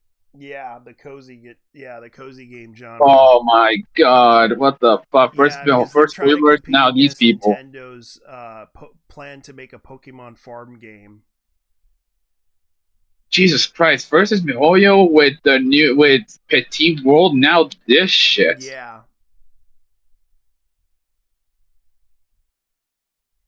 Which let's see. This is the pictures of the game so far that they're showing, and it doesn't look half bad, to be honest with you. Like, you can see right here the animals and everything, and you can see the little message right here that looks like Nintendo's little Zelda message thing. You see that? Huh. We are finally getting good games. I still remember 2010 era trash games. I'm forever scarred. Yeah, it looks kind of like 3D / like it has like a paper animation. Doing the shovel, dude. There's gonna be shovel there's always gonna be shovelware. Yeah. And you can see here that there's one with a chainsaw. There's a pal with a chainsaw. And they're using like this is kind of their thing. Like this is what that's what you're gonna be getting this time. This is kind of like a cozy game. Holy shit! And yeah, you can even do archaeology or mining. They're not fucking. Oh, they're definitely not fucking around. They're have one of these with a chainsaw. Yeah, they're trying to compete against Moon Harvest. Wait, Harvest Moon. Wait a minute. Harvest Moon is still a thing. Yeah. They released Come on, man. You know years ago. Dude, you mean Animal Crossing? Harvest Moon. Because in the case of Harvest Moon, well, yeah, between Harvest Moon and Animal Crossing and Stardew Valley, those are the three cozy big dogs. And you know that these people are how do I say this? So they're going to DEI. So these people on the DEI side of things are actually going. How should I say this? They're pretty much going in on the cozy genre, which is because the last thing you need. It's because everyone's doing it because of the trend that Visa's trying to do to gaming. That's why. They feel that the cozy market would help save them from because you notice a lot of these games that they're making, they're trying to go into the cozy genre. So I'm looking at this article. Trump orders Target, MasterCard, and Visa for moral policing, which is true because they are morally policing a lot of the game thing. Like Trump executive order targeting politicized debanking may have just handed the gaming world a lifeline by stripping away moral veto over MasterCard and Visa wheeling over Steam and indie storefronts. Developers could finally see their legal creations processed without corporate censorship. And this is on the 14th. The White House has dropped an executive order titled Guaranteeing Fair Banking for All Americans, which bars banks and potentially payment processors from restricting legal transactions based on political, religious, or ideological grounds. This move arrives as gaming platforms like Steam have faced mounting pressure from Visa and MasterCard over adult or controversial content. Signed on August 7th, 2025, ordered instructions federal regulators includes the FDIC, OCC, and Federal Reserve, and CFPB, the NCUA, and the the Southern Banking Association, or something like that, to eliminate notions like reputational risk from their supervisory manuals within 180 days. That's the kind of flexible excuse that payment processor giants use for censoring platforms by threatening to sever ties if they host risky content. The mandating objective is risk-based decision making, banning denials based on lawful business activities. The OU undercuts the justification of Visa and MasterCard, often lean to pressure storefronts into self-censoring. For instance, Steam and the indie platforms have reported game delistings following processors' complaints. Now the processors could face enforcement if they invoke reputational risks on the grounds of blocking payments. Regulators are also directed to review past cease polarizing unlawful debanking, imposing penalties, fines, and consent decrees. The DOJ referrals for violations under the law like FTC Act, Equal Credit Opportunities Act, and BA within 120 days must work to reinstate the previous denied services and notify affected parties, which you can do in the United States. I don't know about other countries, but you can send a letter to the government of telling them that they've been denying payments for a lot of reasons, because they have not given me an honest answer for a while and have not given me any reason to. Basically, you can do that too, because if anything, analysts and commentators have noted that Order 2 could dismantle the processor's ability to censor adult-oriented or politically charged games, forcing them to either justify restrictions under objective criteria or relent. Wait. Okay, this is unrelated, but when you finish this, yeah, go ahead. I just found out there's a team. There's a team in Tokyo Racer named Hasegawa Hobby Kits. Wait, that Hasegawa, the model kit company. Yeah. They have a fucking team in here. Oh, I see what. I see. This was the joint venture between Tokyo Racer and Hasegawa. Yeah. Holy fuck. Yeah, and here's some more news that Chibi Reviews is making right now about Crunchyroll. So we're gonna go ahead and look into this video. Cascade Platinum Plus has the grease-fighting power of Dawn to remove tough, stuck-on foods. Everyone's here for. Yeah, so we're gonna wait until this commercialized thing. I wish I could use the thing, but I don't want to. I want to give him money to make sure everybody's up to speed before I talk about this new information that came out earlier today. So back in 2021, Sony's Funimation Global Group completes acquisition of Crunchyroll from AT&T, which was a big move. Pretty much Sony acquired two of the biggest anime distribution services in streaming in the West, and they had complete ownership. It was pretty much at that point a complete monopoly. There was only a few things that really could compete with them, aka either Hulu or Disney Plus. You fast forward a year later, you have Crunchyroll closes deal to acquire Anime Superstore Right Stuff, pretty much one of the biggest merchandise stores for anime, manga, and figures and stuff within the West. Crunchyroll acquired them, aka Sony acquired them, and it showcased this trickle-down effect that Sony was gaining a monopoly in the anime and manga industry. You fast forward after that, you have Funimation end of service. What this meant is that Funimation was being merged and devoured by Crunchyroll, and it was being, all its catalog and everything was merged into the Crunchyroll brand.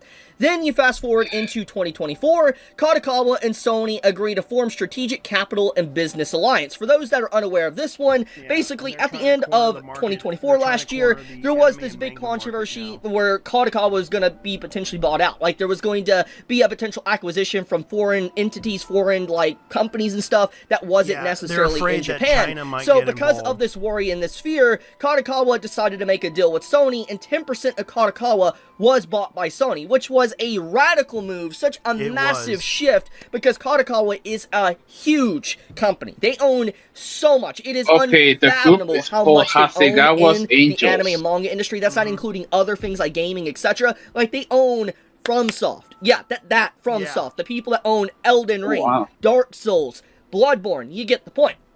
So obviously, the acquiring of 10% of Kadokawa was huge. Now, it wasn't a full-on takeover from Sony, but 10% is 10%, and Sony is the biggest shareholder now of Kadokawa, which means that Sony has a lot of leeway, a lot of push, a lot of capability to have things made, acquired, or presented in a way and turned into an anime over anything else. Like, their voice matters more than most people when it comes to whatever Kadokawa wants to do. So this goes into the controversy with censorship that has been ongoing for a few years now. There has been a lot of issues that people have had with Crunchyroll, for instance, or Sony in this case, where it comes to either localizations, the changing of words from, let's say, anime subtitles or dubs and all that. Maid Dragon is a very good example of this. There's a lot of things that just happened to the removal of comments on Crunchyroll, to the removal of being able to talk about it or review certain shows on the Crunchyroll platform, or comment on news articles. There's been a lot of things that that has really irked customers for many, many years. And so that leads into what we have going on right now, which is this announcement that Crunchyroll will now release Crunchyroll Manga app on October 9th, 2025. A new manga reading app including manga from Viz Media, Shueisha, Shonen Jump, but also Square Enix, Dress Up Darling, and Yin Press Manga, among others, Delicious and Dungeon, limited to US and Canada for now. Now, the reason why this is so important and why I went through that whole long tangent talking about the acquisitions that Sony's been doing over the years is because this is the next step for Sony. This is the next step for Crunchyroll for a global monopoly, at least a monopoly in the West, where there is no one that really can compete with them. And at this point, there really isn't anyone, but this is more or less hammering in the final nail of the coffin. Any competition is being choked and strangled slowly to the point where they no longer can fight back. I've talked about this topic for years now. I mentioned it literally a year ago. I remember a video talking about Crunchyroll saying their next step is to eventually dive into manga, start releasing manga, acquire a lot of different manga brands and release it on their platform, and then they would potentially stranglehold the market of manga, and companies like, for instance, Viz Media would no longer be able to fight back. And I even said eventually, and this is what I'm going to point out, not only are they going to corner the market with anime, they're also going to corner the market with IPs of anime and to turn them into video games, even manga. They're gonna be dominant in the US trying to control anime. That is the one thing I hate the most about them. Not only does Funimation, even though they have Funimation, they don't. I remember one guy pointing out that they do not care about quality control in their products, especially when they were doing a Kickstarter for the whole Dragon Ball Z thing. There was a guy on Reddit that mentioned something about that now Sony owns Funimation. There's gonna a lot of people who were complaining about the DVDs, and they wanted those DVDs to be exchanged for newer ones that were working. They did, and of course Sony's going to be like ignoring that because they already bought Funimation and they don't really care if they do it or not, because based on their reputation, they don't really care. They just want your money, and that's it. And that's the biggest thing that's been happening with Sony, is that they're trying to recoup the cost of buying Crunchyroll for billions of dollars, which was the dumbest thing they should have done, because they could have easily made their own. They could have made their own service and beat Crunchyroll, because they did own a streaming service one time, and they didn't do anything with it. They could have done that. They could have redone. They could have redone the service, done the payment processing and everything, but they were just too lazy to admit it, that they couldn't do it themselves. So they bought this thing for $1 million, and it wasn't even worth $1 million. The whole website they only inherited was the community that loved anime, that loved everything, they used to like the website when it was free. There are still loyal people that paid them because they believe in what they were doing was good, because originally they were a piracy site. Crunchyroll was originally a piracy site, and a lot of people don't realize that, because I used to know about them back in the days, back in the early 2000s. If you weren't around in the early 2000s on the internet, to explain this, basically back in 2006, that's when they formed, and then they got popular slowly via 2007.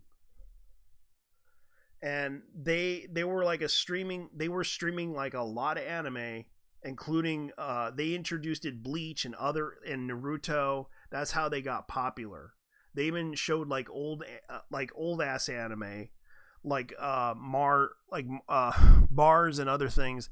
They were very well known and infamous for their piracy, but they showed it for free to everybody, and it had a huge community. They had forums, they had review stuff, and I was there probably around 2008 when I first, because I know they used to have like a free website, but they decided to block it off around via 2008. And then months later, I decided to go ahead and do the whole thing because it became popular. They only charged back then was like $5 per subscription, and then it went up over the years. And I recalled that this thing was basically starting off, and it became so popular.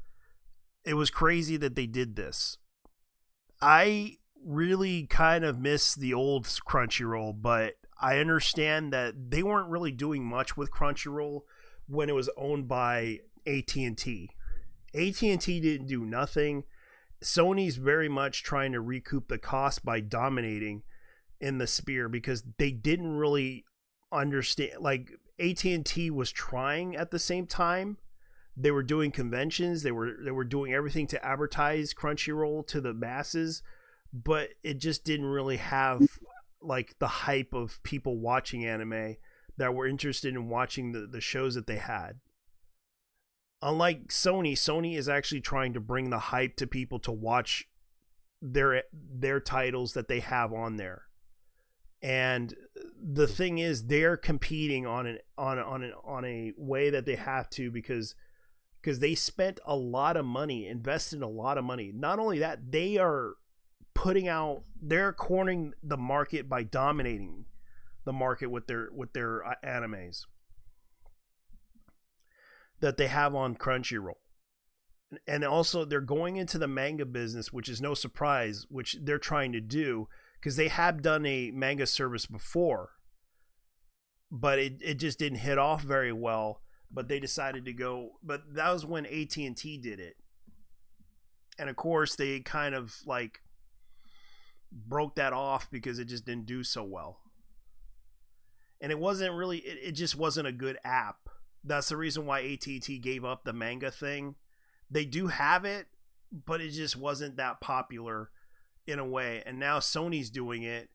And they're trying to reinvent the wheel, trying to make more money off of it, trying to get titles on there to get people to subscribe to it, which is no surprise because they have been doing this for years, trying to see if they can milk more money off of Crunchyroll to see if they can make a buck out of it, because this is nothing new. Yeah, and it's gonna and their censorship is going to bleed into anime, and you are correct. So, Red, what do you think? Well, I don't know about you, but Katrina Lonodake's moving to Japan, being a local for Sega, that was one of the bad news. But this. You really think, man? These people are not very good when it comes to managing their business, aren't they? Even with the AI translation scandal that they had a while back, remember? I'd rather AI translate this shit, honestly. Yeah, the AI translation thing, and also the translator thing was kind of bad too, because they hired some really bad translators trying to put out the language. Like, even Funimation was also responsible for it too. Like, the whole situation with a lot of the animes that they did. Remember the one where they basically had to switch out using like the Zoomer language. Yeah.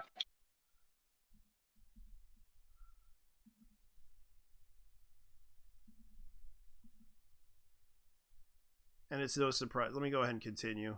There's a possibility that Viz might even be acquired by Sony eventually. And the fact that we have something like this to where there is Viz Media titles that are going to be on Crunchyroll, it already seems like that potential is already there. The pathway, the bricks are being laid, and the potential of Sony or Crunchyroll owning Viz Media is seeming more and more likely. Now, there is a possibility it might not happen, but the point is now that Crunchyroll is fully diving into manga, they have these partnerships with these big companies like, for instance, Shueisha, Viz Media, Square Enix, Yen Press.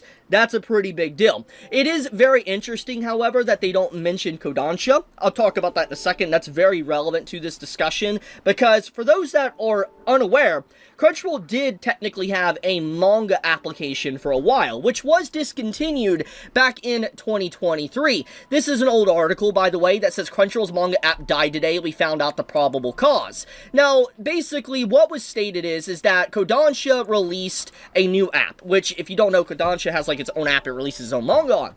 Dawn Platinum removes 99% of grease. It's the GOAT. And that's coming from a duck. The better grease getter. The Xfinity 5-year price guarantee. Man! Another commercial break! Todd, chill, man. A 5-year price guarantee? And when it decided to do this, a lot of that stuff that was on the Crunchyroll app was taken away.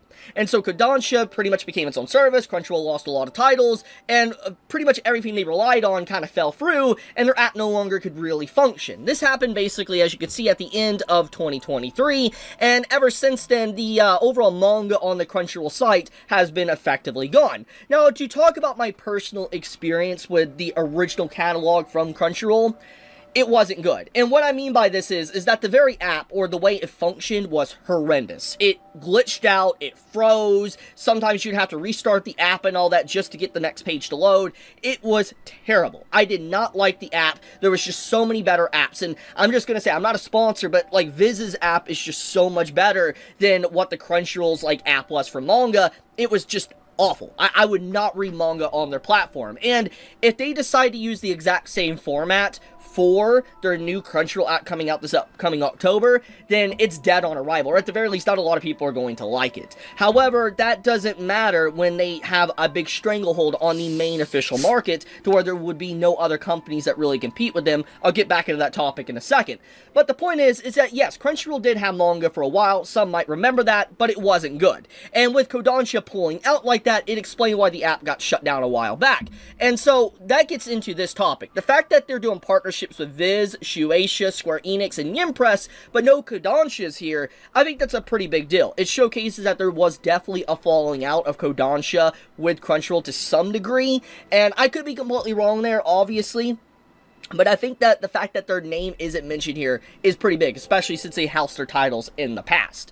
Now, let's get into why this is a big deal, because even if the app is necessarily garbage and not good and people don't want to use it, it doesn't change the fact that it will be one of the only official ways to read manga. Obviously, there is competition. Viz is out there right now, and Kodansha's app is as well. And gonna be honest with you, Kodansha's app isn't really that good either. It's terrible. It's really terrible.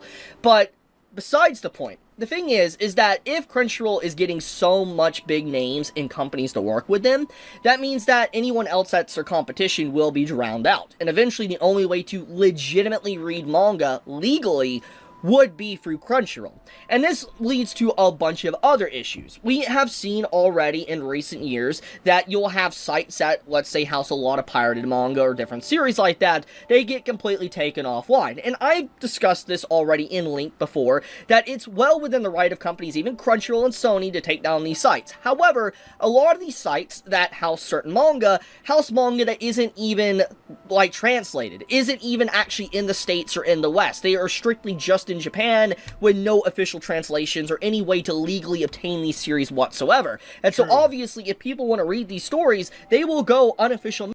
Yeah, look how they treated what was that one? EX Arm. There's no official translation for the manga.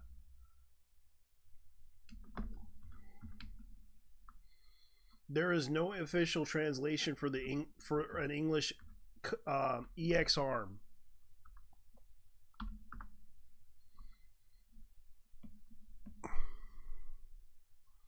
Like, remember this one? Yeah. So, they have not made an official translation for this series. There's no official manga for this. There's no official translated manga. It's only in Italian, which I try to look for. The only way to read it is via piracy. And people don't seem to understand the manga has better art than the anime. Like, if you look at the covers and everything, the manga itself, this thing had better art. This thing had like better art style than anything I've seen before. It was it could have been like cyberpunk meets cyber. It was a cyberpunk anime that had several volumes, and sadly the creator of the series quit. The artist for this was, and it wasn't the artist's fault, it was the anime that made it terrible. It was and I kind of agree with the person that made the whole point about the silent betrayal of this Crunchyroll original series, because this was based on a manga that never got a chance to be released. Did Crunchyroll give it a chance to be released in America? No. They never gave this manga a chance. They have it translated in Italian, but they have not released it in America. Why? If it's going to be released if they were going to release the anime itself, and they already released it the anime, why didn't they release the manga? That's the thing that bugs me about this. This was actually an independently made manga. The problem was they couldn't get a publisher to publish this thing. The only way you can get this is via Amazon. And that's the thing that bugged me the most about this. Like, I'm going to show you. EX Arm, for example, this is the anime that was released, and they only have a translation in French.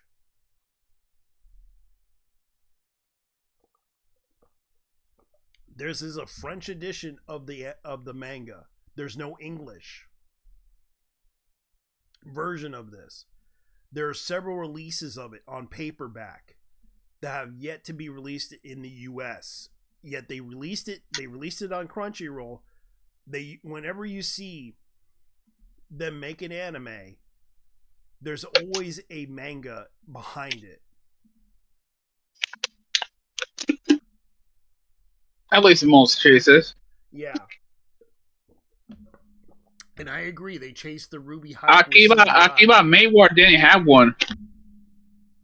Yeah, the animators ruined that anime for some reason.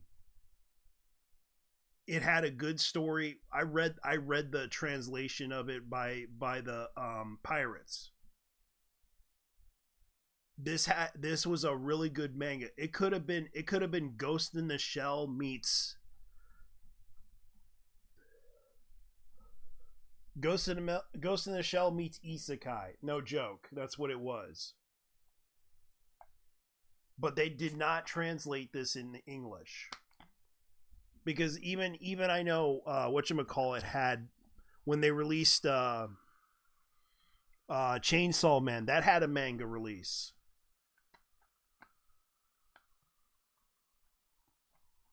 Chainsaw Man had a manga release, and that became popular among fans. It was sold in Walmart too. I'm not joking. But EX Arm, no. They did not release. They did not give a damn about EX Arm, which tells you something's up with Crunchyroll.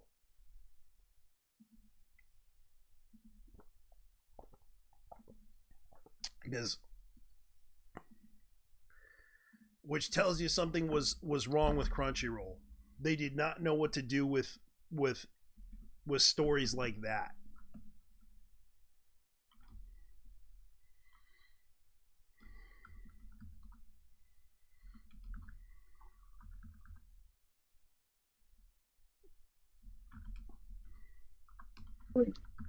Yeah, because Chainsaw Man actually has, and they have it on Viz.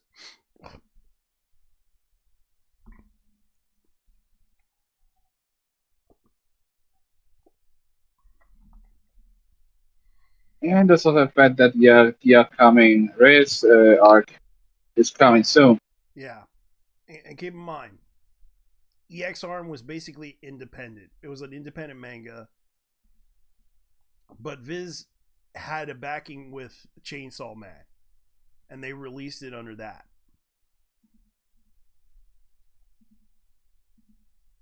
And no one bothered to care to read the manga of EX Arm.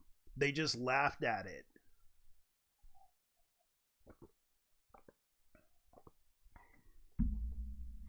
Because of the anime. And the creator decided to quit with the story because of what happened with the anime. The utter disrespect that the people who did the anime really pissed me off. Oh God, Mike Mate. Yeah, he's doing the whole Inspector Gadget thing.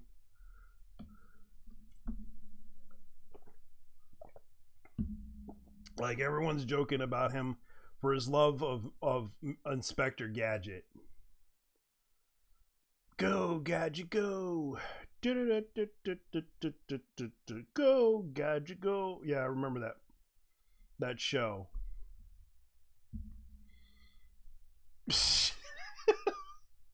And he's basically doing the whole.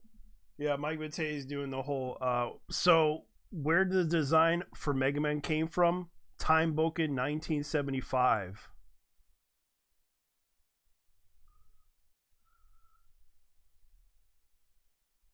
And okay, John, yeah, Mercury Falcon actually pointed out it's an interesting discussion. There are a few animes that inspired Mega Man, but Tatsunoko Kashan was the biggest influence. Time Boken was also by Tatsunoko, that came out 2 years later. Tatsunoko. So Because there are large okay, so of course it was Tatsunoko who came up with.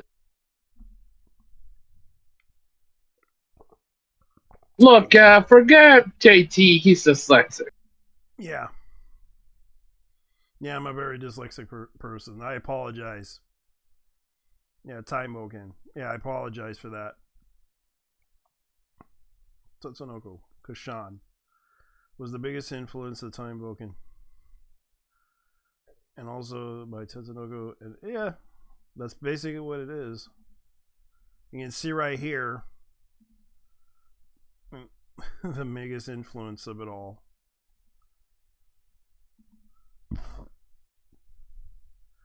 And yeah, the are those cannon came from space. Oh, Space fucking yeah, bro, on top of their heads. Yeah, so yeah, there was a lot of influence by Mega Man. And your cannon is on Space Adventure Cobra. Yeah. Sorry. Cobra. Space Adventure Cobra. Yeah, Space Adventure. Some Rooster Teeth mixed in.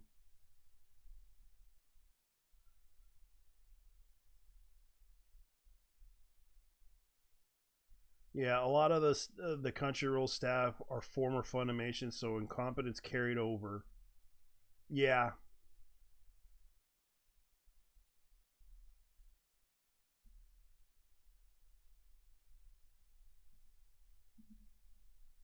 That's what it is. It's like I'm surprised. Like there's a big inspiration for that.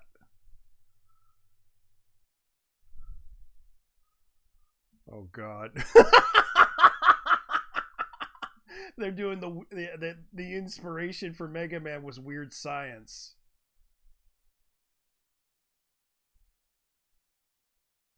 Why do they have bras on their heads?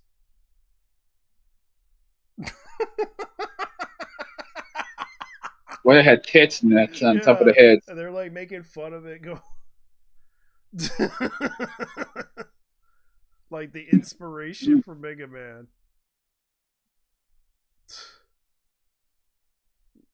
Looks more like Visionaries. Yeah, Tatsunoko is notoriously ahead of their time. Yeah, they always were. And the fact that they had to bring out Capcom versus Tetsunoko was funny with their video game. And that was like the most popular video game ever. Would you believe that? That came out.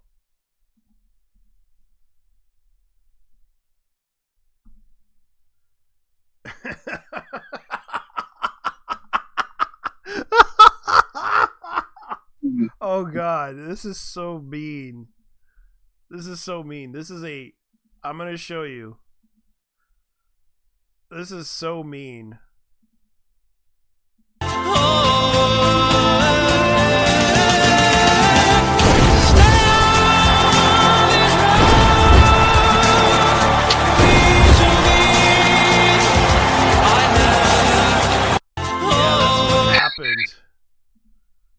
That is so mean.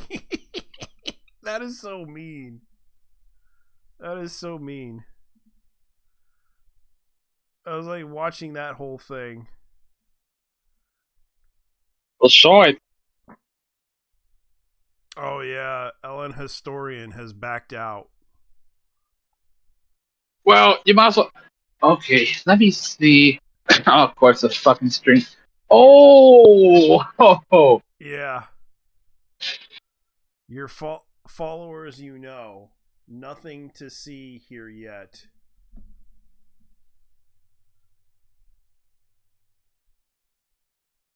Send me that video. Send me that video. Dude, send me that video. Yeah. I'll send you that video. This is so wrong. Actually blocked them for the terrible ass taking one on my feed. Is that to another nigga who thinks his opinions are worth shit? Yeah. I'll send it to you. It's so wrong. Message. Here you go. That's already memes on the ICE facility shooter. Yeah. Oh Lord, there's already memes.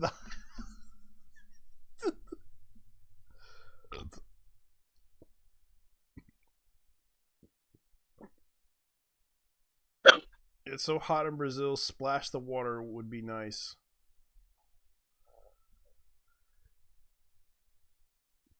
Yeah, Marvel Tycoon, Tolkien.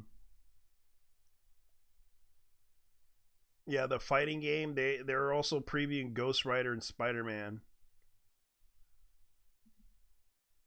I'm actually kind of excited for that game because I hope this is a good game.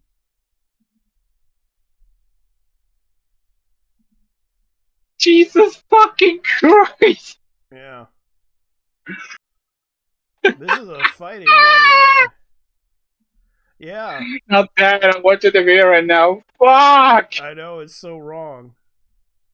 No. What is missing is the dude putting a gun on top of himself. Oh, God.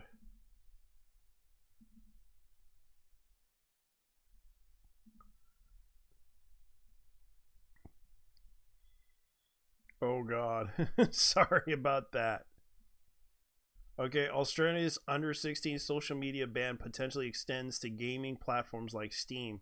E-Safety Commissioner is reviewing Steam, Roblox, Discord, and others for child access restrictions by December 10th. Australia is fucking hot. Yeah, it's not even funny. They are. I apologize to. No. Don't apologize. Don't apologize. I am not apologizing to the Australians. Love your country, but fucking hell. They've been shit posting too much. They've been shit posting. I hate their shit posting. It's all cringe. No. All of it's cringe when they shit post.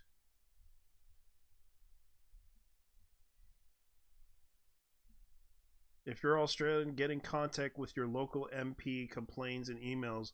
Likely it won't get through, but send it anyways. Phone is better. Sign petitions too. Don't be quiet about it. That I can agree. Maybe just ignore the Australian government and pull out of Aussie market and tell the truth that Aussie. Yeah, they inherited. Yeah, they inherited the shit from the Brits. Yeah. You motherfuckers. Yeah, and you could easily say, no, we're not British. We're Australian. We're Scottish. No. In his case, he's Scottish. Yeah, I know. I know. Scottish are not British. Yeah, we know. Don't worry. But yeah, this is going to become a problem. If Australian does it, if Britain does it, if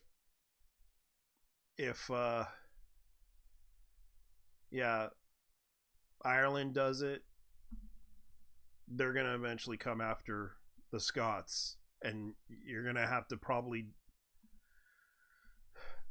fight against it.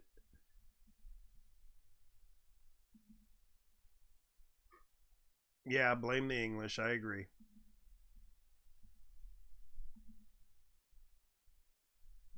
And also Canada. Canada. Oh shit! Yeah, because they're also involved in it too. Honestly, fuck Canada. Yeah, they're fucking screwed. That's also a factor. Oh yeah. By the way, Gerard from The Completionist has uploaded a video. Should we check it out? Hey everyone. Yeah, because he's doing an apology video. Let me guess. He's doing an ukulele solo as well. No, but he's on a bed. He has a beard and he grew his hair out.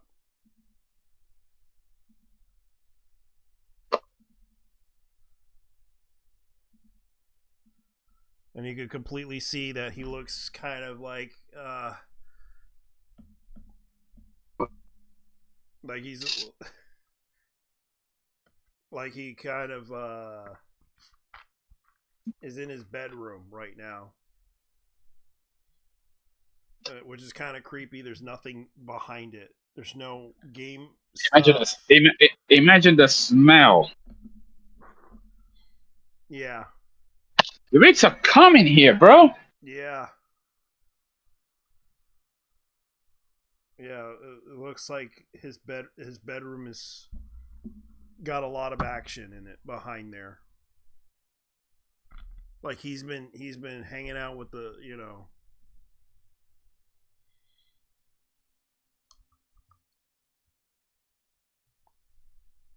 like he cleaned his room. And I pioneered this. You know what?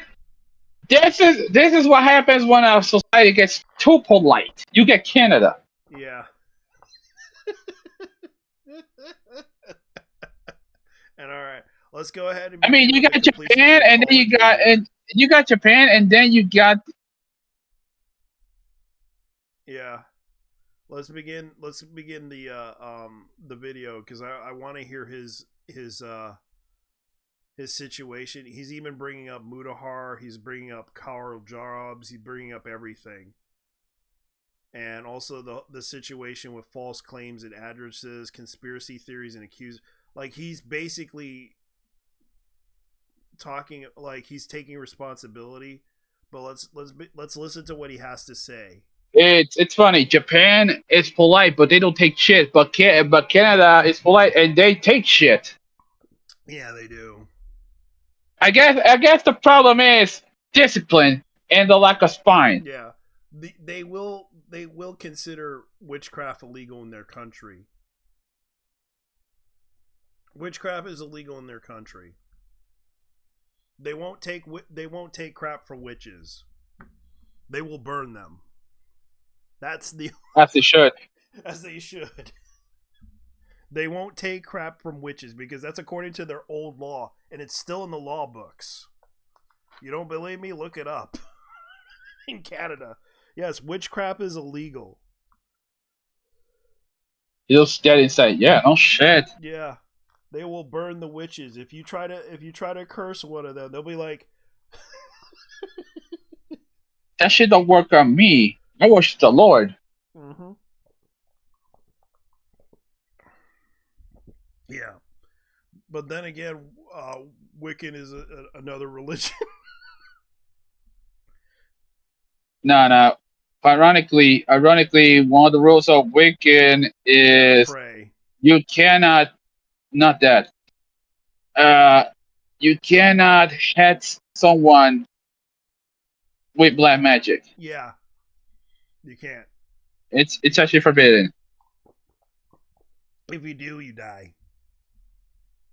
That's actually did happen.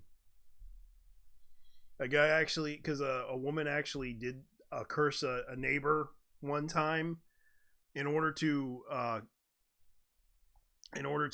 basically get their apartment, because they were having issues with the neighbor upstairs, and the neighbor suddenly died when she cursed him, and at the cost of the curse, the neighbor that died haunted her.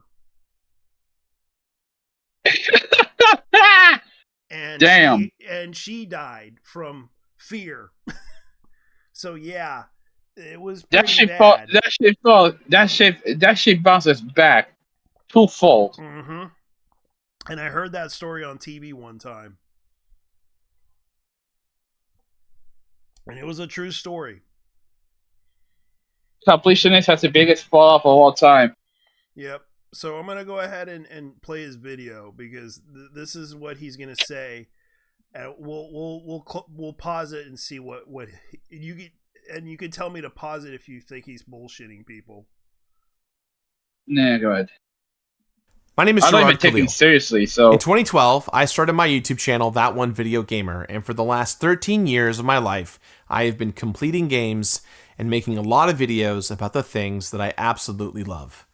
On November 13th, 2023, two content creators named Carl Jobst and Mutahar Anas made videos detailing on how my family's charity, the Open Hand Foundation, had not made a contribution since its founding, despite numerous fundraisers and misleading statements by myself about charitable partners. Within a matter of days, and before I really had any opportunity to present any information of my own, the narrative had shifted. I was being accused of embezzlement and charity fraud, with Carl and Mutahar directing their viewers to report my family's charity to the authorities, prompting a criminal investigation by the Department of Justice. We were informed that the investigation officially wrapped up in the fall of 2024. All that remained was a meeting with the Department of Justice to clear up any lingering questions, such as why the Open Hand had been mass flagged in the first place. I was constantly told by the Department of Justice that this is the final meeting, and the final meeting was right around the corner. Yeah. But officially now, over a year has passed since then. I didn't want to speak publicly about this whole investigation until I had those final results in my hand, hence my silence all this time. The honest truth is that the Department of Justice will not respond to any emails, despite telling Open Hand's lawyers that they're interested in one final meeting to close the case. Okay. It has been over a year waiting on this matter, and the fact of the matter is, I need to move on. Whenever I get this final documentation, whatever it says, I don't care what it is, I will share the results with whatever I am legally allowed to share as soon as I can. And I am still absolutely confident that the accusations of fraud and embezzlement will be proven false.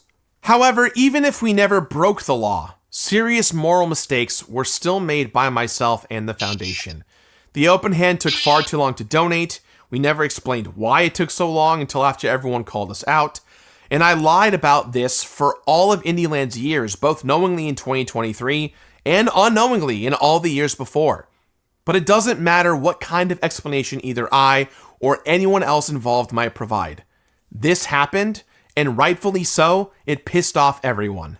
To my viewers and donors, friends and collaborators, I am so sorry for hiding the truth. It was selfish, full stop. I want you all to have the context as to how everything happened, but nothing I've said so far is an excuse, and neither is anything else in this video. All of this is on me. Even if it wasn't exactly how I imagined things would go, my goal always was to make sure this money got donated to the right place as quickly as possible. And I'm immensely thankful that it got done. So, with that in mind, I'm sure many of you still have a ton of questions, especially about why this happened in the first place and where I've been for the past year. I want to take some time to tell my side of the story and how we got here, but I also want to clear up many of the false accusations made against me, along with addressing the individuals who not only broke this story, but pushed it into the realm of conspiracy.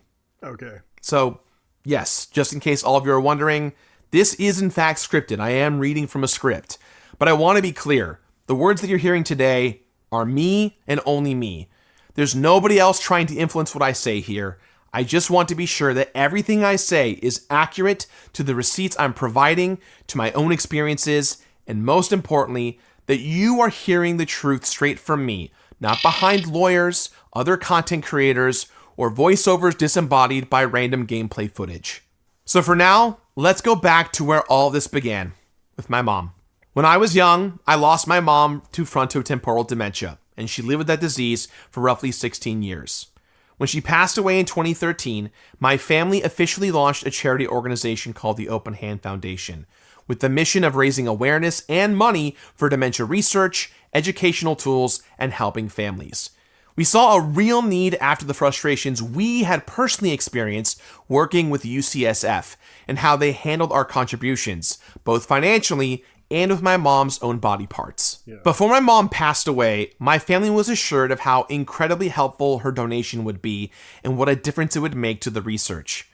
Well, imagine our frustration when, after donating our mom's brain and spinal cord, along with several thousands of dollars, we were told that her body parts were pretty much useless by a staff of completely different people that we didn't even know anymore. It made my family feel like we had just given away my mom's body parts for nothing, with the contribution feeling more like a feel-good courtesy than a worthwhile sacrifice. So, he basically is explaining his side of the story. You heard what he said, right?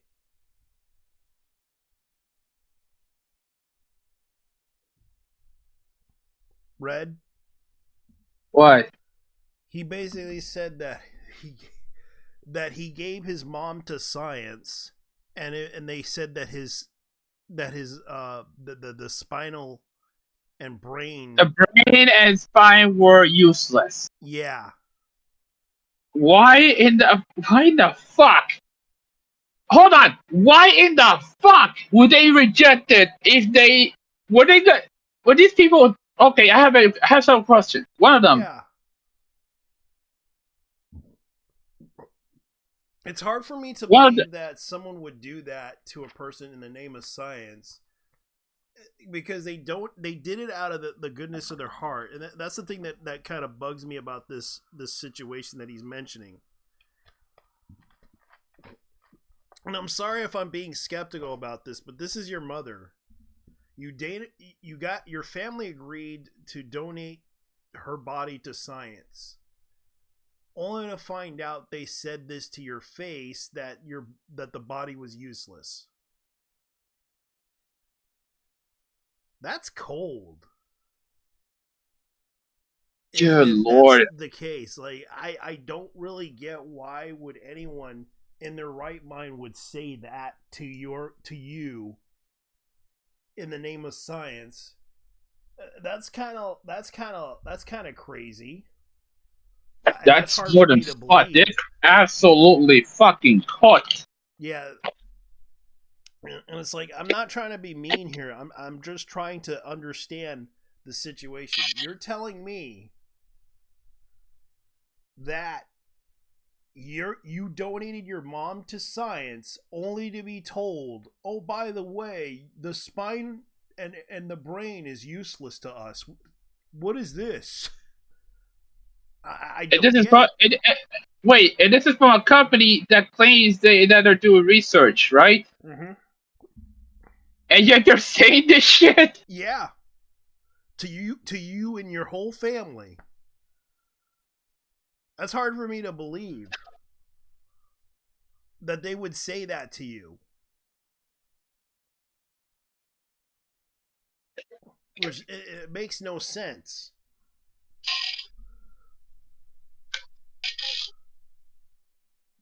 That is basically, it's kind of weird. Like, they tried to save your family.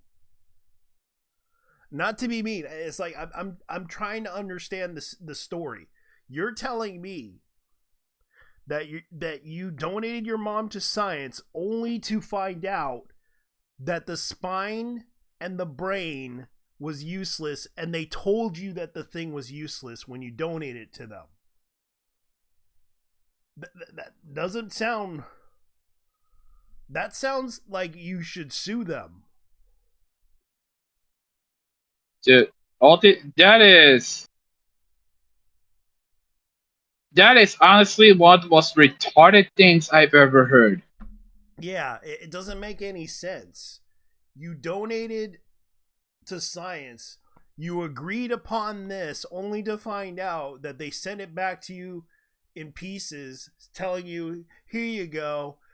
Here's your mom. Here's the spine and the brain. And here's... I'm like, what the... This is beyond Galaxy Brain. This is beyond Galaxy Brain. This is retarded. I would be pissed off to see that. Like, I would be pissed off to see my mom like that. Yes, if it would help people, yes, I would do it, but only on the conditions they do it with respect to my mother and to my whole family. But doing that's not cool. Telling your mother that that her brain and stem is useless. That is grounds for a huge lawsuit. Yeah. And you could have done that. You could have sued them for that.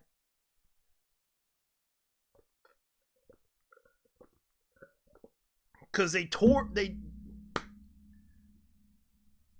but you agreed to this. You agreed to this, donating the body to science. And that's what happens. God. And they're probably going to tell them, you signed the contract, bitch. Yeah. So deal with it. Yeah. So let's go ahead and play. Open Hand Foundation began, and with it, the need for knowing how charitable contributions actually get spent. You just and as for me, I didn't really get involved into any of this until I reached a place in my career where I really felt like I could use my platform to make a big difference. In 2018, my best friends and I created Indieland, a 24 to 60 hour live stream event where we would play and promote indie games with the people who made them, raising money for charity with all of you at home watching, cheering us on as I went through tons of gross physical challenges at my own expense. Indieland went on for 6 years, and my team and I were so thrilled to see our little show succeed. However, after we finished our 5th show in November of 2022, I spoke with my family about all the good we were doing, and I really wanted to get a representative from one of our charity partners to come and speak at Indieland 2023. Only then did I learn that the Open Hand Foundation had never made a contribution since its founding, and there were no official partners. All the money was sitting there, untouched and accounted for, ready to be donated. But at the time, there was a massive disagreement between myself and my family. I personally thought it was important that the money be donated right away. Meanwhile, my family's perspective was very different than mine. They had been negotiating with several organizations to establish contracts to take a bulk sum of money as a restricted donation. These conversations revealed that many of these potential organizations were happy to take the money, but didn't want to track what they saw as a low sum compared to the 6 to 7 figure amounts they were used to receiving from mostly corporate interest groups. After a lot of tough conversations over the years, my family settled on a goal of raising $1 million before donating, hoping that this would be a massive milestone that would help organizations to take the foundation way more seriously. But I didn't know about any of this, and I didn't care. I wanted it to go to a reputable charity that would do great things with it right away. That means for the next 12 months, I knew about the money not being... Okay, so he's basically discussing the fact that that they can only accept a big amount if it was a organization charity that they're doing. They can only accept a certain amount of money. They won't accept $7,000, no less than. Usually, some charities would accept $5,000, and I know there was some charities that do like the $10,000 run. Let me look it up.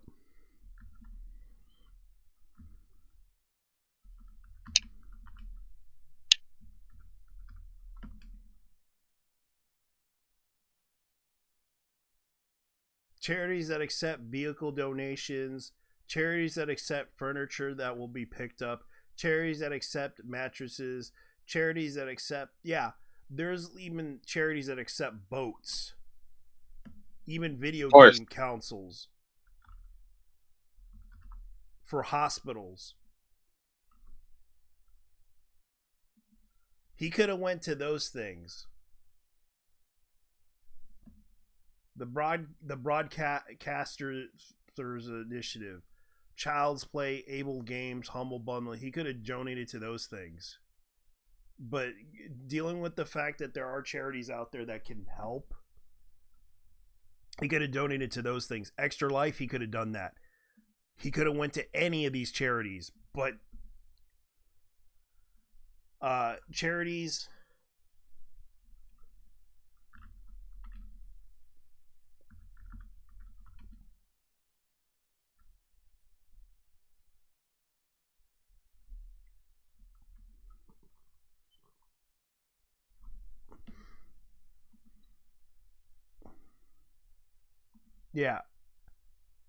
a 5,000 donation is considered a significant contribution and will be accepted by virtually any legitimate charity. There's no legal limits on how you can donate. But this is the thing.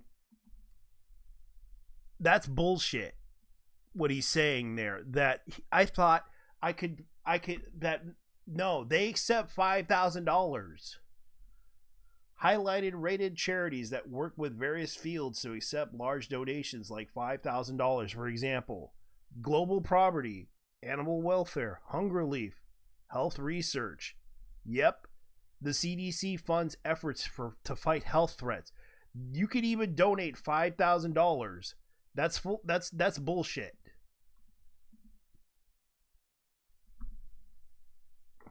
That's bullshit that he's saying that. A 5,000 donation is considered a significant contribution that will be accepted by virtually any legitimate charity. This is legal and tax deduction rules. Even the CDC these are published articles by the CDC. 6 steps to choosing the right charity organization for your legacy. And it's legal. I don't know how $1 million could do that. You could easily donate $5,000 and they'll accept, legally they're allowed to accept it. I don't know how you could be told this. That's bullshit.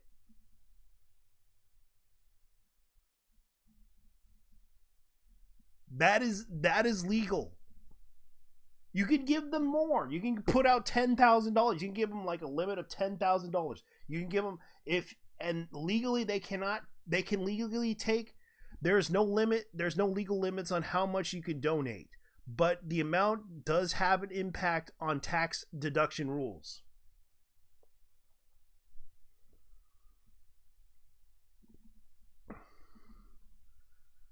And it's explained here.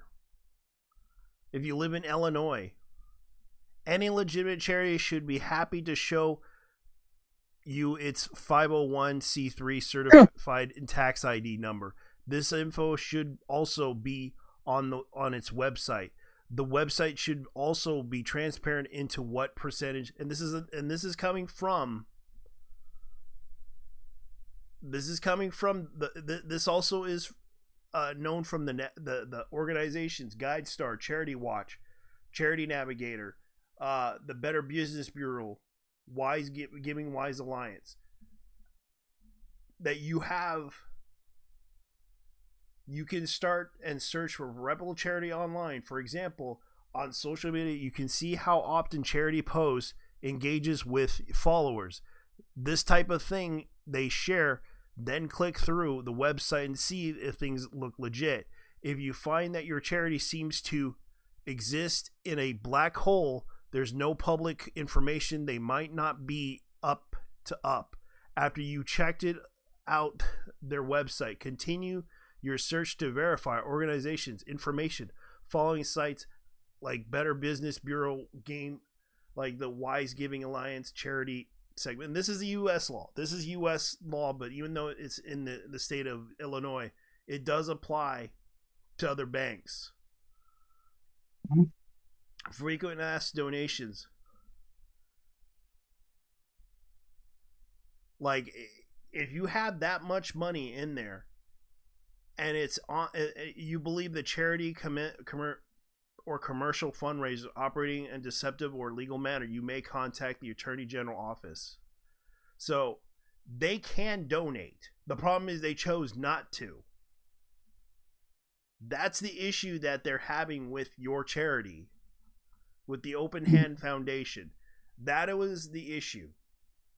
You said you were going to donate to the charity. You were going to donate it, but not only did they not donate, and they were holding the funds, you're telling everybody that you couldn't donate because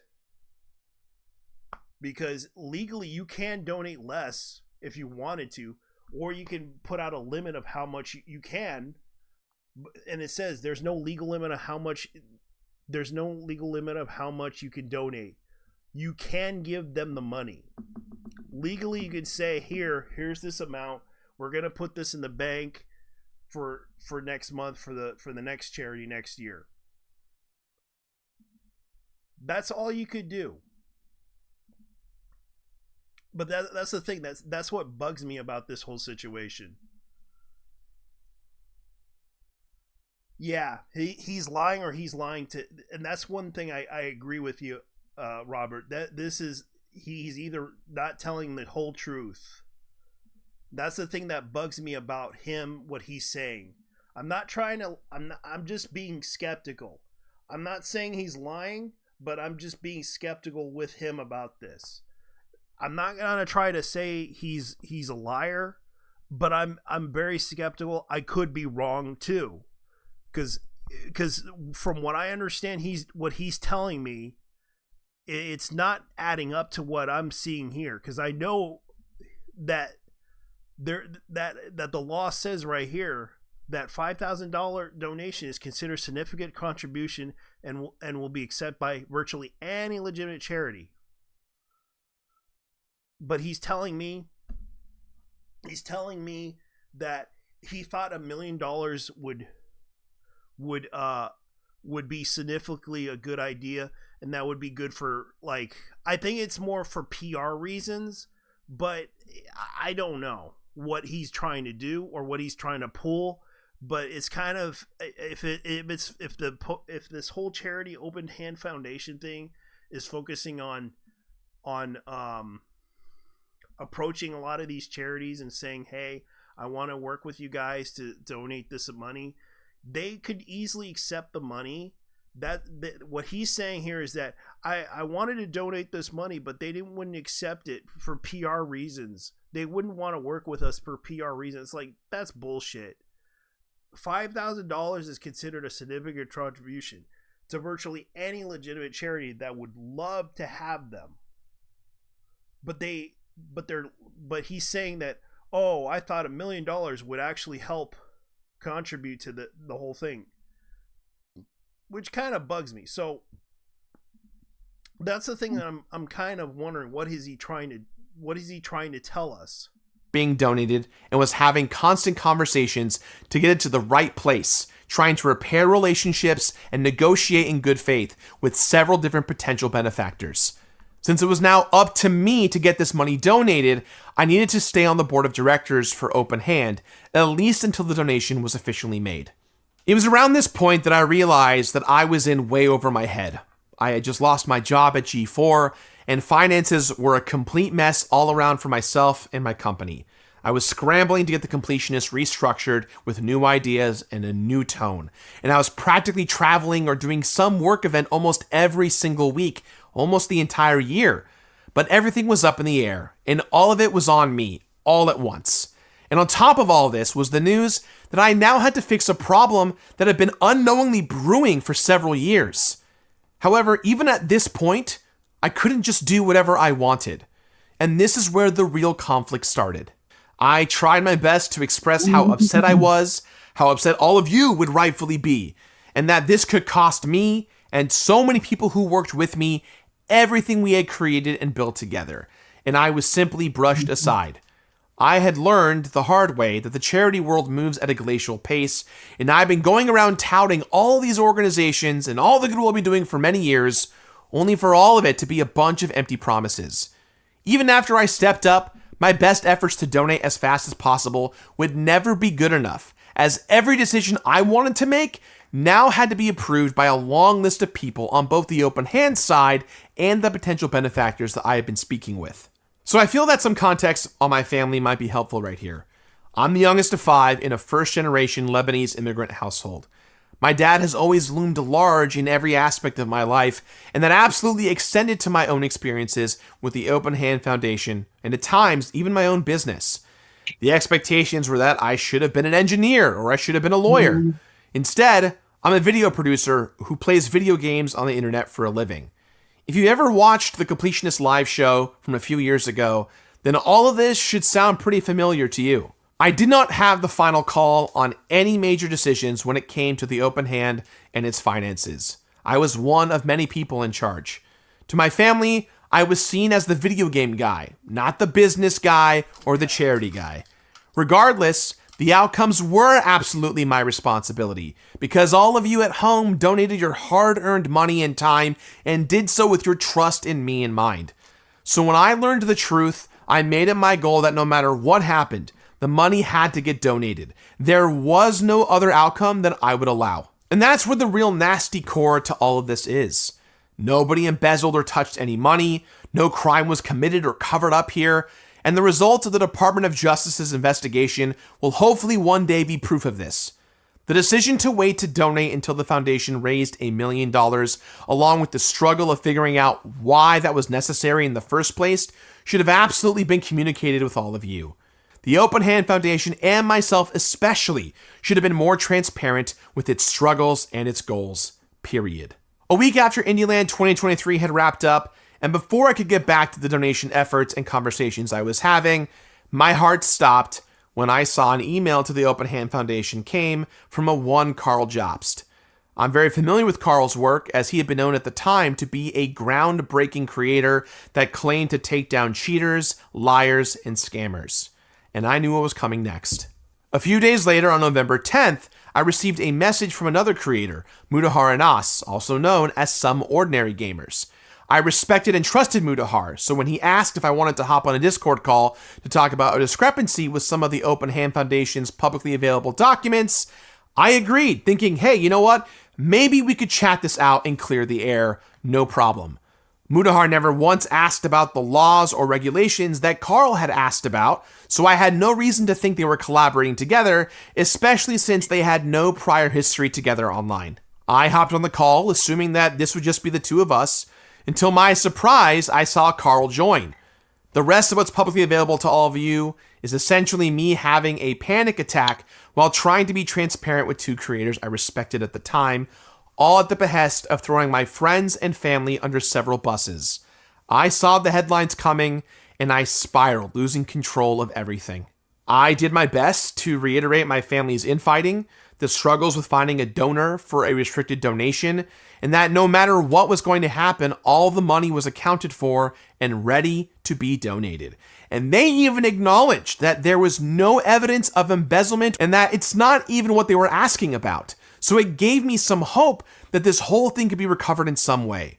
I'm keeping it to the charity and like the money and why it hasn't moved. I won't personally be mentioning anybody family related and the personal hell that you honestly have to go through. That's like a fucking no-no for me personally. On my end, and I'm sure on Carl's end, that's something that obviously I think we can abide by. That's just an ethics thing for any journalist, really.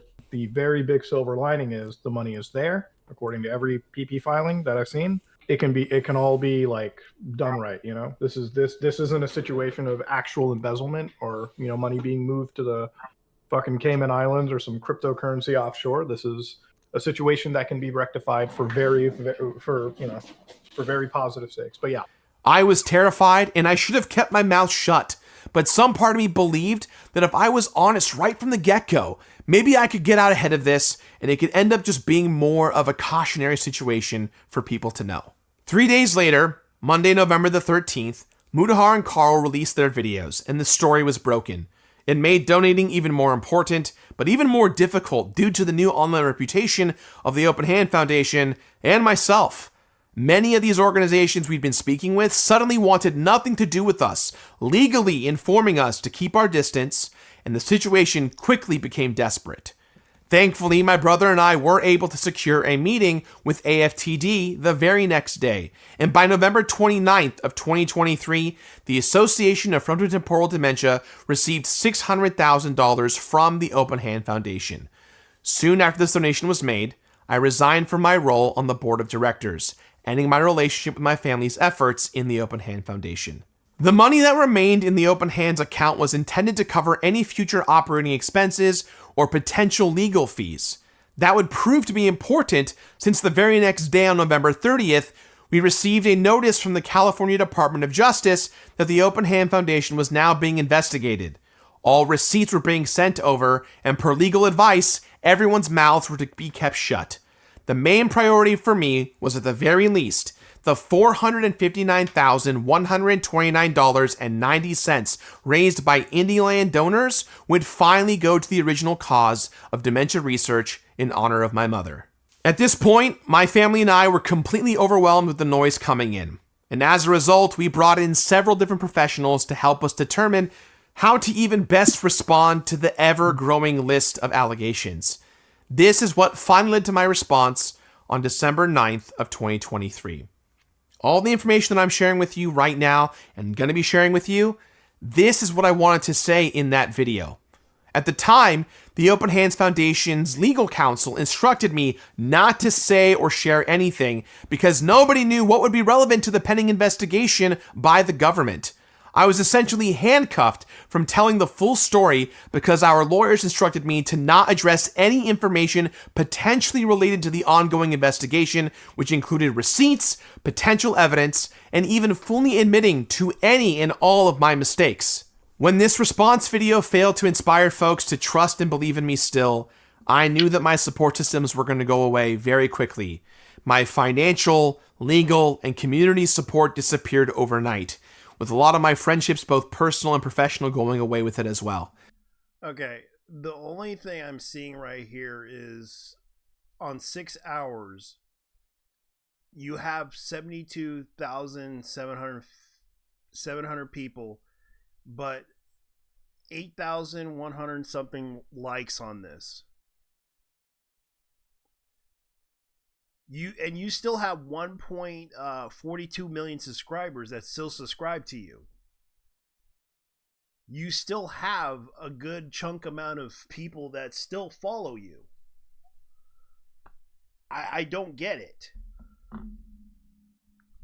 Like, it's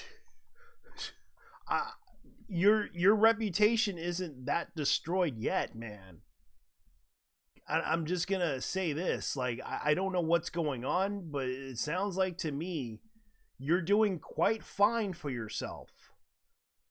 By the looks of your bedroom, you look fine. You look okay. But it's not over yet. You still have a chance to do the right thing. And I get that you're upset that the issue is that you're getting screwed. No, people still are leaving comments on the thing. As a casual fan, this whole situation always seemed weird. I know I gotta be tough on you. Never sounded like you did anything wrong, but it was a snowball effect from your perspective. Until you think you're solid, you bounce back from this. Legally speaking, good luck getting the DOJ to do anything quickly. Yeah, that's true. So the situation, like, people are still leaving comments on your video, man. I'm surprised. Like, I don't think this woe is me thing is working, but it works well for you, and luckily people are still looking into the video, and it's like one person's even saying everyone's right to feel how they do, but this is legit apology, admission of guilt, stepping to the plate. I deeply respect this. Yes, he said that he stepped out of the Open Hand Foundation as the CEO of this charity, which is fine, and I hope he finds a way to probably either get out of it or not. It wouldn't matter. But there's certain things that bug me about what you said. But yet people are still putting out like likes on this. There's even some, I don't know if there's like people that are using the bot, the ad blocker, because by the looks of it they don't, because according to them they don't count. But by the looks of it, it seems like he's doing okay with, because he still has fans that still watch him, and they're literally saying positive things as proof.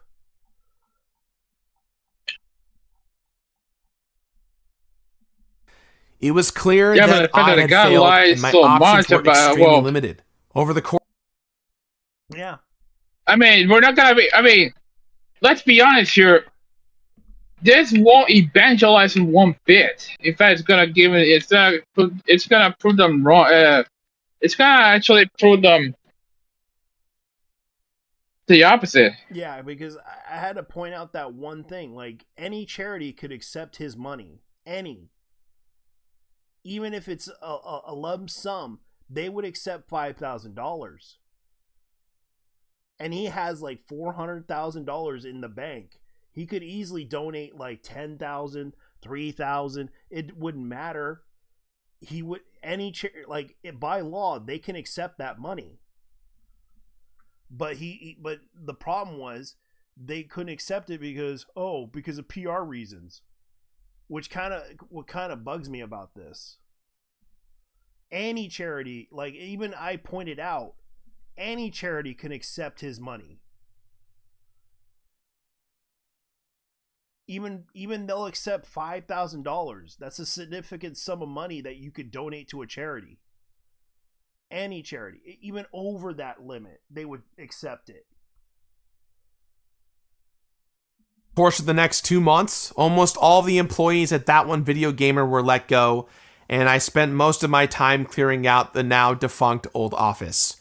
I decided to continue making content as a way just to keep the lights on despite my legal silence. But by the summer of 2024, I eventually stopped producing new content altogether. I would go on to disappear from the lives of practically everyone I knew because I thought that in my own self-hating isolation that that's what everyone wanted from me. But in reality, I ended up doing a lot more harm than good by letting everyone else deal with the public responses. Yeah. And that was extremely selfish of me. Without being able to truly... And he's right. Because holding it out isn't gonna really do anything good. And rightfully so. Right now he's doing it now. And I completely agree with his point on the whole issue. Staying silent isn't gonna really do much. He's gonna have to face his critics either way. Apologize and take 100% full accountability for the things that I was responsible for. It felt like no one wanted to ever hear from me, let alone trust me ever again. To my moderators, my biggest fans that have rolled with me since day one, and especially to anyone who ever donated to IndieLand in any way, shape, or form. So many of you trusted me, my words, and my reputation in what I stood for. I know a lot of you have left this community, are hurt and feel betrayed, and were even threatened or harassed by people online just for saying that you still believed in me. I put all of you in an unbelievably difficult situation, and for that, I am deeply sorry. To my past employees, I am so sorry that you've had to endure the sudden hardship of needing to find new employment with a resume that had my name and company insignia on it. You trusted me to manage That One Video Gamer and everything related to our brand in a way that would keep us going for the next decade. All of you gave me your blood, sweat, and tears, and some of you for the full 13 years of our existence. I am forever grateful for all of you, and I am so sorry that this ended up becoming the worst possible scenario for all of us. To Fraser Perez-Don, Patrick Stingline, and Michael Barrity. You've always been my best friends. Your relentless support has always meant the world to me. Indieland and so much of TOVG's ambition and drive was from the three of you and your dreams. You dreamed as big as I did, if not bigger, and contributed to our success. I will always be in your debt, and my heart is so heavy for how this ruined your lives and the lives of your fellow employees. I will find a way somehow, someday, to reconcile and seek redemption with all of you, if you will allow me to. I want to especially apologize to the Super Beard Brothers, the Scary Game Squad, the Friends Per Second podcast, and all of the guests and indie game developers that appeared at Indieland for the long road of chaos they had to endure and will continue to endure because of all of this. I don't expect forgiveness from anyone who watches this, but I do want all of you to know that I am doing everything in my power to make it right. And on that note, I do want to talk a little bit about the progress update on AFTD's fight against dementia and how all the money you all donated is helping real people today.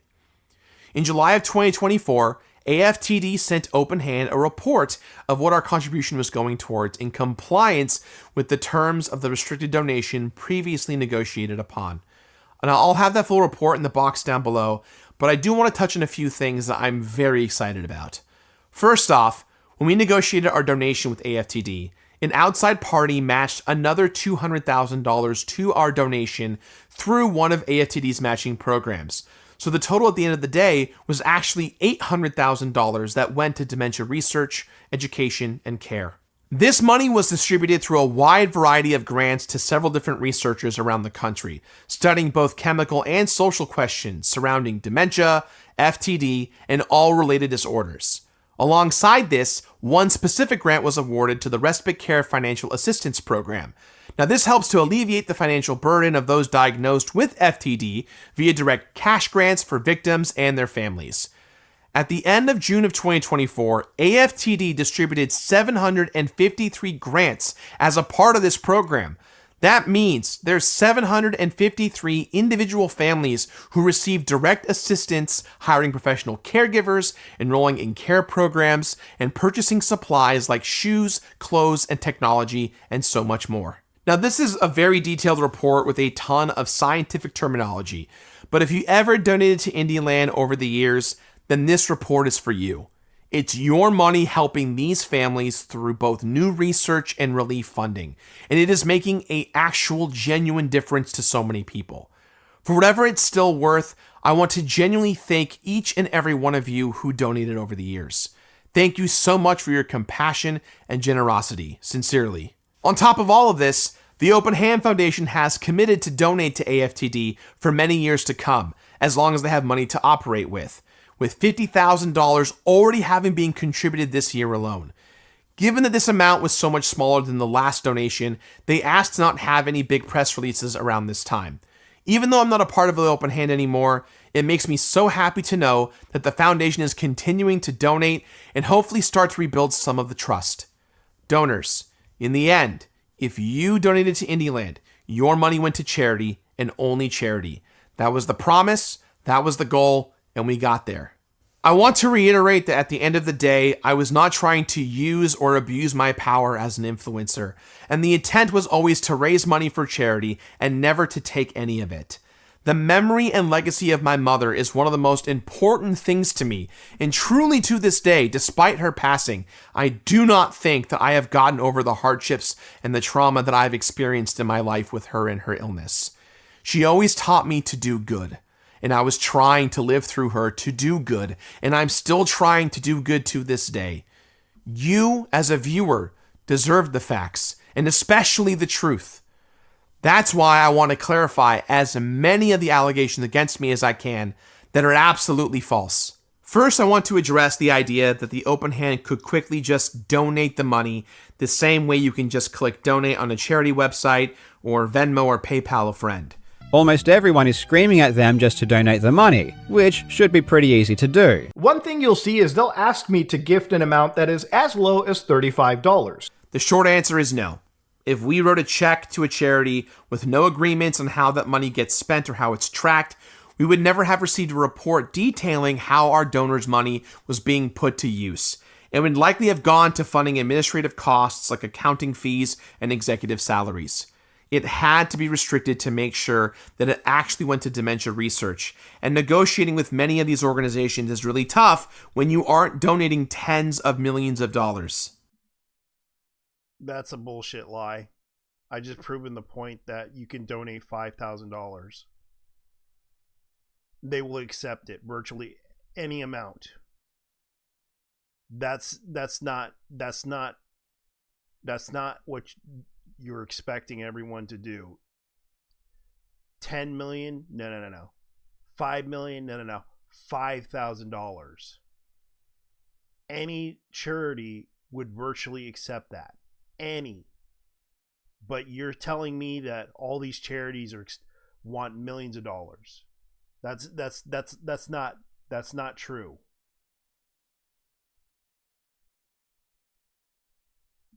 To us, $600,000 was an astronomical amount of money, especially for me and my community. Yeah. But in the charity world, that's small potatoes. There's a ton more to this whole thing, but that's about the best explanation that I can personally provide. And that includes taxes.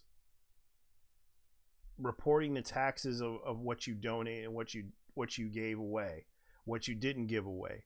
This is kind of why a lot of people are trying to ask you, where did you send the money? Where did you donate the money? Did you donate the money? I get that they were asking for a certain amount, but you could have easily gave them the money. Because I am not a 501c3 lawyer or accountant. This stuff is unbelievably complex, and it takes time to get it right. Simply put, it was functionally impossible for us to just donate the money in a website's donate button section while being responsible to the people who donated to us and the cause that we represented. That obviously does not excuse the fact that it took far too long to donate, but hopefully this at least explains why, even once you find a benefactor, it's still a very tedious process. Next, I want to talk about Twitch bits and Twitch subscriptions. No. I just pointed out that you could donate. They accept, any charity can accept it if you go to them and talk to them. That's a load of bull crap. They can significantly accept $5,000, but you also have to report it via taxes that you accepted, that they have to accept the money. That's not how it works. If you don't know how bits and subs work, viewers can donate money in the form of Twitch bits, as well as subscribe to a Twitch streamer for perks like emotes and private streams. This money then gets split with Twitch, and the remaining balance then comes to the Twitch streamer at the end of the month. During the weeks of Indieland, all bits and subs that we received on the channel were put towards the donation goal throughout the event. I'm sure many of you have seen a lot of clips and memes at this point over the years where I have said we don't touch any bits or subs. Technically speaking, I do have to interact with them because I have to claim the income that comes to me and my company, and any money that Twitch pays out is income regardless of where it will end up going later on. However, either myself or my brother, sometimes referencing a meme name during the stream, referencing something that was taking place at the time in the stream, would donate various amounts of money that match what we had received from Twitch viewers in real time up to that point, directly to our Tiltify page. That way, the on-screen totals would match, and no amount would ever get forgotten. If there was any discrepancy at the time, we made sure to donate extra to ensure accuracy, and sometimes that happened a few days after Indieland had wrapped up. We worked hard to figure this process out, as early on we didn't have everything locked in, but by the time we were done, that was our process. No matter what though, dollar for dollar, everything did go to charity. For full transparency, on screen right now, you can see our revenue for Twitch bits and subs for every year of Indieland, and the document containing this data will be available for you down below. $459,129.90 was contributed to the open hand by the fundraising efforts of That One Video Gamer, The Completionist, and IndieLand. All of the money raised for IndieLand went directly towards that sum, and absolutely none of it was used for either expenses or personal use. This can be corroborated by both our Twitch earnings and our unclaimed expenses year on year. Okay. The process of receiving and tracking Twitch bits and subs was a tedious... Yeah, but the thing is, you were holding that money, and that kind of... A lot of people are questioning the issue. Why are you holding that money? That's the thing that I'm kind of pointing out. You could have easily donated that money, as you said you could, but you didn't, because you heard that what they told you, what, according to the person that you were talking to that claims to be a charity, when I pointed out that you can easily donate $5,000 to a charity, they would legally accept that money. If it, even a large sum of money, it wouldn't matter either way. I don't know why they would say no to you. That's kind of weird, and it kind of doesn't add up to the story. That's the thing that I'm trying to point out. This guy got absolutely gaslit. Yeah, and I hate to say this. That's the thing that bugs me about this. Like, I'm not trying to be like, this is the reason why I have skepticism. I'm not trying to hate on you. I'm not trying to hurt you. I'm just trying to question, are you telling the truth? Are you legitimately care? Do you legitimately care about, are you just doing this to try to if you really want to redeem yourself, are you donating the money now? Are you going to give out that money now? And that's the thing that bugs me about this, is that I'm not trying to be mean to you. The thing that I'm trying to ask, are you donating that money now? That's the thing that I'm asking you. I understand you want to redeem yourself, but are you telling the truth to us? That's the thing I'm trying to say. I'm not trying to incriminate you. I already pointed out certain things that don't add up to your story, and I'm trying to point out that you can legally donate that money. Legally $5,000 would be a significant amount. $5,000, and any charity would accept that money, but you have to report it to the 50C1 lawyer guy, and I actually put it out on the website, reading it. And I'm not trying to be mean to anybody out there who's a fan of the completionist, but his story to me does not add up. It's and I'm sorry if I'm being rude and everything, but that's the thing that... That's the reason a friend of mine calls it as completionist. Yeah. Then again, the guy doesn't forgive liars, so... Yeah. It's what he's doing. He's lying out his ass. Yeah, he's lying. And that's the thing that bugs me about this whole situation. And if he really cares about his reputation, this is basically reputational. He's trying to protect his reputation, considering he's playing the good guy. He knows how to beat the games. He beat the shit out of these video games, and that's the thing. What bugs me about this is he telling the truth? Because some of it doesn't add up. To me, it's suspicion, and I'm not trying to say, oh, but the part about him mentioning about his family, it could be his family that didn't bother to tell him the truth. I don't know what's going on personally with his family. I know he cares about his family, but at the same time, and I'm not trying to call him out on this, because chances are I could be wrong too, because last time I did a lot of wrong, and I know 4chan called me out on this, and they actually told me, hey, you did something wrong, and I failed to understand it, but until they pointed it out to me, I agreed. And I admit I was wrong. Call Me Carson, for example. I said some things about him, and I was wrong. Pro Jared. Those are the two people I'll admit I did wrong. But to me, I have a feeling he's lying. And I'm not trying to, you know, call him out on this, but it seems like he is not telling the whole truth. And I know he's trying to do this for to basically explain himself. Yes, he could defend himself in this, which he's trying to do, but it doesn't add up what he said.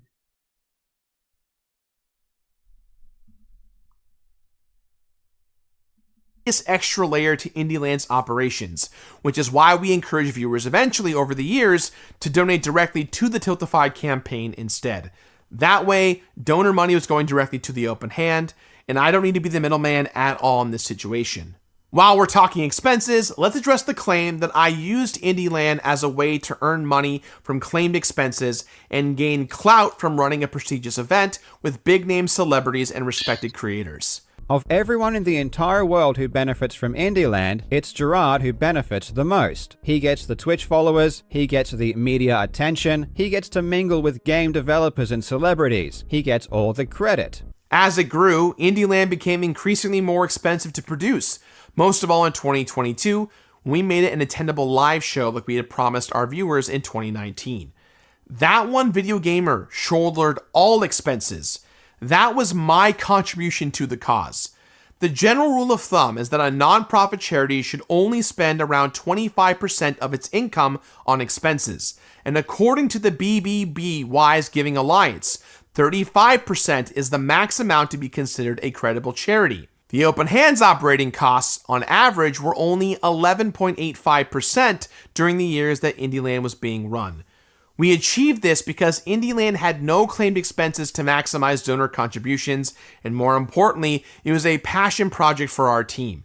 This was our idea. This was our vision. This was our dream. In the now leaked Discord interview conducted by Carl Amudahar, I had previously mentioned that some expenses were recouped by my company via Twitch revenue or reimbursements from the foundation.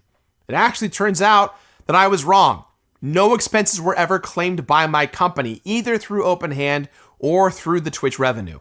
Between travel expenses for guests, venue costs for 2022, food and drinks, and all sorts of other extras, that one video gamer spent approximately $88,000 running Indieland across all 6 years. This also doesn't include the tax burden that one video gamer took on by processing Twitch bits and subscriptions, plus the man hours dedicated to preparing for and running these events. That's hundreds of hours from 5 full-time employees being paid to put this event on together year after year. In short, we spent tens of thousands of dollars of my company's own money to run a charity that we did not get paid for, not for clout, but because we cared. Many employees volunteered additional time to make Indieland happen, and I did not make this mandatory for their duties. We were all building this thing together. This event belonged to the staff who put it together, and they did it because they wanted to. They cared immensely about both indie games and victims of dementia. I am insanely proud of my team, and we only succeeded as much as we did because of their Let me point out something about what happened to my grandmother. My grandmother had dementia. And I remembered that day, and I felt really bad about it. The fact that she had dementia, she couldn't remember who we were, she couldn't say anything. And it was sad. And I remember my grandma was suffering for a long time, and I felt really bad about it. Because seeing her struggle, trying to remember everything. She remembered where we live, but she couldn't remember all of us. And I felt really bad that she was suffering for a long time with dementia. My mom had to take care of her, and I told my mom to take her to Puerto Rico because I wanted my mom to take him to the family just so they could see her for the last time, and then I find out she passed away, and I cried. I cried when I heard what happened, because it hurt me a lot because I told Mom I have a feeling that you need to send her to Puerto Rico, because I wanted her to spend time with the family. Because chances are it would, because I wanted them to spend time with her, to see her. But she passed away, and it was the moment she got on that plane, she passed away, and I was like, man, I was hurt by that, because I wanted that, because they loved her too. I wanted Mom to tell Mom, you need to take her to Puerto Rico. That's what I said. Because I wanted them to spend time with her, because I wanted them to see her. I wanted them to have her around, because chances are she won't be around forever. You might want to. Damn. Oh, it hurts inside. It hurts inside. You good, bro? Yeah, you good, bro? I'm good, man. It's just it hurts when you hear that story. Yeah, you can let it out. Yeah, because my grandma was always loved by the whole family.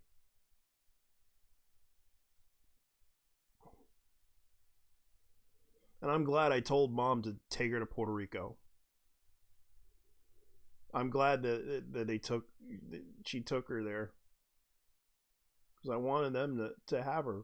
I wanted her to be loved by everybody that loved her enough, because I knew she was gonna pass away, and I had that feeling too. Like, I want her to go see her family. I want her to see everybody over there. Even though she wasn't from Spain, but she had family there. Yeah, because my grandma came from Spain. I don't know where she came from, but she came from Spain. I'm not be that guy, but at least you knew your grandmother. I never knew mine. At least knew mine, but I never knew my grandfather. At least past 5 years old. She actually died when I was 5. That sucks. And in case of my grandpa, the only one I knew was my dad's. Your grandfather's side? Yeah. Your dad's yeah, from my dad's side? Yeah. I know my 2 grandmothers. Like, one of them passed away. I wasn't able to go to the funeral. Neither the other one. And I just knew that my grandma needed to go to them. Because I knew that I was asking. Keep going. I was just reading. That was gonna happen, and she passed away the moment when I heard about when Mom told me, and it was sad. And that's when I was in Georgia. But I'm gonna go ahead and continue the video. Unbelievable dedication. Yes. From my mom's side, my grandfather he died, but the way he died is crazy. How did he die? He got his ass ran over by a drunk driver. Ooh. Yeah, that's worse. Luckily, it's not like a crackhead. That's like down the street shooting people. And he got hit by a drunk driver. That's sad. This was our baby, not just mine. I am so proud of the showrunners, producers, editors, and coordinators who actually achieved these goals that they set for themselves. As a final note, I want to add that many online have noticed that the Open Hand Foundation has entered into a delinquency status with the IRS. Carl Jobst has run with this, saying that this is further proof that Open Hand did not comply with the law. In reality, The Open Hands legal counsel was instructed by the Department of Justice to withhold their tax filings until the investigation was concluded. This delinquency status is the charity equivalent of an unpaid parking ticket and gets cleared whenever Open Hand files a specific form, which they've already taken care of. As a result, this delinquency status has been corrected and is actually explicit proof that my family and I fully complied with the investigation and truly have nothing to hide. Now, I wish I could end the video right here and move on and not acknowledge my detractors beyond easily debunked numbers and misunderstood compliance laws. Unfortunately, Carl and Mudahar have made themselves impossible to ignore. They have inserted themselves into my story whether I like it or not. Both of them have perpetuated and publicized numerous conspiracy theories about myself and my family online, and this has led to irreparable harm to not just myself, but everyone associated with my family, including personal information being leaked, stalking, public harassment, and so much more. It doesn't matter that these guys never explicitly said they believe some of this stuff, nor do they verbally condone bad faith attacks. They discussed and entertained several conspiracies that directly hurt people who had nothing to do with any of this at all. One of the conspiracy claims is a theory was that I believe. I believe that you said before that you didn't know what was going on with the funds. And I do believe that part. The problem is you were told that the charities wouldn't accept your donations, even if it's a lump sum of money that you have in that account. You were probably lied to. That's what I think happened, because I only pointed out that they can accept a large amount of money, which is $5,000. Not $1 million, not as you claim, but one, like, I believe he's being lied to again. That's what I think happened. But I'm pointing out, if you're telling the truth here, that you were told by a charity, that charity is probably full of shit. Because by law, according to this, they can accept a large amount of money virtually, $5,000. You can give them $5,000. You can give another charity $5,000. It wouldn't matter. You could still give that money away if you feel that those causes are good. Even $5,000 can help research a lot of these things too. But you say $1 million? You say $2,000? You say like $200,000? It doesn't make any sense. This doesn't make any sense at all. Let's continue hearing what you have to say about the accusations against you and the conspiracy theories against you, because this is kind of what I'm going to figure out here. That my family donated personal funds to cover up the fact that we secretly stole all of the donor money. Both Mudahar and Carl discussed this as not only a legitimate possibility, but as a likely reality, despite the fact that no hard evidence of embezzlement has ever existed. One of the actual conspiracies for this is, one user writes, they just needed a few weeks to secure a loan or liquidate assets to come up with the money to do this. If this conspiracy theory is true and the California DOJ or the IRS are investigating, that's going to draw some serious eyeballs over to them. So if that money is there, just prove it exists. Yeah, I get it. Right. You're behind lawyers and PR agencies. If this was actually true, the DOJ would have caught it instantly and acted accordingly. 501c3 charities in California are extremely strict and are under much tighter supervision than most other states in the US. An even more outrageous conspiracy tries to allege that my dad poisoned my mom in order to not just worsen her condition, but maybe even cause her diagnosis in the first place. These were particularly nasty conspiracies that I wanted to address in my initial response video from December of 2023, where I shared my mom's autopsy report to prove that yes, she did live and die with frontotemporal dementia. Some people were a little confused about this and were extremely upset that I used my mom's death certificate in that way that I did. But seeing all these accusations that were swirling around me, even the truth of my mom's disorder was now officially being questioned. Now, there's one more thing that I want to get ahead of here. Just a couple years before my mom passed away, my dad started dating his now current wife while still being married to my mom. When you're committed to caring for someone with dementia for over a decade, life gets extremely complicated. My mom was at least 10 years into getting sick, and she was barely communicative at this point. My dad somehow found love at his senior age with an amazing woman who would go on to help our family take care of my mom well into her final days. I should not have to explain what I feel is no one's business but my family's.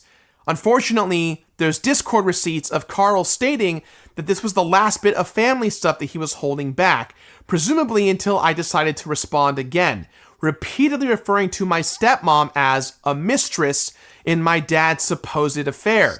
Considering he used this exact tactic against Billy Mitchell, accusing his current wife of being nothing but a mistress in Billy's alleged affair, That's crazy. I have no doubt in my mind that Carl would and might still try and use this against me in the future. The very next week, he applied to marry his mistress of many years. So that's why Billy lies about his marriage, because the truth is that he had his children out of wedlock to a mistress, and that just doesn't sound quite as wholesome. Myself and my family have long accepted and love who my dad married after my mom passed away. Yeah. It doesn't... And I have a stepmom, too. I know how that feels.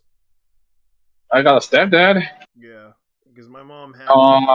My mom had to use my Facebook when she was blocked by my dad, and used my name, and I still forgive my mom. I love my mom to death. I know how it feels when some women can get upset about marriage. When it comes to a failing marriage, they're gonna do something crazy. And my mom used my name on Facebook. And I felt really bad that I did that, because I don't want my dad to get attacked or anything like that. But that's why my dad had to block my mom, because she used my name, which was the wrong thing to do. But I still forgive my mother. We're still talking, and there was a lot of things that popped up, and I told my family, like, I don't want any conflict with any of you guys. I don't want anything. But thank God they're still talking to each other, even though even though my sister's having problems with my dad. I know my two sisters have problems with my dad. That's the truth of the matter. They still have problems with him. And the fact that, I don't have a problem with the other family. They're great people too. It's just kind of sad that my family isn't talking to my dad anymore, because they are my sister's like pretty upset with them. My two sisters.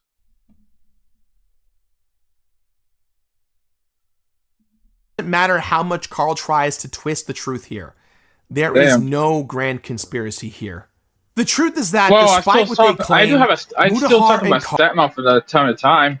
Yeah. Time to time. Although, yeah. Yeah. We're actually, as a matter of fact, we're actually in very good terms. Yeah. That's good. We're in very good terms, actually. Yeah. In the case of my stepdad, outside the fact he's bipolar, we're actually in good terms. Yeah, which is good, because at times, family's family, and you have to accept. Even I accept my whole family as a whole. Even if they're not so perfect, or they gone through some bad times, but if they try to cross me, be prepared for me to not talk to you again. And of course, uncle, like my cousin Rafi crossed the line, but I still love him, but sadly he passed away. Like, he crossed the line with my family when they gave him a chance to live because he was trying to like he was struggling, and we told him, yeah, you can come live with us, but you have to work, you have to get a job and everything. He did that stuff, but he kind of faltered when he did like drugs in the house, which you weren't supposed to do. And yeah, it is what it is. Yeah, because in the state of Texas, you're not allowed to do that, because he was smoking marijuana, which is still illegal in the state of Texas. And he weed I have no issue with. Yeah. It's the harder shit that I would honestly have an absolute a terrible deal with. Yeah, that's the thing. It's whatever. He passed away because of it. Like, he was getting into hard stuff, and that's what caused him to pass away. Yes. And I loved my cousin. My cousin was great. He was a great guy, but you know, and I was like, oh my god, he passed away. It's sad that happened too. Like, that was something that pissed me off. Like, he was the one that introduced me to that one. Like, he had the coolest shit back when I was a kid. Like, I remember he had like the Mongzinger toy and the Guy King toy. Like, he had the coolest shit but like, he had the Mongzinger Z. Yeah, Mongzinger Z. Mongzinger Z toy. That was like, he had this toy. They used to sell these in Puerto Rico. Yeah, it was a huge mech, wasn't it? Yeah, it was a huge mech. And I found out those are very rare. That they could shoot out the little, like, these things back then could have been worth a lot of money. But they threw these away. Like, this was the real, like, this is what they were selling in Puerto Rico back then. And that thing could shoot like those things can shoot like the freaking so full blown Rocketo punch kind of. The rocket punch. Rocketo punch. Yeah. Yeah, like that. Damn. Yeah, they were huge. They were like up to your. When I was a kid, I was like probably like 200 bucks. God, like damn. I was like 3, 5, and those things were like at the same height as me when I was a little kid. Man, 200 bucks a day. Yeah, and the funny thing about it is, like, they had Mongzinger and Guy King. And he had those toys. I was just like, and he showed it to me. That's what I remembered about my cousin. Like, he was a great guy. But, you know, his family had hard times. Like, they lost their job. It was pretty tough for them. And I couldn't blame them, because tough times really did a lot. Like that's kind of the example of one of the toys that they had. They had, like, let me see if I could find the Guy King toy. The Guy King toy.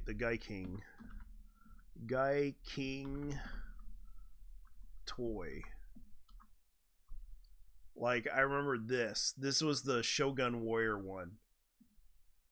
And this also had the rocket punch attack thing. He had that. He had the Shogun Warriors Guy King Jumbo figure. That was actually a pretty good toy back in the days. But it was like, man, that's because back in those days they used to show the Shogun Warrior stuff, aka Guy King, Raiden. They had, like, all those toys aired on TV back in the 70s. And I remember seeing that toy, and he had it back when he was a kid. Like, that's the one thing I remember That's the one thing I remembered about that. So is it fraud in your country? The thing is, the thing about that situation, it could be fraud, but it has to be decided by a judge to decide that, because I can't really say, because this is it's alleged that he might have done it. But the thing is, I'm not going to try to say he did this, because he's trying to explain himself, but some of it doesn't add up to me. Like the whole situation with him telling us about the charity thing, like someone telling him that, oh, you need a certain amount of money. I think whoever is sending him the emails and everything is lying to him. He could easily donate whatever amount he wants.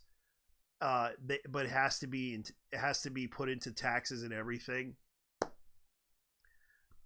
Because you have to understand, like in the states have like a certain like tax laws that you have to follow when you want to donate to a charity. The 501c, it's kind of a law that basically you have to follow these procedures and rules when you want to donate to a charity, and it is also a tax write-off too.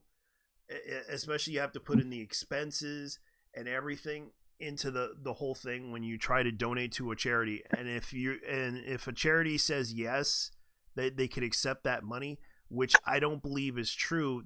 He could have easily talked to the charities and said, hey, would $5,000 be enough to donate?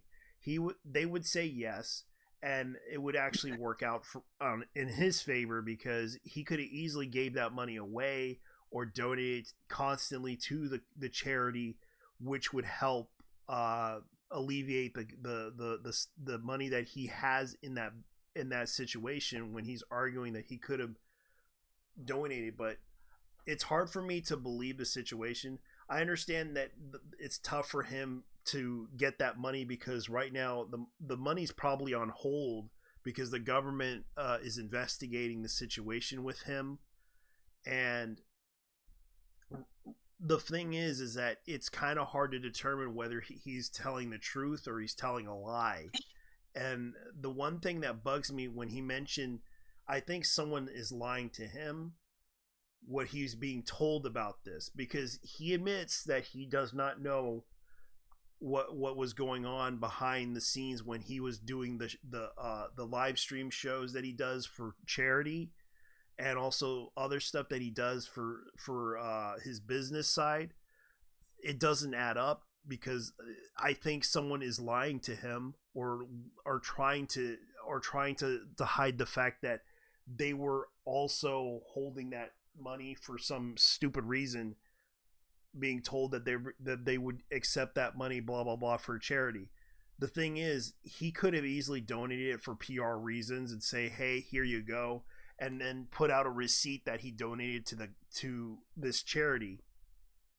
The problem is he's donating it to research dementia, which hasn't been confirmed. And the fact that Carl Jobs had to bring up and question this, it kind of brings up the question, is he telling the truth that he's actually donating this to charity?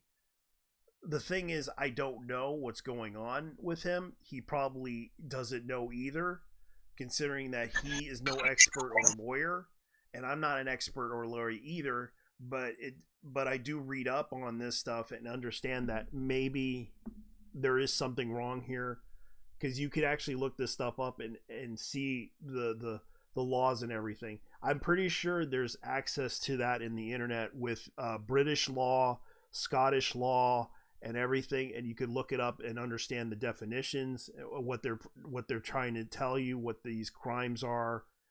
But by the look of what he's telling us, he probably doesn't know what he's talking about, or someone's telling him, even though he said that he written this himself and he put this in a bedroom telling everyone the truth. There's certain things that don't add up, especially talking about his mom in a way that kind of bugs me about it, when he said that they were donating it out of the goodness of their heart, and then being told by some weirdo doctor telling them, hey, this is useless to us, we can't research her body. And I'm like, I would fucking beat the shit out of the doctor for that,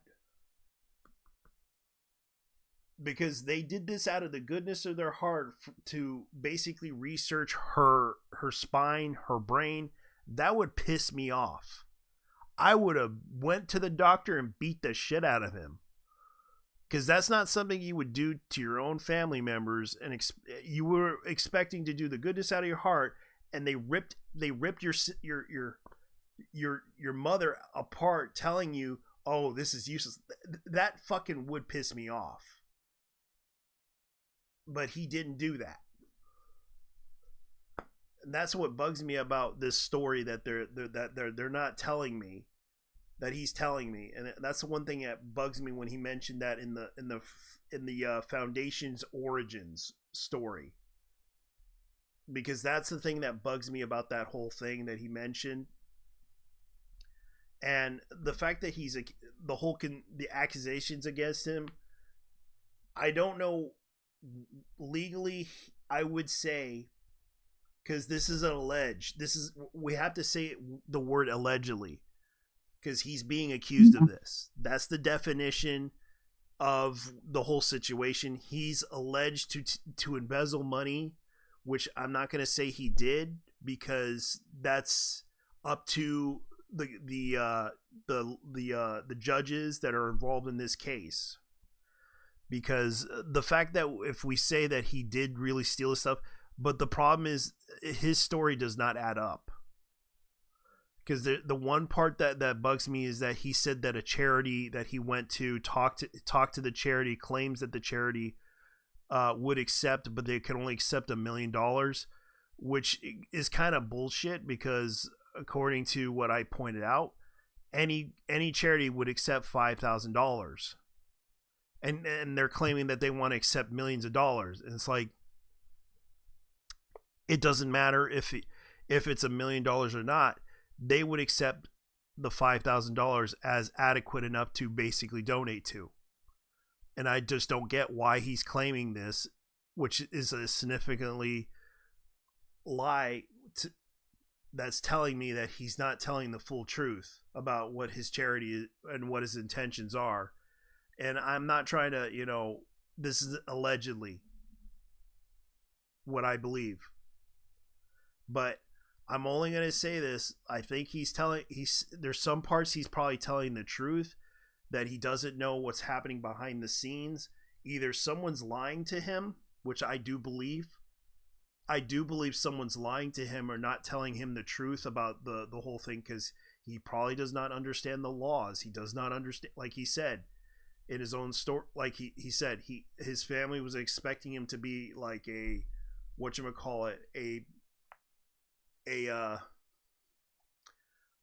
engineer or something, but instead he chose the career of video producer.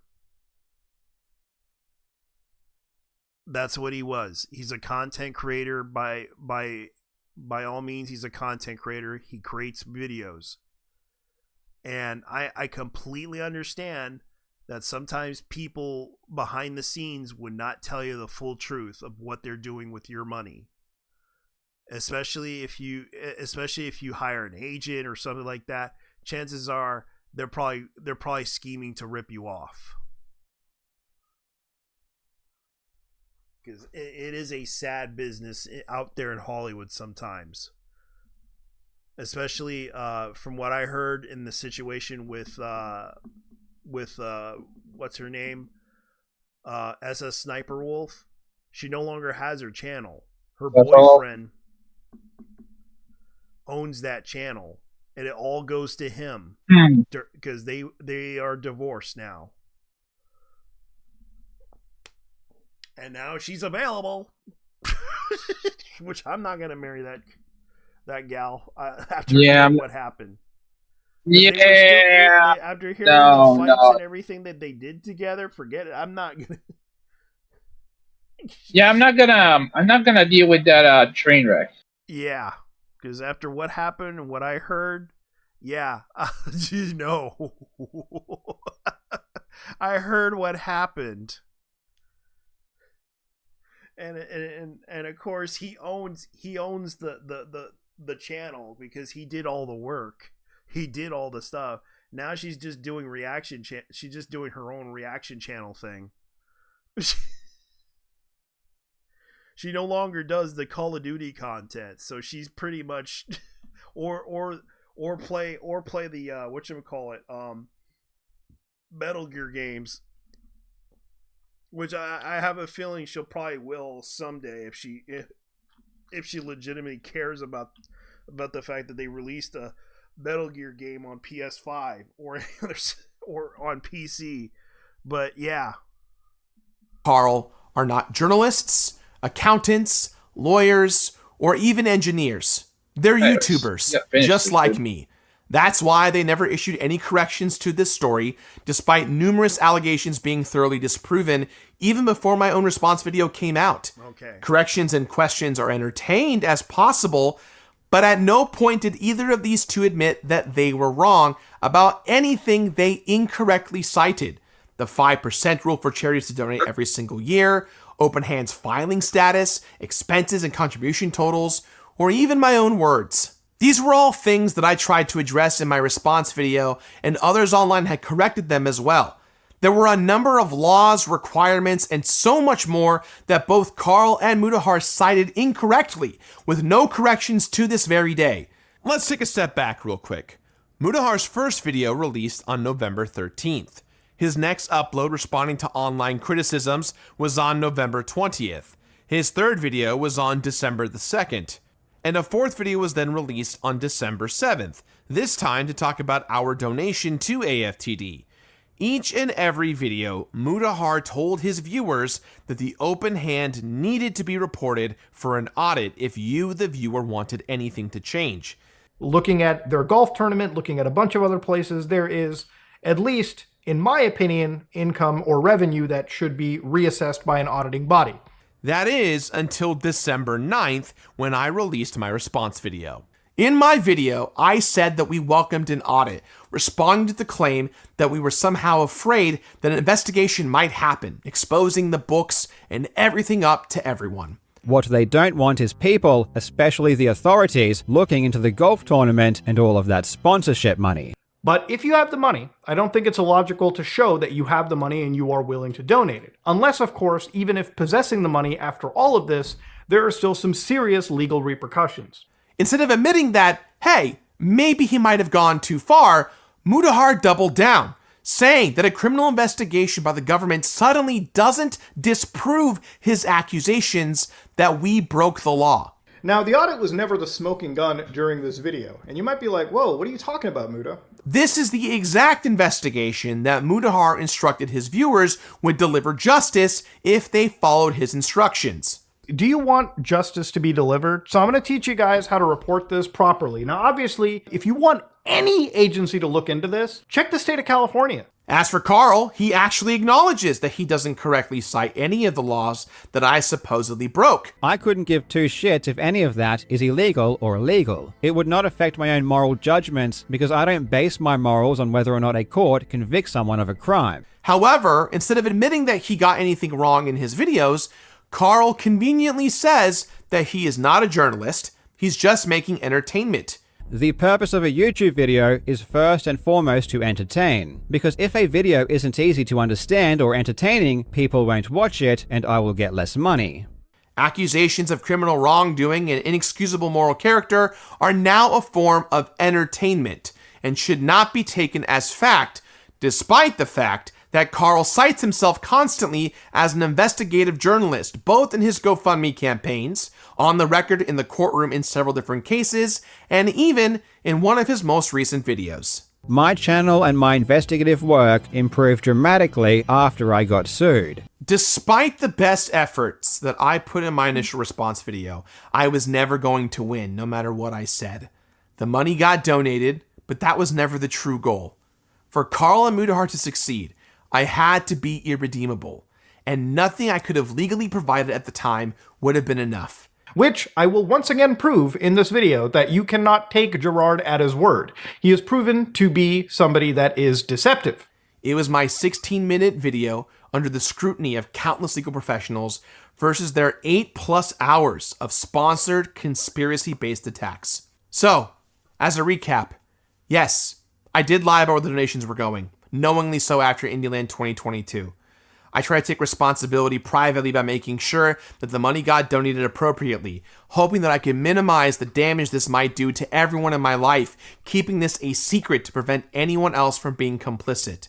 In reality, continuing to hide this throughout 2023 only made everything worse, because now I was still directly complicit. There was always going to be hell to pay, and I was just being stupid about all of this. I should have just partnered with the organization directly, made things right from the beginning, and not cared about restricted donations or where the money was going. I also should not have gone ahead with IndieLand in 2023. The show had taken a life of its own because it finally was receiving the notoriety for all of our team's hard work, and I did not want to hurt or betray everyone that put their blood, sweat, and tears into the show. This was just as important to indie games as it was to charity, and that added a ton of expectations and pressure. In the end, I made a choice that cost my team their employment and ruined their lives, not to mention all the residual flack of every indie developer that they received just because of their association to me. It was short-sighted and dishonest. I should have come clean as soon as I learned about it and separated myself and the event from my family immediately. With all that being said, though, what I did not do was steal, embezzle, or otherwise misappropriate donor funds for anything. Every cent of money donated was always there, waiting to find a benefactor. Any claims of theft, embezzlement, or fraud are categorically false. I also want to apologize to Carl Amudahar. Despite my criticisms, I know what it's like to have your entire life scrutinized by tens of thousands of strangers who just want to see you fail, and nobody deserves that. I know you both wanted this money donated, and you didn't deserve to get blown off just because people liked me. But I'm not interested in fighting some eternal YouTube drama conflict. I just want to come clean, and this is genuinely the soonest I was able to do so. So if you're really interested in understanding whether Carl Amudahar conducted a responsible and educated investigation, there's a great YouTube video out there by a YouTube channel called Accounting in YouTube that breaks down the entire thing. And it's made by actual CPAs who looked at everything that Carl Amudahar looked at. If this is where my work in charity ends, then so be it. I have participated in dozens of public fundraising events over the years that have nothing to do with the Open Hand Foundation or my family for that matter. And the reason has always been the same each and every single time. Real people need as much help as they can get when faced with life-changing disorders like dementia. I've experienced this whole thing firsthand from the age of 10. It is one of the hardest things I've ever had to endure, and I never wanted to defraud anyone in all of this. I just wanted to raise money for charity and help promote indie games.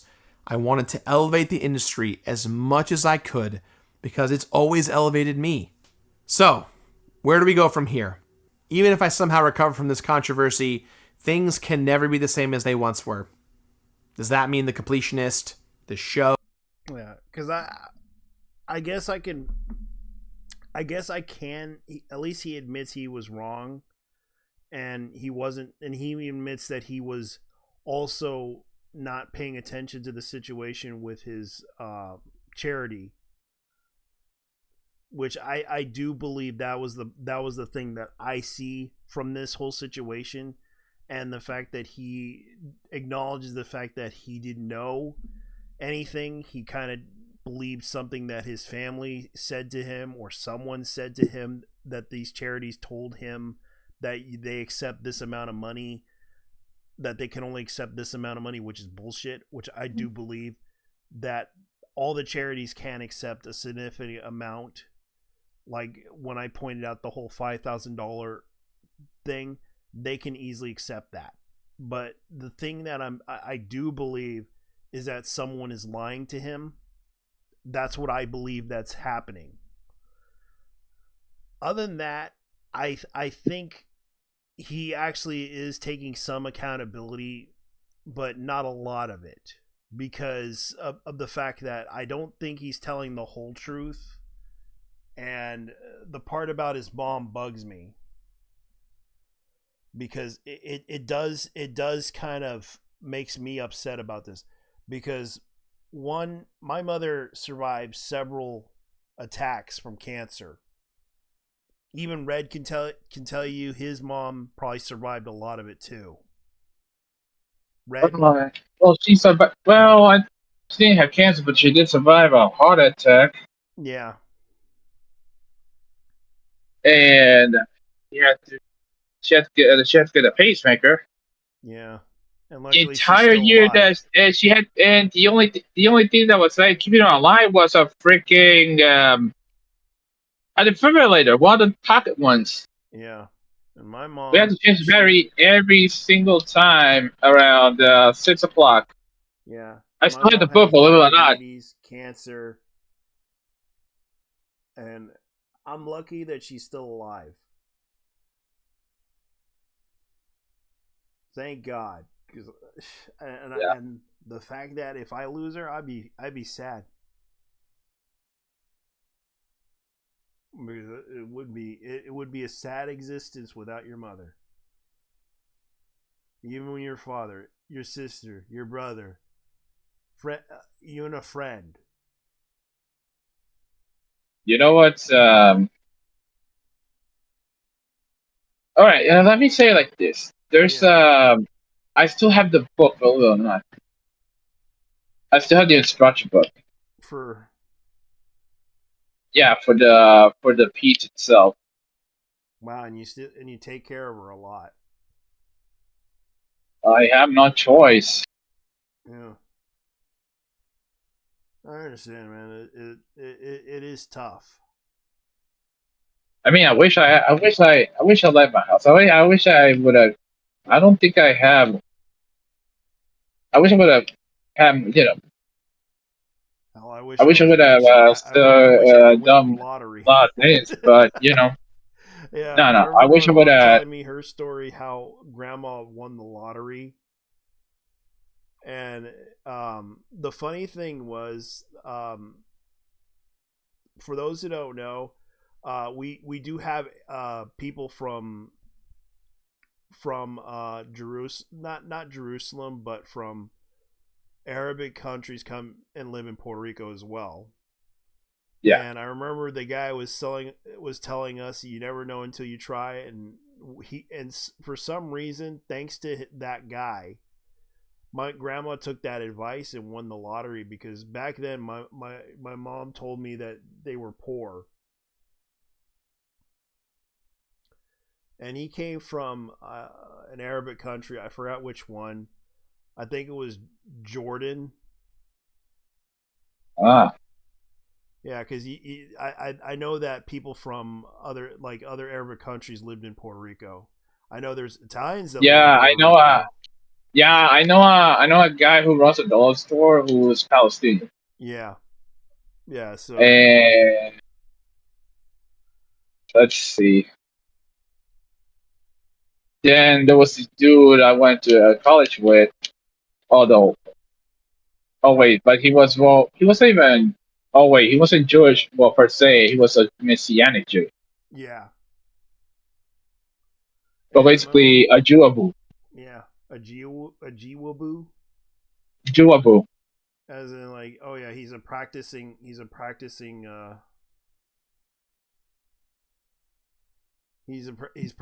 the faith. That's what we call them.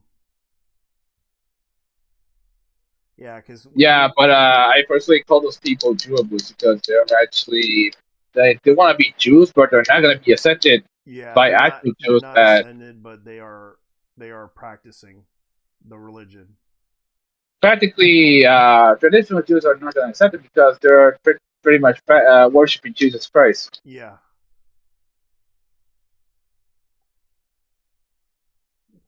Yeah, that's the thing. But my mom told me, and you know what? That guy helped save my family. And the thing is, like, my grandma,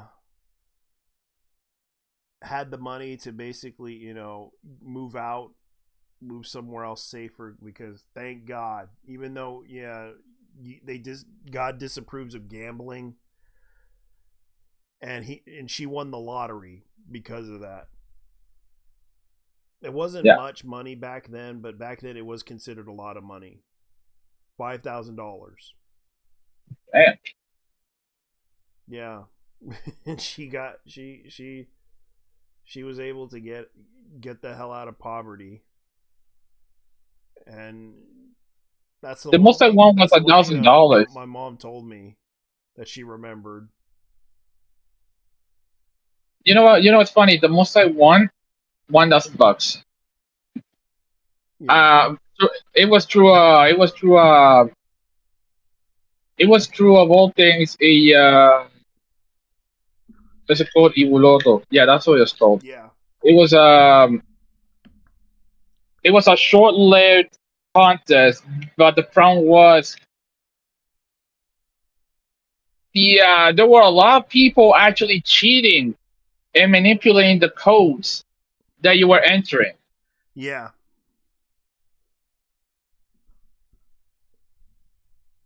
So you wouldn't win the lottery? Hardly. Yes. No. The fact that as a matter of fact, somebody won like $20,000 worth of. Jesus. Damn. Yeah, it was crazy. Yeah, chances are you probably would win the lottery if you know the numbers. Mm-hmm. That's why. Yeah, that's why you probably should pray to God and tell him, "Hey, look, Lord, I want to help my mom. I want her to get help.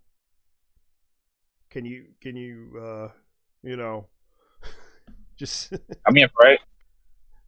Yeah, give me a break. I love my mom to death, but I can't do much for her."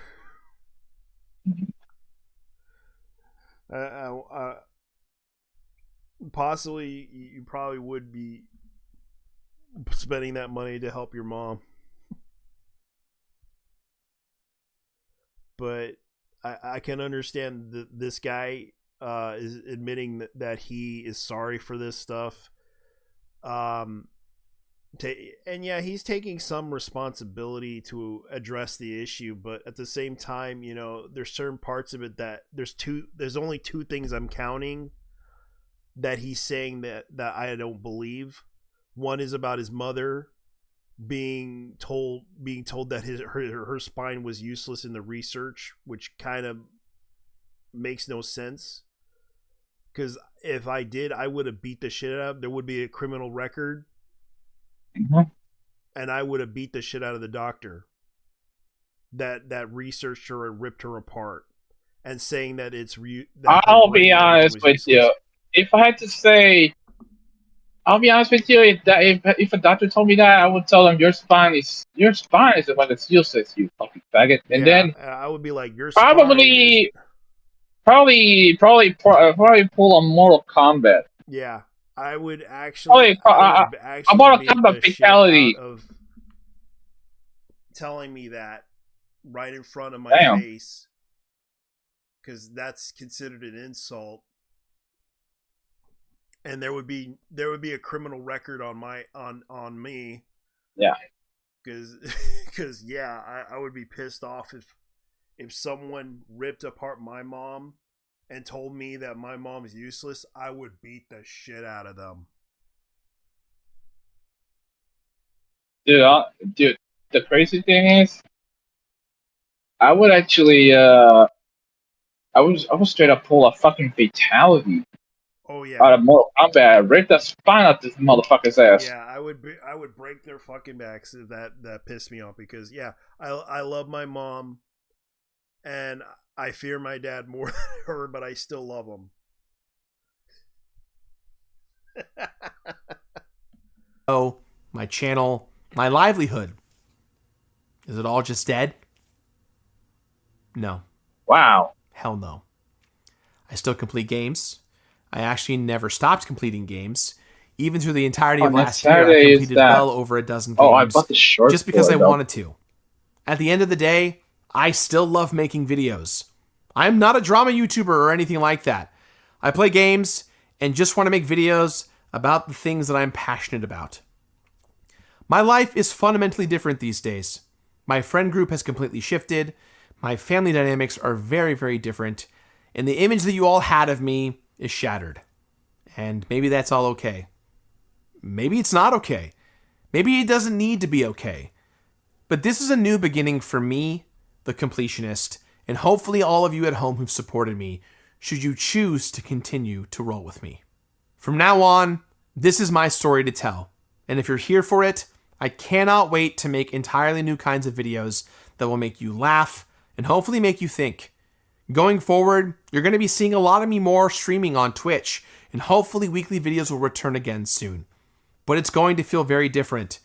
I don't have my company or my team anymore. It's just me once again, by myself. Before I end this video, I want to talk to a few people specifically.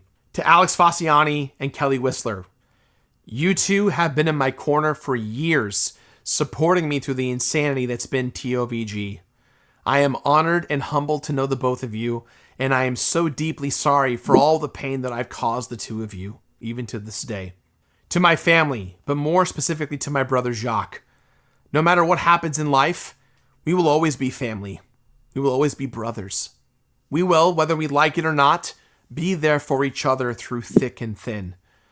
I know this has been hard on both of us and our relationship, and this whole video won't fix that, but hopefully it's a step in the right direction, and I hope that things go back to the way they once were someday.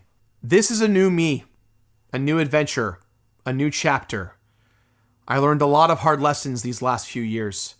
This new road ahead of me will undoubtedly be filled with new highs, new lows, different pains, different sorrows, new battles, and hopefully not new or more enemies, but more importantly, more mistakes. I am only human, and I want to try and do right by each and every one of you who has ever supported me. I hope I can earn your trust and make you all proud of me once more. So with that said, till next time, thank you all for watching, and I'll see you all again soon for another brand new episode of The Completionist. Okay. Yeah, we're gonna do the whole I'm gonna do better excuse. Yeah. I personally would say, there's like two things that bug me about that whole situation, like I said. And I'm not going to try to ruin his livelihood or anything like that, because that's not what I operate as. Because of what happened to the two YouTubers that I destroyed, Call Me Carson and those two, and Pro Jared, I will apologize to them, because personally I think a lot of people deserve that apology. But the thing is, it's like, yeah, I do agree with certain parts of it. Like, he admits that he was wrong about that, he didn't know what happened. I guess he kind of wasn't fully aware because he was too busy with his streams and everything, when he could have told them in a way that, yeah. But the part that bugged me was the whole thing, because that bugs me. That one thing that he said about his mother bugs me really bad. And I'm not gonna say he's lying or telling the truth. I'm kind of holding it on to that whole thing and thinking, is he really saying he's telling the truth? I don't know, but it is suspicious of me that it could be. Yeah, there is fraud in our country. We do get a lot of it, especially the Indian scam callers. It's probably asleep right now. Yeah. Time and all that. Yeah, because we're gonna be getting off soon, but I want to do the final thing. I just wish him the best. Hopefully he'll pull through with this whole situation, but at the same time, I hope he's gonna do the right thing. I hope next time he'll do the right thing. Because he's already doing the right thing by explaining himself, but at the same time, there's certain things I can't really. There's two things that bug me, and I'm not trying to say he's lying. I'm only saying that there's a possibility that there is some possibility that it doesn't add up to me. Like the story does not add up when he explained his mother, and also the charity. Either someone's lying to him, and I'm not going to try to say his brother lied to him because I don't know him personally, and I don't know because those are the two things that bug me about this, is that either the charity was lying to him about this, saying that, oh, we want this amount of money, when you can easily donate a small sum, which is like $5,000, and they can legally accept that as payment. But I'm not going to try to say that he was lying about that, because it kind of puts it into a situation to where what he is saying and what he tells me is he telling the truth? I don't know. Is he lying? I don't know. But that's what bugs me about those two situations, which upsets me about it, because if someone told me that my mother was useless and they ripped her apart and everything, I would be pissed.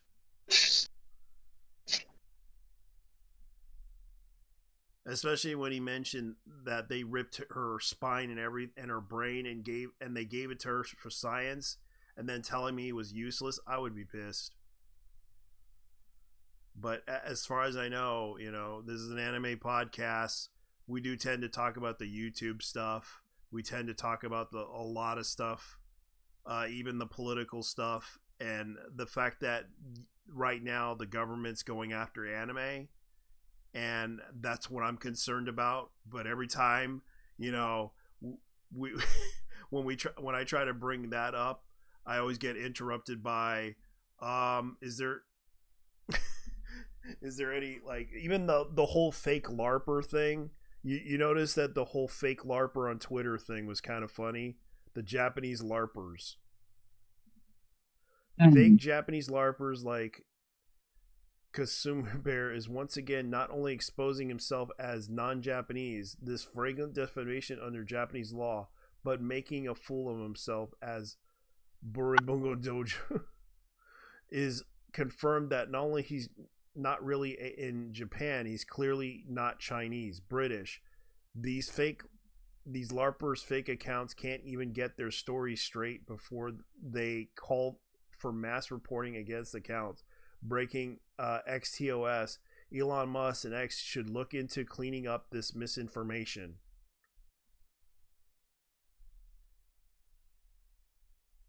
Which I understand that their intentions were to basically point out the issues with immigration in Japan is a problem. I get that but Japan does not really care about it unless they really do. Back to Turkey. Hassan's birthplace is Brunswick, New Jersey.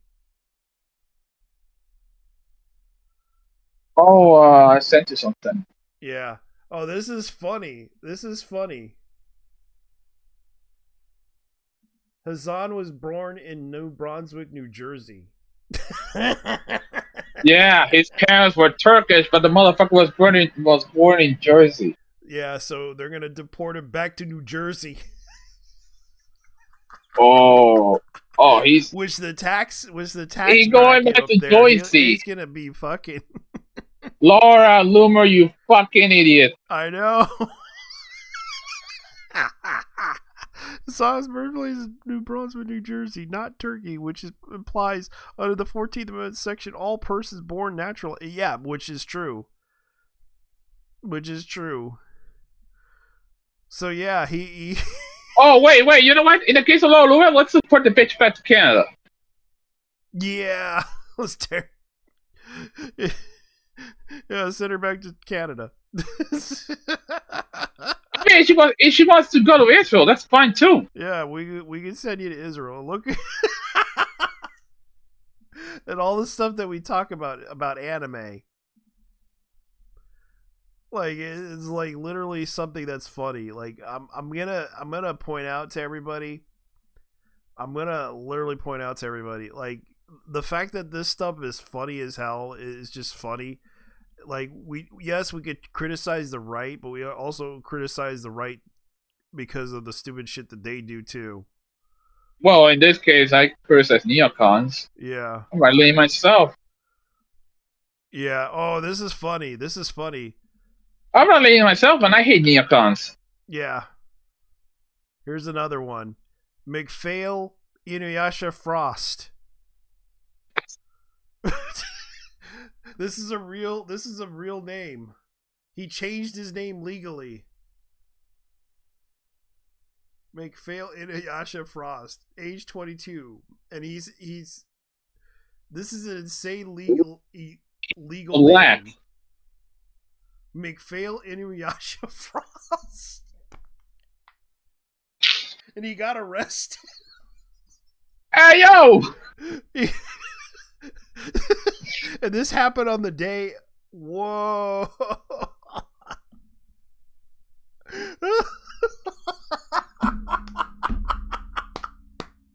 Big fail. Inuyasha Frost. Now, I mean, I've seen words. Gonna be cold. I mean, I've seen worse names. Yeah, your dad is called McPhail, right? Damn.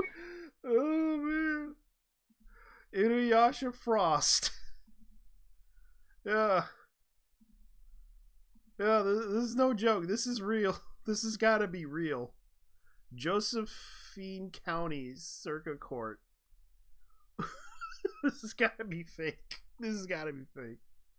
I got, sir. Oh, that's worse. You like that's fries worse. with your McPhail? Hey, yo. So your name is McPhail. What is I know your mama? Birdie? Yeah. Or La Gramis? So who likes roller coasters? Anime Amaji Brilliant Park. Shop now at Sentai.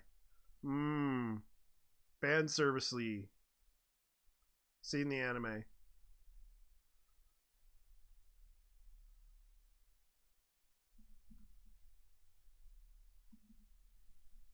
Oh my lord. Yeah, I can't help but laugh at that. That's funny. Someone Look, call themselves McPhail. Inuyasha Frost. I can definitely tell this was done as a dare. Yeah. Or a bet. Yeah, because I used to remember my friend did that.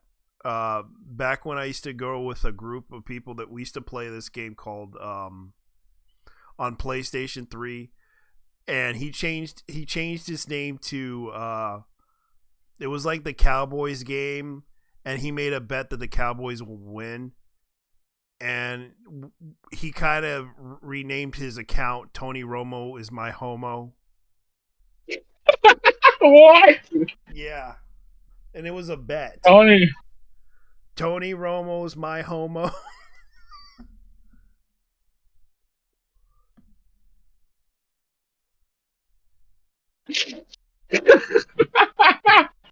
Man. Yeah. So yeah, we're expecting a lot of problems. Oh yeah, and Joey's at the Tokyo Game Show. Oh, okay. So interestingly enough, in the case of the Tokyo Game Show, look up what game won Racing Game of the Year in there. Oh really? Yeah. TSG Racing Game of the Year.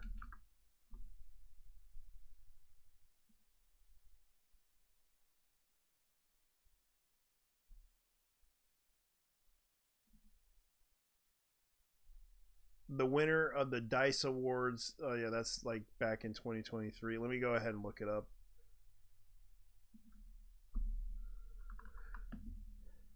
Tokyo.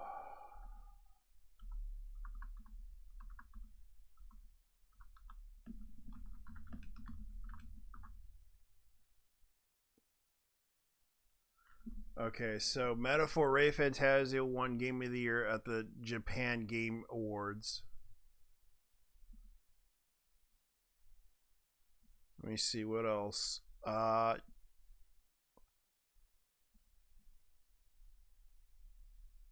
looking it up, but it's just giving me all this bullshit from last year.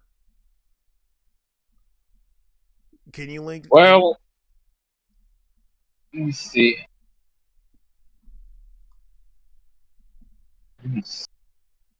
Yeah, because the only thing that won is Metaphor Ray Fantasio in 2025.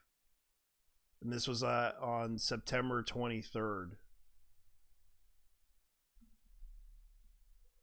They announced it.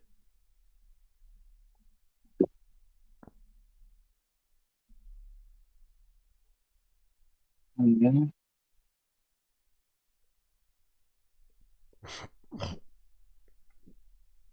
Which Metaphor Ray Fantasio does deserve Game of the Year award in Japan, because it was actually a pretty good RPG. Even though it's a bit difficult, I still haven't beat it.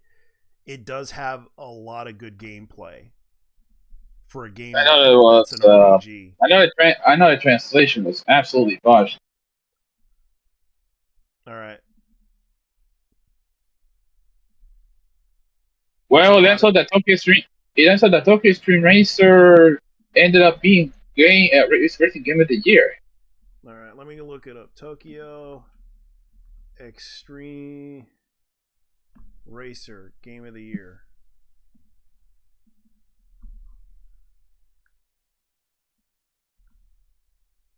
At the Tokyo.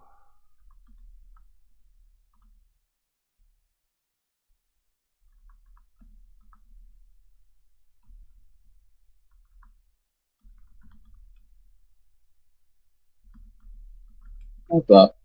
I'm Let looking me it see. up.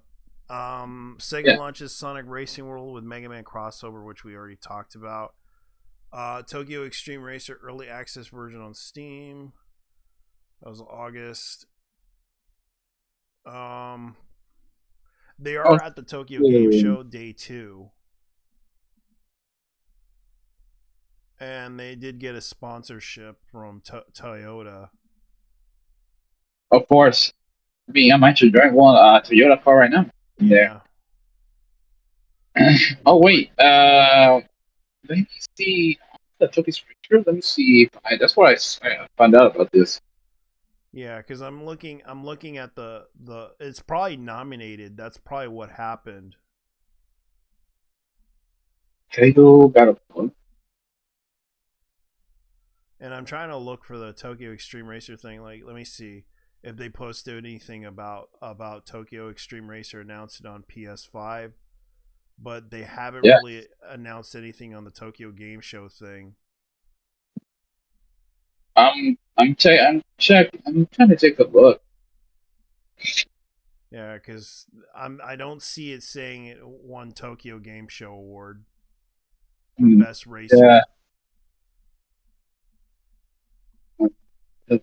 It could, I can't really guarantee that it would be found tomorrow. This is all what they post on the English side. Yeah. Because sometimes it's like it's not confirmed. Let me look. I know that I do know that there's a whole like collaboration that's gonna happen in the future. Yeah, which I know that they played the game and actually enjoyed it. I know Pippa also did too. Yeah, a lot of VTubers are playing, and we're actually playing it. Yeah, and that's the thing. Like that game was very popular, and I have yet to play it because I'm busy playing something else. You did buy it. Oh, this is funny. Remember? This is funny. They're doing like a promotion for the McDonald's. Fog closes in on the Silent Hill McDonald's. Okay, then Famiko Gamer. There we go. That's funny. Okay, here it is. Oh wait, it was actually. It was probably last year. Oh wait, no, look at this. I found something. All right. It's from a translate to English. All right, hold on. Okay, so this was actually found it. You found it?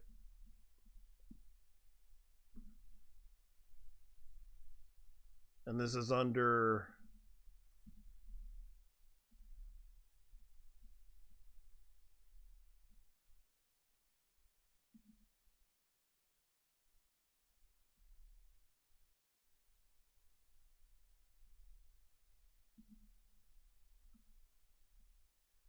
Shotoko Battle wins the Excellence Award in the Game of the Year category at the Japan Game Awards. Okay. Link. Okay. I'll look it up.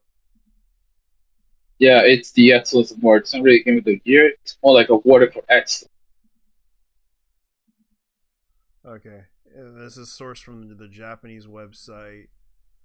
Den Famicom Gamer. Urban Distribution Center, which is called Den Fami. Nico Gamer. Yeah, Nico Gamer. Yeah. Which it says can here be translated in English, so luckily it has an English adaptation. Okay, it. So 11 games were chosen for the Excellence Award. The Minister of Economy, Trade, and Industrial World went to Nintendo Switch 2. And it was selected for Game Designer Award. Not Racing Game of the Year, but an Excellence Award that was given to 11 games. So my bad. Yeah. So Pokemon Trade Card Game and Claire Obscura Expedition 33 did get nominated. Let's see, the annual category of Excellence Award: Metaphor, Urban Legend, Demolition Center, Romance Saga, Revenge of Seven. Yeah, Romancing Saga, I do like that series. Dragon Quest 3, Into the Legend, Dynasty Wars Origins, Shogun Battle, which Like a Dragon, Pirates in Hawaii. I know that they call it Yakuza, but they had to rebrand themselves. I really hate the name Like a Dragon. Yeah, because originally was Yakuza. It's because Nintendo did that. Because they didn't want to put it on their system. Of course it was Nintendo, you fucking miserable faggots. They're fucking idiots. They kind of do it out of pride because they were known for the whole connection to Yakuza, and they want to disassociate themselves out of the brand name. And thanks to them, they basically had to rebrand it as Like a Dragon because it represents a connotation of their country's criminal, and they don't want that. That's kind of what happened, and that's why Nintendo kind of does not want to associate with the Yakuza thing, because it's kind of a thing in Japan right now. If you try to associate a video game with the Yakuza, it's gonna be bad, especially since the Yakuza are not exactly well received in Japan. Yeah, they're not for obvious reasons. Let me see: Monster Hunter's Wild, 100 Line Defense Academy, Fantasy Life, Guru's Dragon, and Girls Who Steals Time, Elden Ring, Night Rain. And the Minister of Economy, Trade, and Industry Award goes to Nintendo Switch because it's because of the fact that theirs is less expensive than what we get in the US because of the tariffs. And the special award goes to PlayStation Store, Game Designer World by Indigeta. Indigai, that's what it's called. They call it that. So Oh. God. Let me see. They didn't mention the car game. Yeah. Yeah, I will see Excellence Award. Never mind. Here it is. This is the game award goes to the excellence. Here it is. The Capital Expressway battle wins the excellent award in Japan for award. This is what you were talking about. Here it is.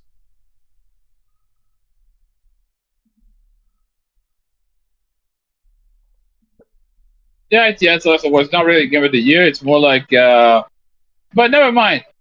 At least it got mentioned something. At least it got mentioned. At least it got mentioned. Awards. Capital Expressway battle wins excellent awards. So it's a car game. Yeah, Capital. That's in Tokyo. Extreme Racer. In the annual works category. So it basically won like and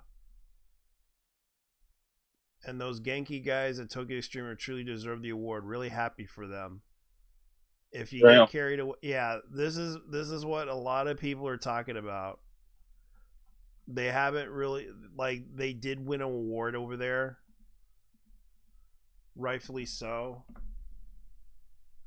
So thanks to Den Fami Nico Game actually reporting on this. They did a good job. They actually gotten an award for excellence.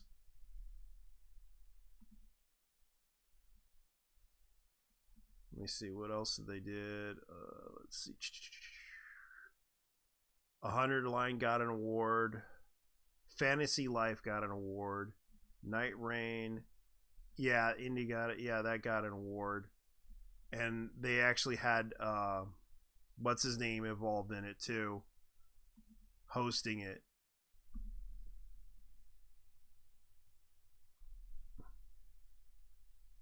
Mishiro Sakurai. Masahiro Sakurai. Yeah.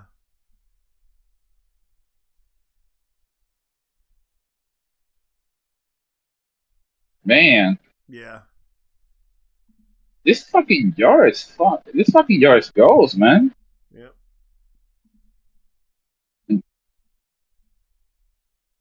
Basically, I'm driving Toyota Yaris GR. People are shit posting on the McDonald's thing, like. What McDonald's said. Yeah, they're just shit posting on McDonald's, like this video of Silent Hill style. There's got to be a mod for this. Oh, this is AI done as well. Wait. Don't you just call 911? Oh wait, this is AI. Why do you have corn as your license plate? Someone's actually shitposting on the McDonald's. So many questions in Silent Hill. Fine, I don't want to fuck with this thing. There's a far more car with. And why am I calling that number for the police? My Silent Hill and why McDonald's. that's not a full number? Yeah. May I take your order, Pyramid Head? That's funny. That's cute. Happy Burger. And they were trying to do Burger King, but I think they kind of didn't want to get. All right, here we go. That's the other one. Yeah, they didn't want to get into trouble with the. They didn't want to call it Wok Burger. Happy Burger. Happy Burger.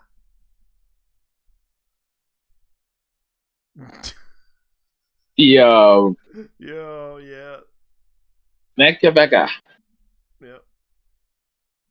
Like they're literally shit posting this. They're just going off on the. We're gonna play with the people outside. Yeah. Real. Oh yeah, here's another one.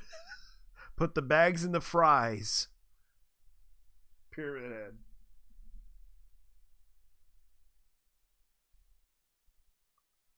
James, you made me happy. Wasn't ready for her to my order. Yeah. This is so funny. I took the child. You're quite right. Carried her off into the night. She did not scream. She did not brawl. I was her father after all. Forgive me, child. Even without the fog, it looks like a scary place. This is so funny. Like McDonald's. McDonald's. I'll be honest with you. When it comes to the looks of the place, it's yeah, it looks terrible. Yeah, I know. It's like they're literally just creating like this so they can sell more burgers.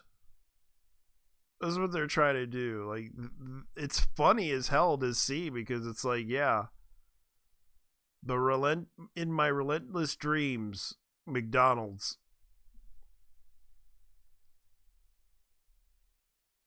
Please release a McDonald's Silent Hill theme console. They're really going crazy over this. This is funny. McJellin. That's funny.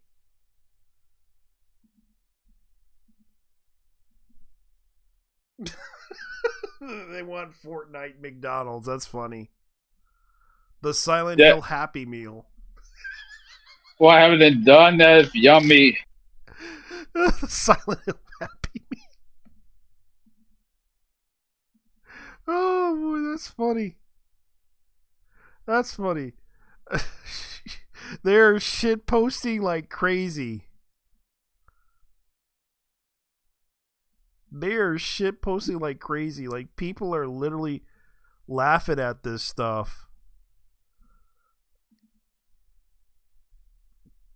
They are shit posting, man. Like, they're not holding back on this. Anyway, this is pretty much what we're expecting right now, but it's kind of funny. Like, oh yeah, speaking of which, they're actually announcing a City Hunter video game that's an old classic from the PC. It's a limited deluxe edition, 500 copies per platform. Will be exclusive by Red Art Games online store. Pre-orders all 3 versions of Red Art Games, which you can link, which is this website. They're kind of like another version of which I hope they're not the worst version. Red Art Games online store, and you can even buy the game on. Basically, this thing was a solo officially game for PC Engine, finally making a comeback after 35 years. This is the game that they're trying to sell people. So City Hunter is by Sunsoft, which I don't even think they're still around, and I'm surprised that they're gonna bring it out in 2026. That's a name I've not heard in the longest. Yeah, which they're still around. It's just they're not really in. And you can see right here, Red Art Games is announcing that they're gonna be bringing it out. This is kind of like if you're into this type of classic game, and because this is from the European side of it, because considering that City Hunter was an anime, a manga, it's a very popular, even in Hong Kong. It's kind of hilarious, but sadly, it ruined the career of several people. It ruined the career of Jackie Chan. I'm not joking. Because he did his version of City Hunter, and even though it still has a cult following, even though it was like the worst movie ever in Hong Kong, but in outside other countries it was very popular. I have yet to see it, so yeah, you can look it up, man, and I'm pretty sure that the 7 C's, you could look for it. If you search it widely around the world, you can find it. Mm-hmm. So they are selling the deluxe edition, the collector's edition of this game, so you can purchase it on the Switch. You can purchase it on the Nintendo Switch 2, I believe. But they're selling on the PlayStation 5 as well. Which I would buy this. I would buy it, but right now I'm kind of like trying to save up my money. I mean, I spent what I had saved up on a pair of shoes. Yeah. Okay, so it does have multiple languages, has Japanese, English, French, even German, Italian, and Spanish, Korean, and traditional Chinese and simplified Chinese. So yeah, this game is very much going international.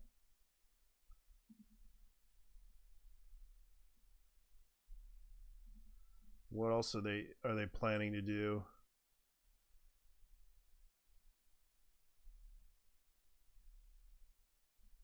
Oh yeah, that advanced AI. Let me see what else. Oh yeah, Isekai Oji-san. Yeah, they have an anniversary. The Nico Nico's manga 10th anniversary. Everyone decided to a second manga general election. Manifesto voice of the comic. Although people shitted on this anime, the Ijo-san manga actually did get a lot of. It won first place in the Isekai comic category in Nico Nico Manga's 10th anniversary. Eat it, bitch! I actually liked Oji-san, the Isekai Oji-san, because it was actually, but sadly the anime didn't get a lot of love. People were bashing the hell out of that anime, and I thought it was hilariously funny. And it was done by Sega. Like, if you're a Sega nerd, you would get a lot of this stuff if you're old. Yeah, hooray when it was announced. When is season 2 announced? The second season was very needed, by the way. Otherwise, it'd be hard to make the momentum again for the series. Sega Go forever waiting for the second season. I hope it will still produce by the original production committee. As expected, everyone gets it, huh? When season 2? When? Yeah, they're basically demanding I don't even think they're demanding a season 2. They're just mocking it. Second period too early. When is the second season officially announced? Absolute Sega. They are literally mocking this, I think, because I know people hated the anime.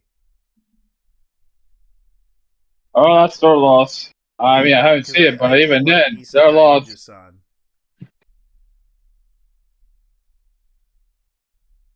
And congratulations to them winning the 10th anniversary Nico Nico anniversary competition, because they won first place.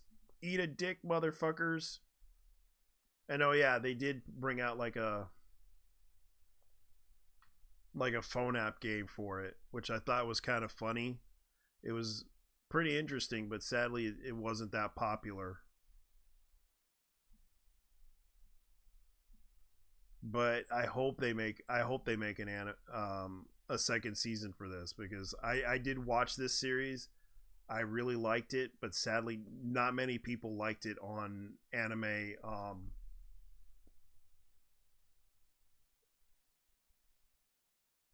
on my anime list, because you could tell people were mocking the hell out of this anime.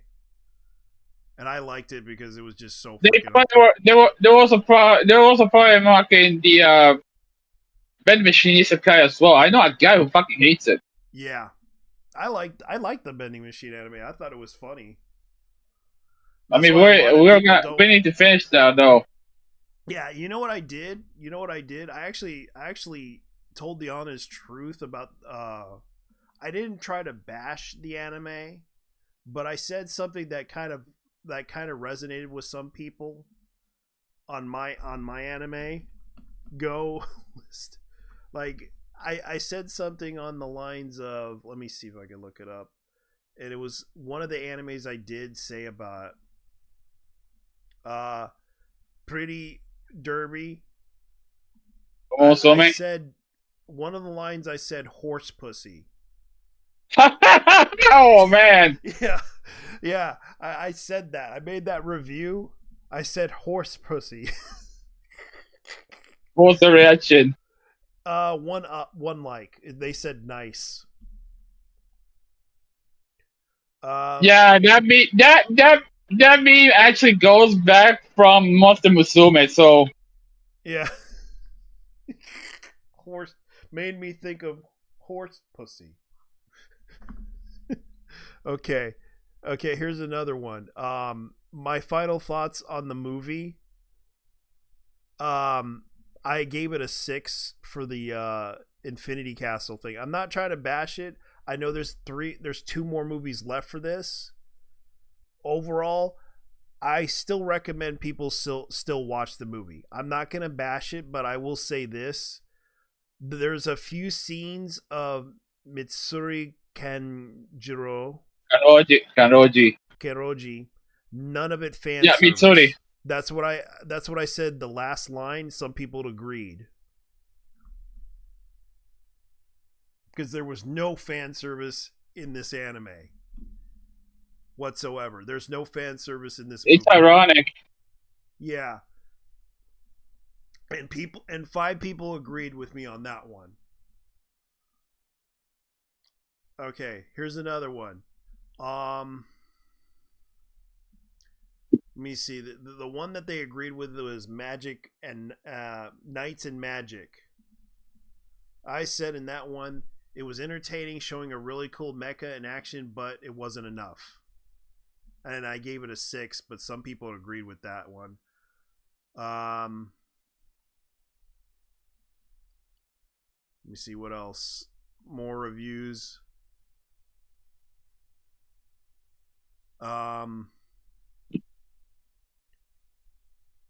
Yeah, the you know the that one that I mentioned, gushing over Magical Girls. People actually liked that review. When I said that line saying that if you think men can't be lesbians, then you're a bigot. This anime will blow your mind and beyond belief. You will either hate it and like it in shock to or entertained by this anime. Because I actually said in turn, okay, this, because the overall thing that I said right here, this content is not family friendly for the weak-minded people. It could turn a man into a lesbian in 10 minutes of watching this anime. If you think men can't be lesbians, then you're a bigot. This anime will blow your mind. Because that's what I said about the last overall thing I said about Magical Girls. The other one I said, 2 people actually liked it. The one I said about Big Bang Braverin, I said I really don't hate a super gay robot Braverin. It's an interesting character, had some great moments in the anime. The problem is the LGBTQ 2+ won't accept this as representation and pretend it doesn't exist. It's not a perfect anime with perfect story, but I can't help but laugh at this anime for its funny moments. It's a nice attempt to being a franchise, and I don't think it will stick with the Steven Universe fan base because the anime has a gay giant robot doesn't mean it's going to hit with everyone.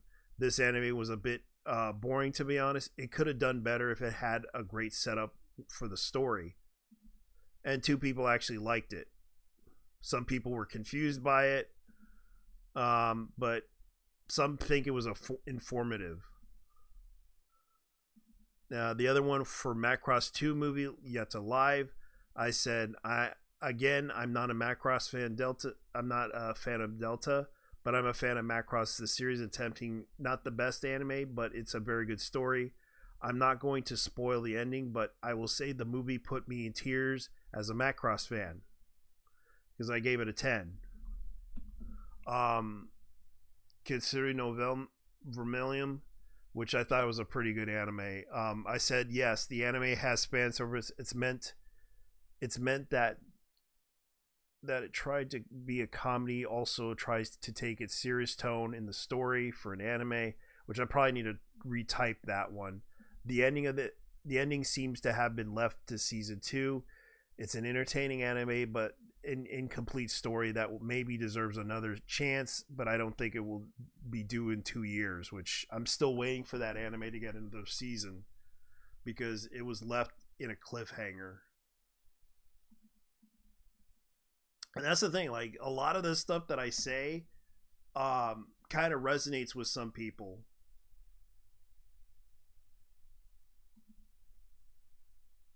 And the thing is, do not take my word seriously on a lot of the reviews that I write on there, because some of them are misspelled or mistypos or bad grammar. And I'll admit to that. Like, I say a lot of things, and sometimes they can be on my anime list. But seeing how people treated Isekai Oji-san, it's like that anime was entertaining.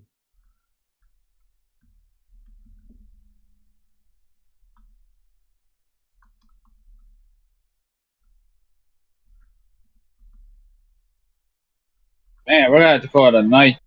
4 o'clock where I live. Get out of here. Anyways, guys, thank you for watching. We're gonna go. This is the last time we ever attempted something like this. We're gonna get out of here. I'm sorry that we went long way. So good night and take care. Later.